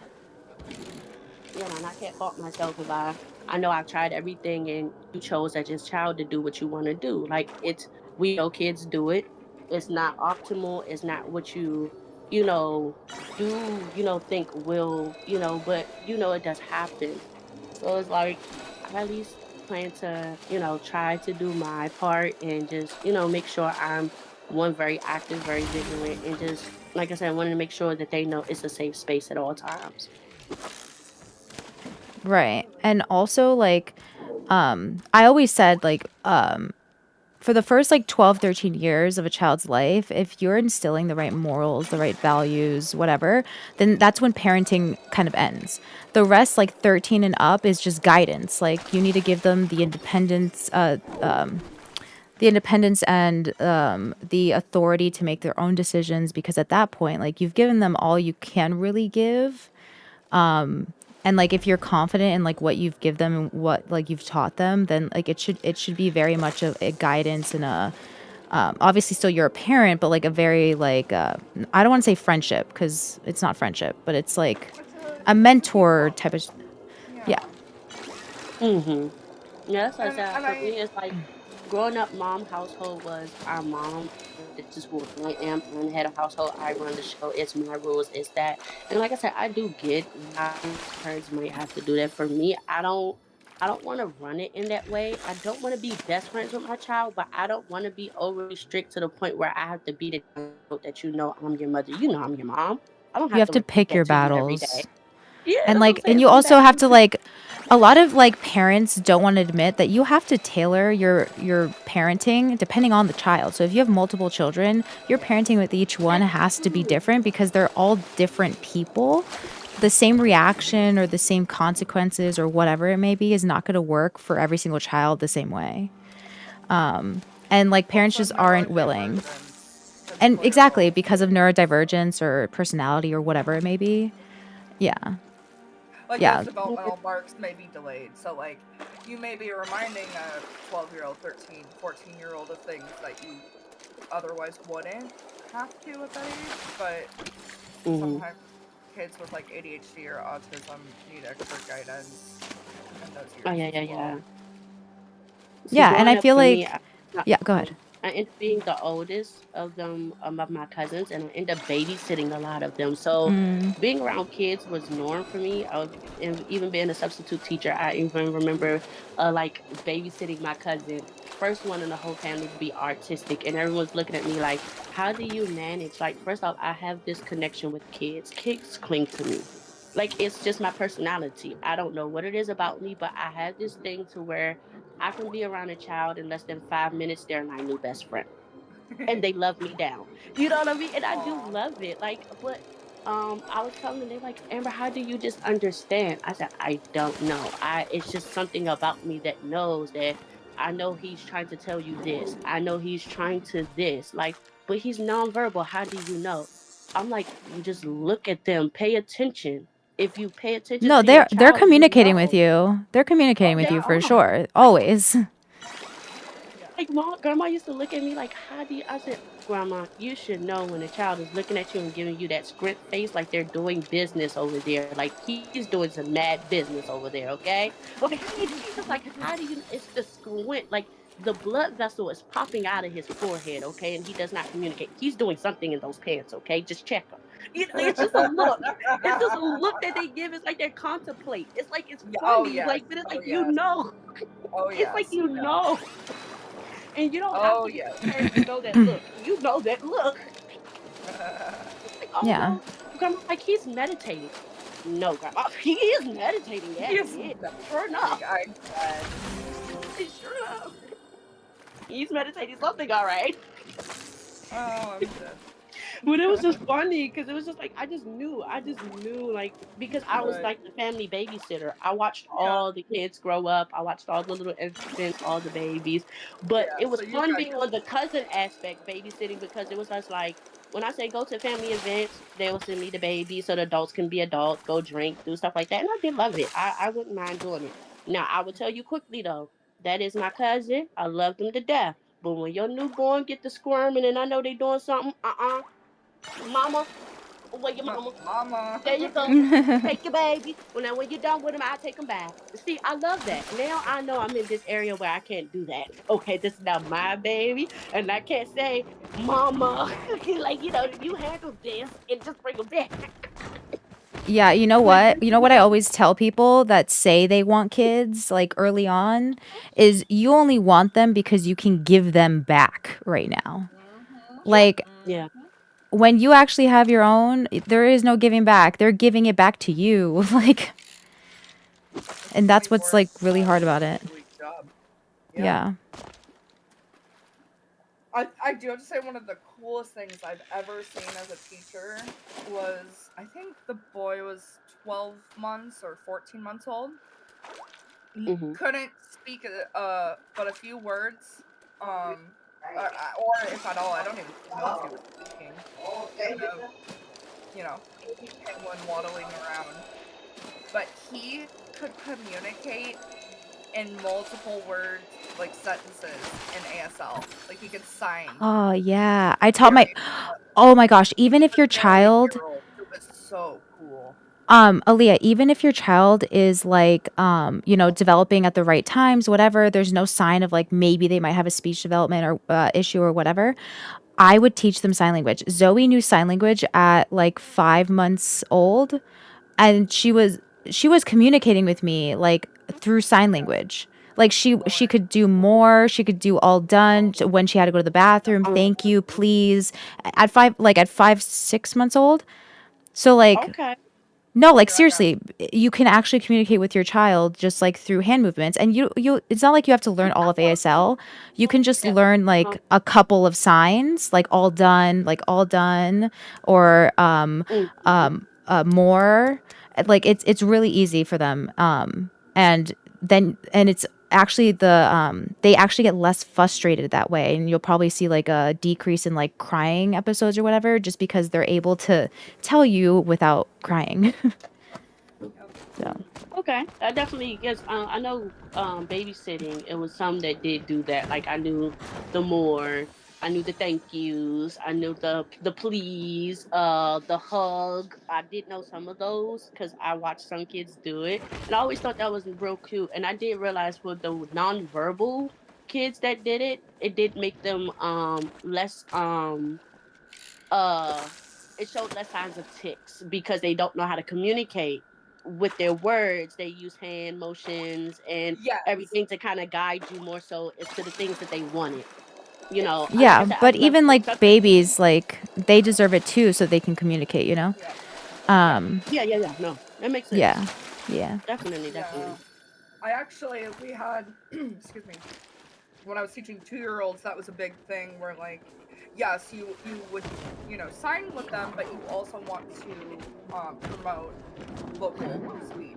Oh yeah, obvious. Yeah. When they start being able to but- communicate, you want to do the both of them at that point. Right. But usually if they're around like 2 or 3 and you're starting to notice some speech delays, but they're picking up signs, they're very in tune with everything, get their hearing checked. Sometimes Yes. it can be hearing. Yeah. Which Which you'll also do. That I taught, and like we thought she might have had like an intellectual disability. Like she tried to speak, but it was not like working out, and like she was like running into stuff, and she was like, because she had like recurring ear infections, and she had a lot of other stuff going on, and so we were like, what is happening? And like sure enough, after a while they were like, oh yeah, her hearing was really, really bad. I know. I definitely have to take those. soon as she got hearing aids, it was like night and day. Like she turned into a different person. She brightened up. She was happier. She I stopped having like those bet. meltdowns because she would get frustrated, you know, and we would empathize with her because it was just really, it was sad to see. But like it was so cool. Like as soon as she got those hearing aids, it was really neat. And Yeah. like I have a member in my family who's in like high school, and she just got hearing aids not too long ago, and it's really awesome because she's had some speech impediment and stuff. I don't know what you Mhm. call it. It could also be an auditory processing disorder as well, which I have. I do too. Yeah. So it could also be that. So it's always good to like, I mean, you always have to watch for a lot of things, but like eventually like you'll also get the hang of it. So it's okay. Yeah. Yeah. No, that was the same with like my baby cousin Mikhail when we knew he was artistic. It was like the signs were kind of Autistic. realistic, you know. Oh well, yeah, autistic. We kind of knew because the signs were kind of somewhat there in the beginning because it was like at first no, we didn't think of it, but then when he turned like 1, he would not even he wouldn't answer to his own name. Can be in the Yeah. same room, call him Mikhail. Like his eyes will be diverted in whatever he was doing, as if he could not hear at all. And so that's when we were like, I think we might want to look into that because he's not even acknowledging that you're calling his name, you know. Yeah. And by now he's 1. He should know, you know, what his name is, or at least be able to say or look in your direction if he can't even speak by 1. Respond to it. Yeah, Yeah. at least be able to give some type of response. No, Yeah. there was none of that. And so it took Mikhail some time.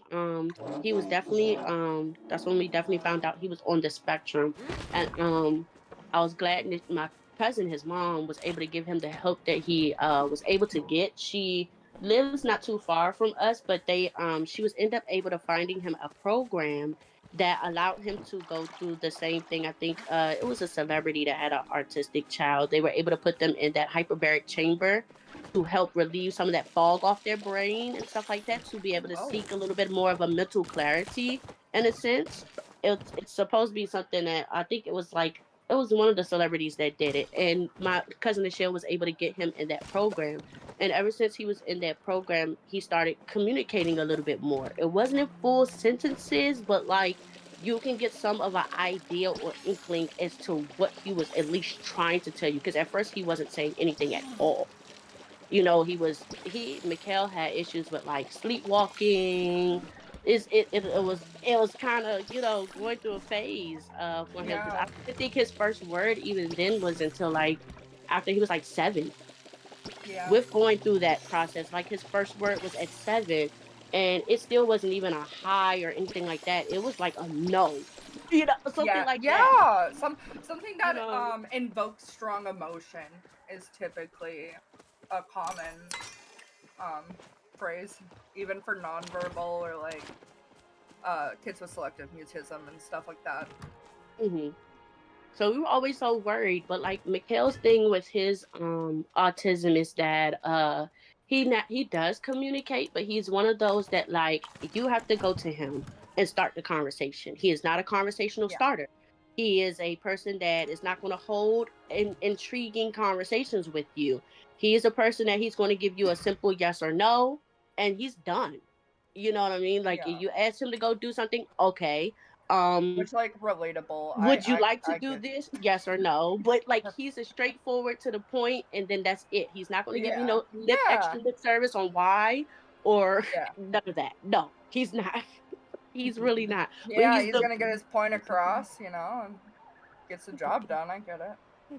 oh yeah, very simple. But love the little kids to death. Love me, my little baby Mikhail. But he's and I mean, when I say I remember growing up watching him grow up, it was just like the transformation of when he didn't talk and then when he did, and he grew into his his um his abilities. Like this, he was a walking calculator, walking math genius. And I mean at like 2 and 3 when we used See, to and go walking at times, that he might would be be how somewhere he like communicates with the world is through with the numbers, numbers, through yeah, with math. numbers. It was like Yes. he had a number line in his head, like this boy at Oh, like 3, balloon and math. it would be no simple math like 3 plus 2. This boy would be somewhere like uh uh uh uh uh, Linda, can get you the command tell me eventually. what 327 times 32 is?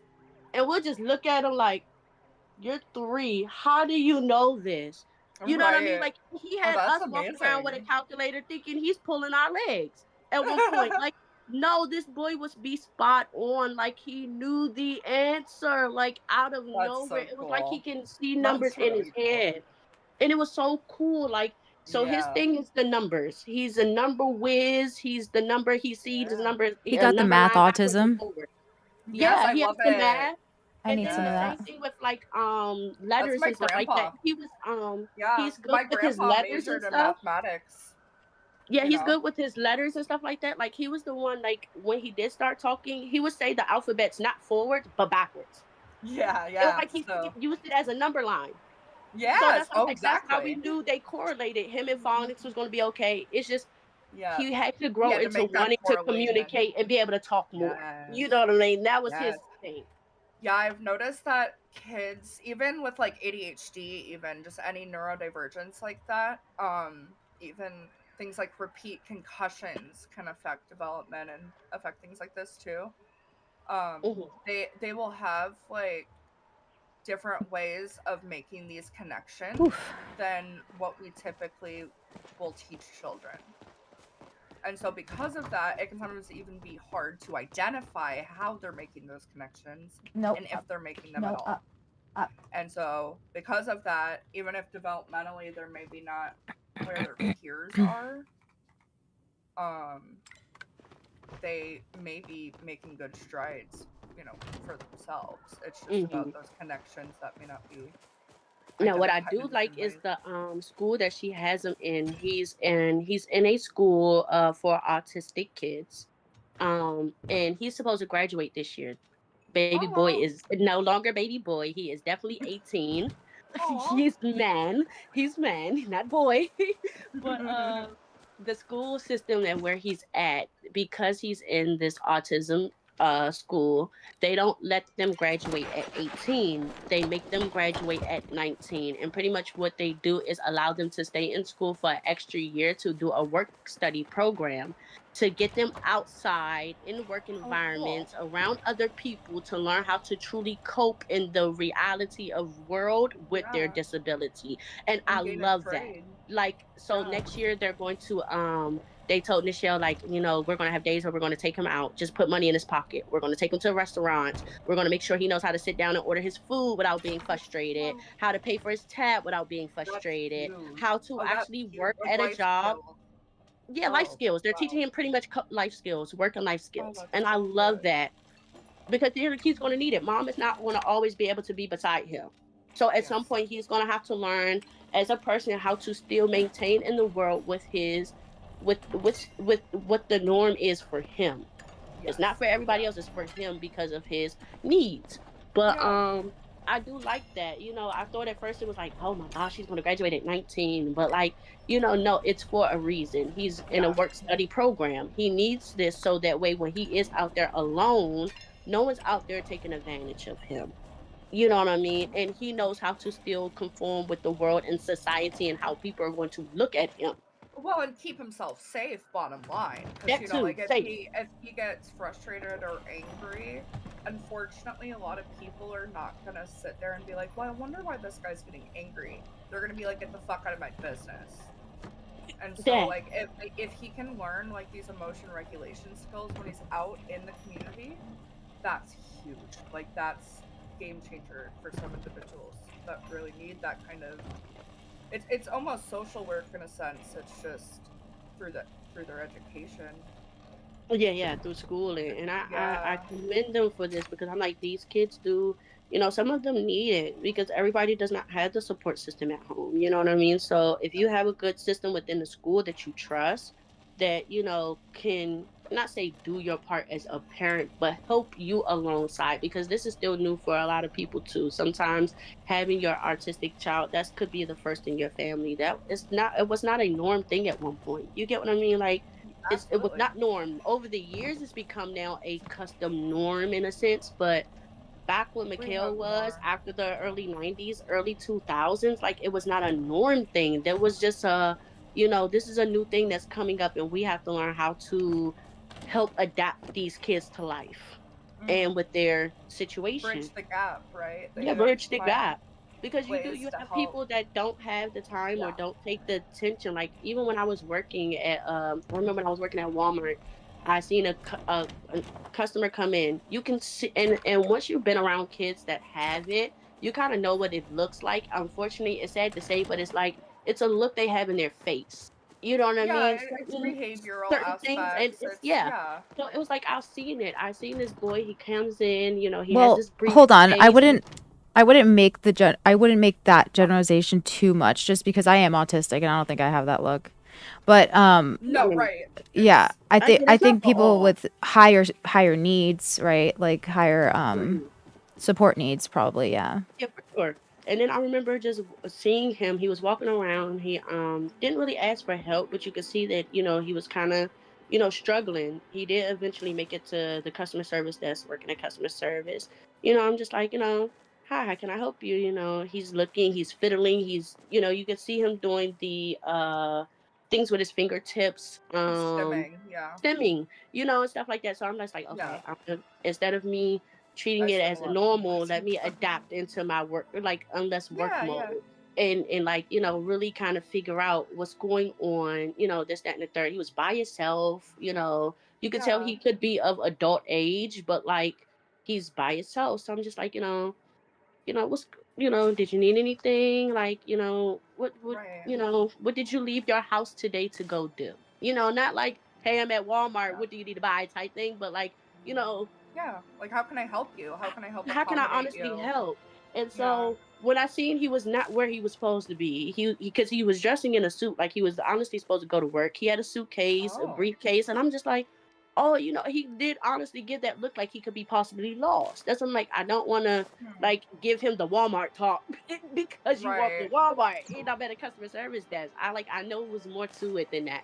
So I'm just like, I sat down with him. He can barely mutter some words out. I could see him just like try to, but then couldn't. And so I'm just like, okay, I'm gonna just try to just wing it out. I'm gonna see if he can, you know. I'm like, do you have a speech app, or like, I'm trying to find ways to really communicate with him. You could see it was kind of getting some friction. So Yeah. I didn't want to get active threat involved, just because I didn't know how he would respond to seeing a police guard come out the door. You know what I mean? Because this is my first time Yeah. meeting you. This is the first time you meeting me. So Yeah. Just I didn't needed want to help. frighten you off, but I do also want to help. A genuine person Right. that wants to help, because I see you just need some help. Come to find out, yes, he was in a work study program, much like my Okay. cousin, just a little bit Okay. older, and he was supposed to be going to the building beside us. Oh, yeah. And it was just funny how I just like it just so happened to You say, let me happen just to be check. there. Yeah, he Yeah. just happened to come in Walmart instead, not noticing that he just had to go the building down below. Like it Yeah. was right next door to us, literally like right next door. So I just so happened to tell my boss, like, hey, I need to go step out. I'm gonna take my 15. And something just told me to check his briefcase. He had underneath his briefcase his name, his birth, like, so you could tell his mama kind of put those aspects just in case he did get lost or whoever, to kind of like, so something told me like, let me just check this suitcase, because he's clinging onto it like for dear life. So I happened to Right. just look at the bottom. I see a contact number. It's to his family member. I Okay, said, thanks, hey, Jane. I'm at Walmart. I think this is your member. Your family member. I just want to check and make sure where he's supposed to Okay, guys, be, or I'm gonna start wrapping up stream so I'm just gonna exit the channel, but feel free to stay in here while I'm just gonna like I think I'm gonna decorate a little bit and then I'm gonna start like wrapping up. Yeah. Okay. Yeah. No problem. Okay, I'll see you guys in a little bit.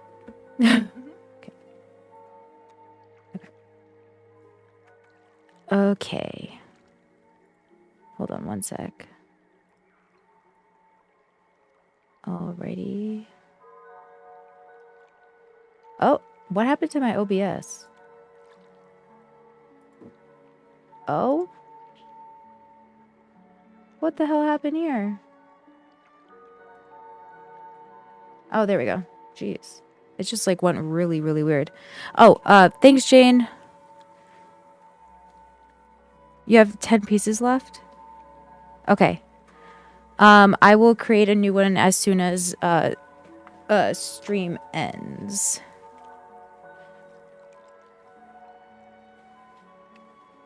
Okay.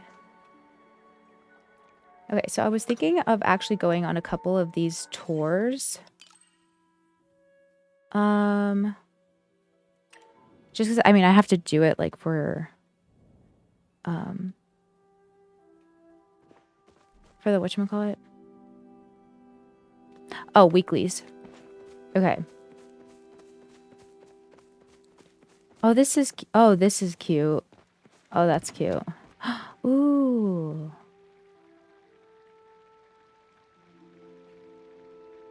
Maybe I should do something like this.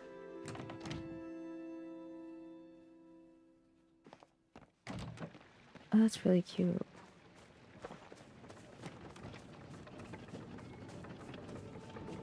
Oh?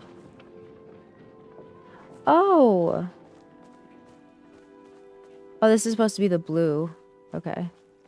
The blue, like, shore color is, bugged right now, so that's why it looks white. Oh, this is super cute.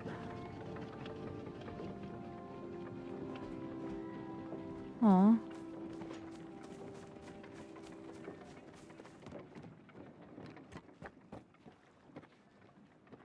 Oh, it's like a little bar.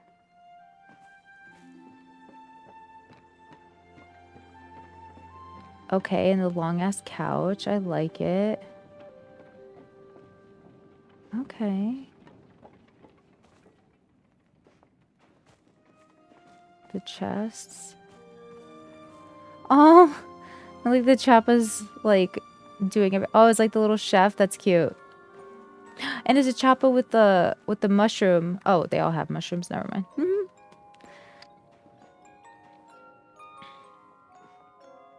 This is super cute. I feel like we all watched that one, like, Miffy Puff video on YouTube.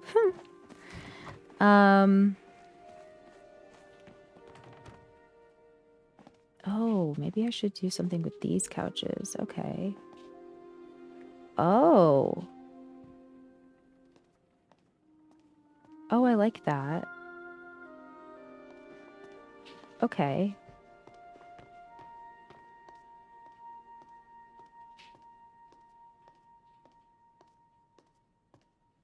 That's glitched in, yeah. I like that a lot. Oh, it's not all done. Okay. Oh? Oh, cute. Wait, what type of bed is this? Oh, it's a valley sunrise. Oh, that's cute.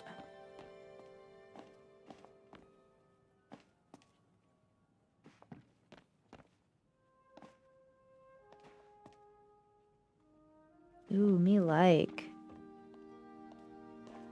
Cute. Like a washing machine. Wait, that's cute. A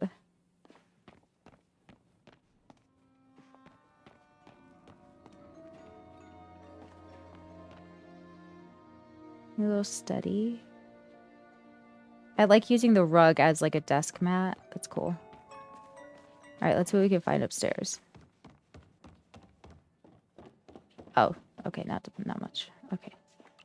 I hate that big bee. I mean, I love bees. I don't like how big that is. Cool. You know, what is this? 'Cause that's the thing that was on the washer or dryer thing. This Chic Capital one. Okay. Super cute.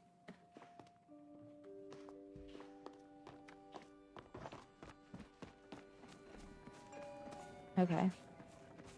And then we've been through here, so let's go through the front. Cutie. Cute.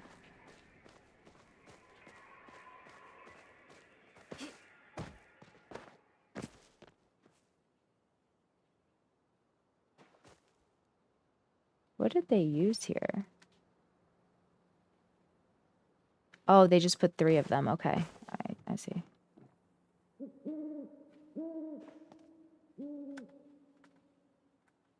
This is cute. Oh my god, it looks like they're... Oh, that's so cute.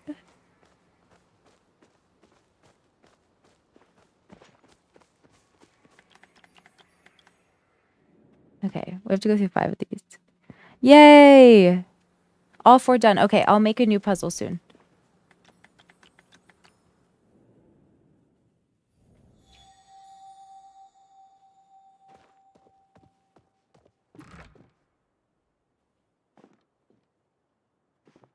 It's also very cute.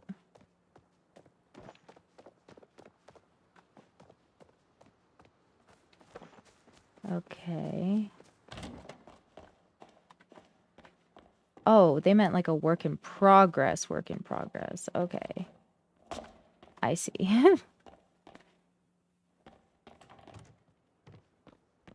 Oh, wait, I like how they put this straight up to the...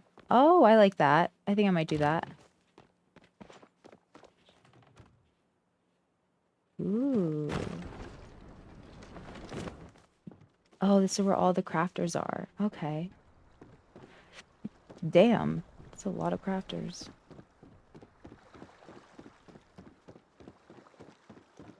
Oh, is this... What is this? What type of plot is this? Okay. I kind of want to see... what's in here. Oh, okay. Okay.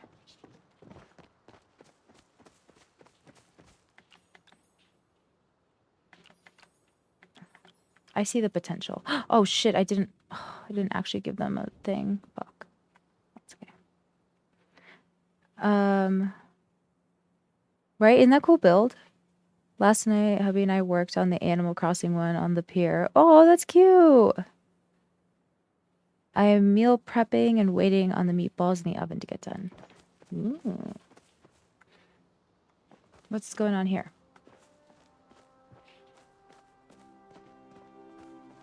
What the fuck is going on here?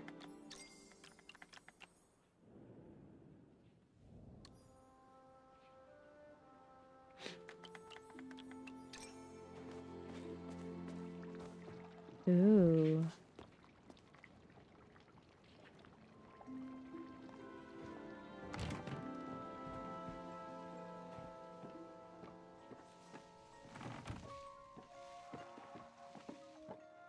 Oh, that's nice.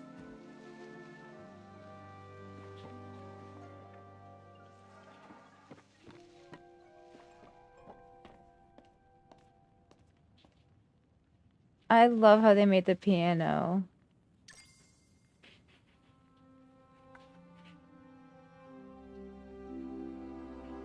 Yeah, that's really cute. Kind of want to make that too. Let's take a picture.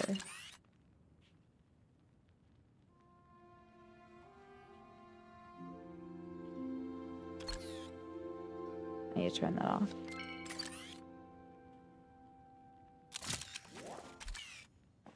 Okay.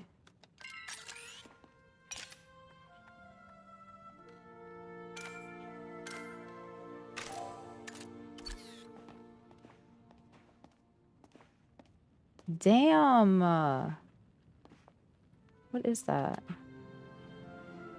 Oh, is this just... Oh.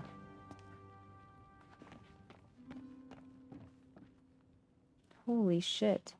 Oh. Oh, I really like this. Hold on. Another picture is needed.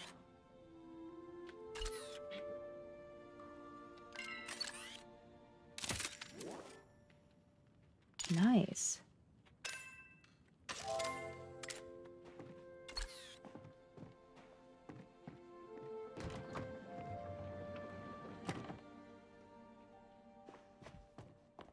Oh, a sitting room? That's cute.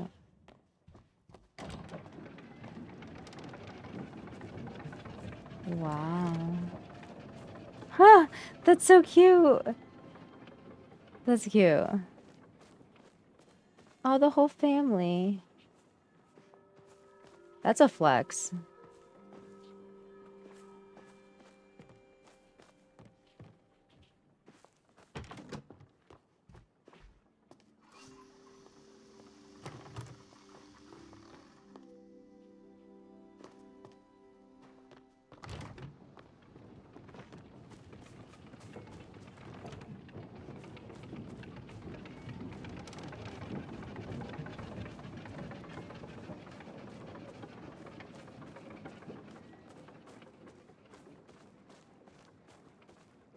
Oh, they're like drinking from it. Amazing. Is it supposed to be a hot tub? Oh, by using the hot tub. That's awesome. Another picture is needed.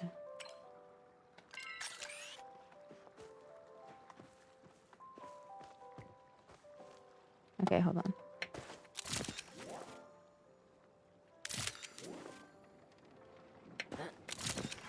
Okay. Wow.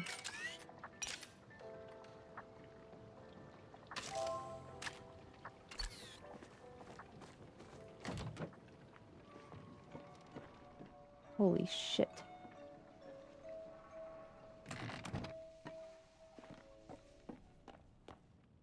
Oh yeah, it's the same place, just okay.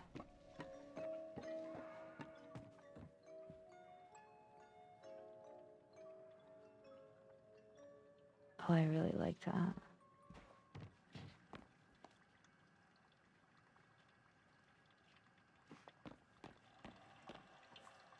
Ooh.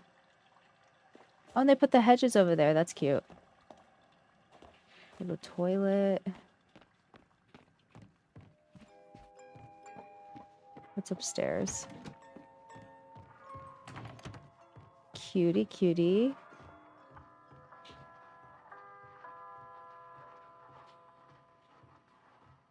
Oh, it's like they're playing. Wow. They ain't gotta flex that hard. Damn.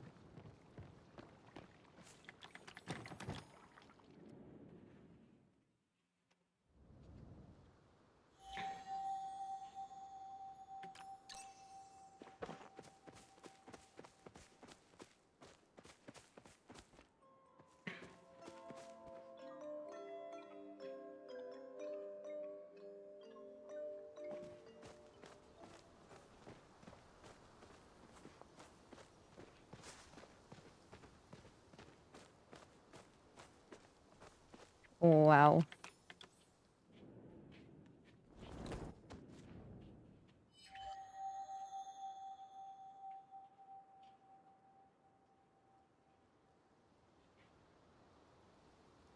Okay.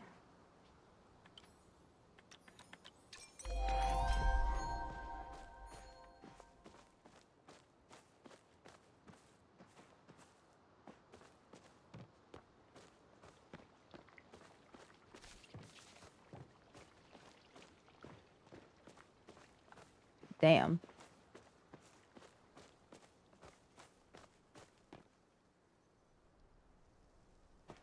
Very cute, very cute. I've seen this done before. I do like this.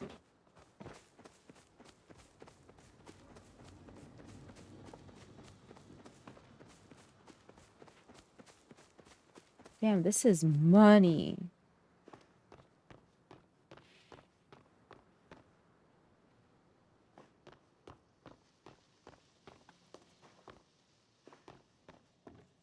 Whoops.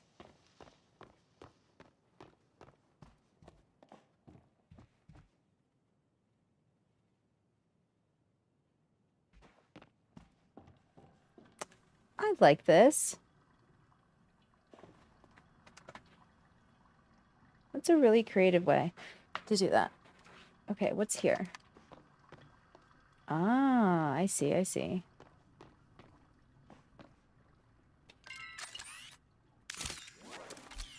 I also like that. I like to keep these so that I know what I'm doing next.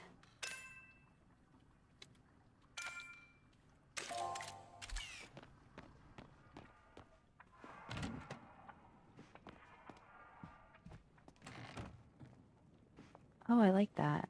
It's on a platform. That's upstairs. Ooh.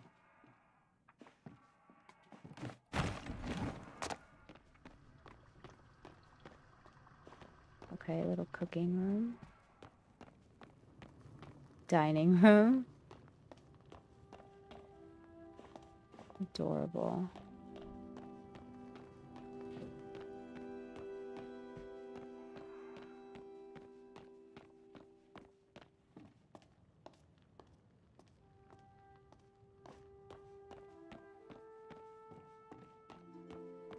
Ooh. It's a great use of this table. I never know where to put it.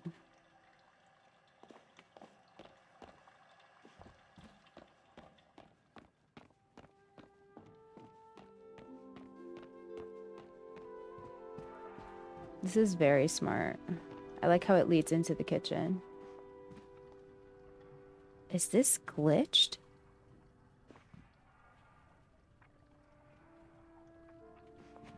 Wait, what?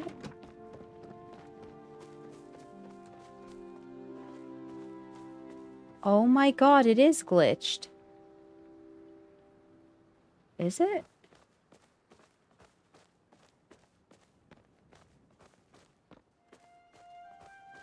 It is. How did you do that?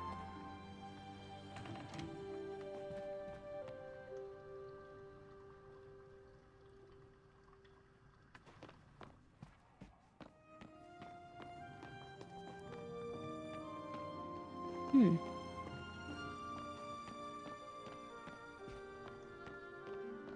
Interesting.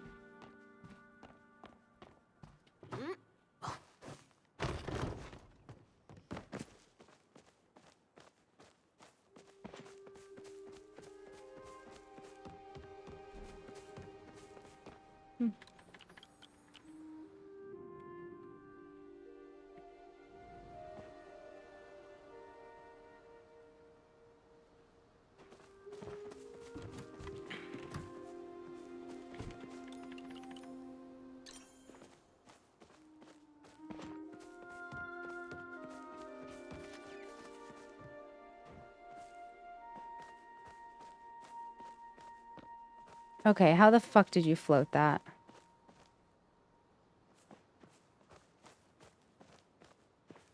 Oh, with the rock? No. You floated it with this thing. Amazing. Amazing.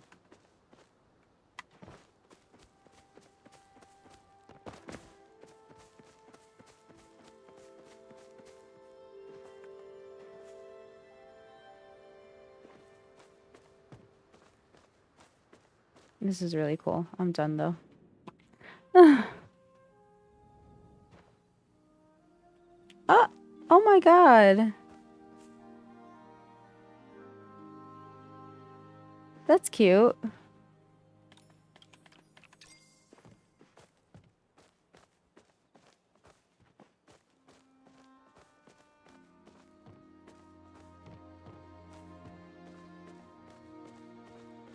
I see the vision. I do see the vision.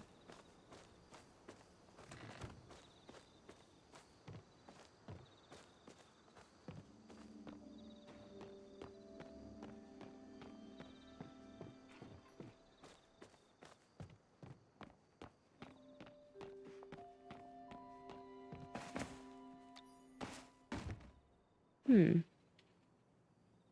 Oh, I get it. Okay.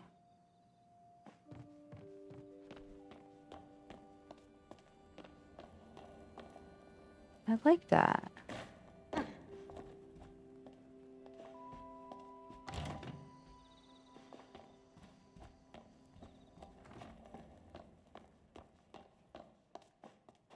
Ooh, okay.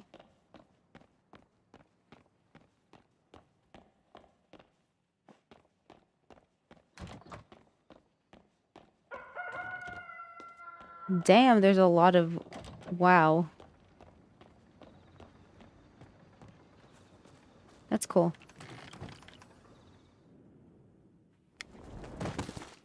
Oh, damn.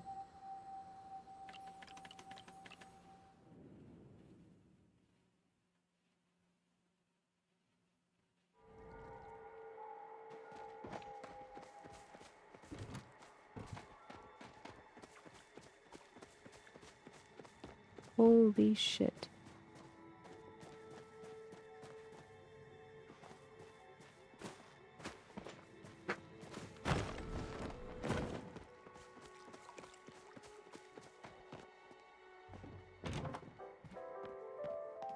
Oh?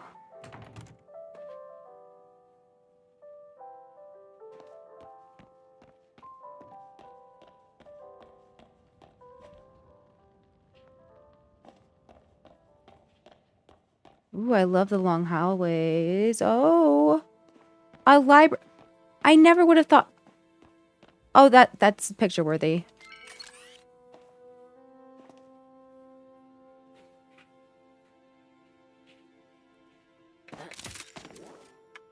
Amazing. Absolutely amazing.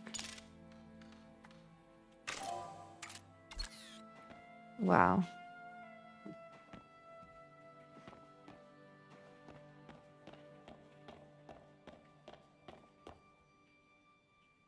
This is cool.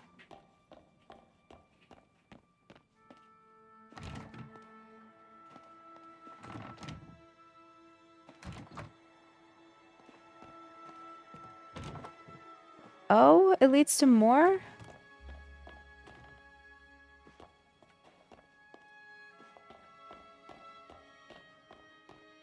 Holy hell.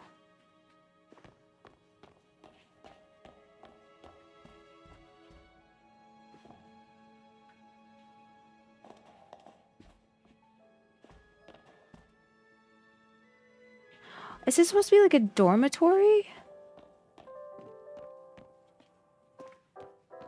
Oh my god, it is. You know, I wish we could see this like top down instead of only like walking around it. What the fuck?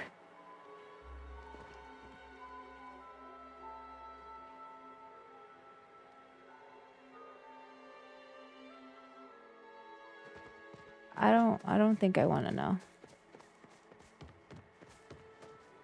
We went this way already, right? No, we didn't. Did we?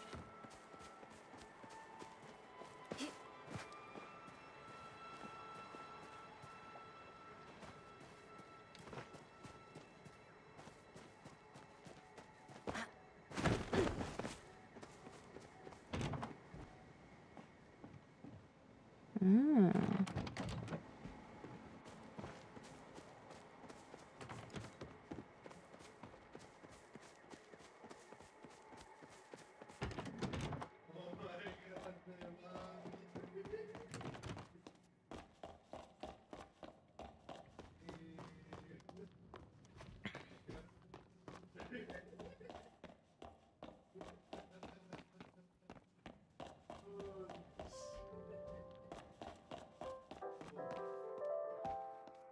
Okay, what the hell is upstairs? Where the fuck do you get this from? Huh.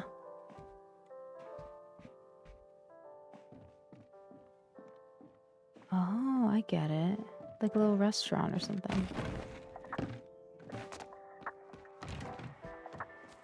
Holy shit.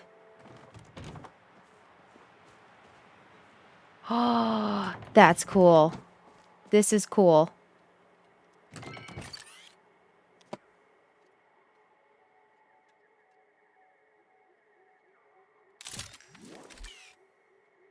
Oh, that's really cool.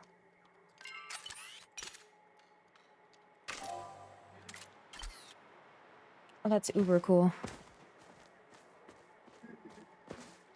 Oh, is this like... Oh, it's supposed to be like a... Oh? What? Where did you get these from? Where'd you get the Pirate Wanted poster? And several of them.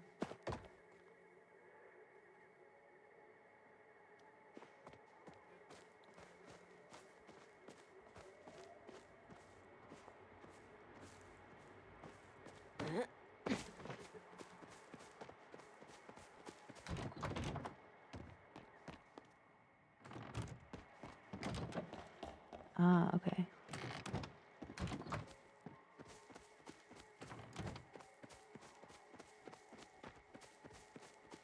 Amazing. Amazing work. I love your work. I do need to go home now. Okay.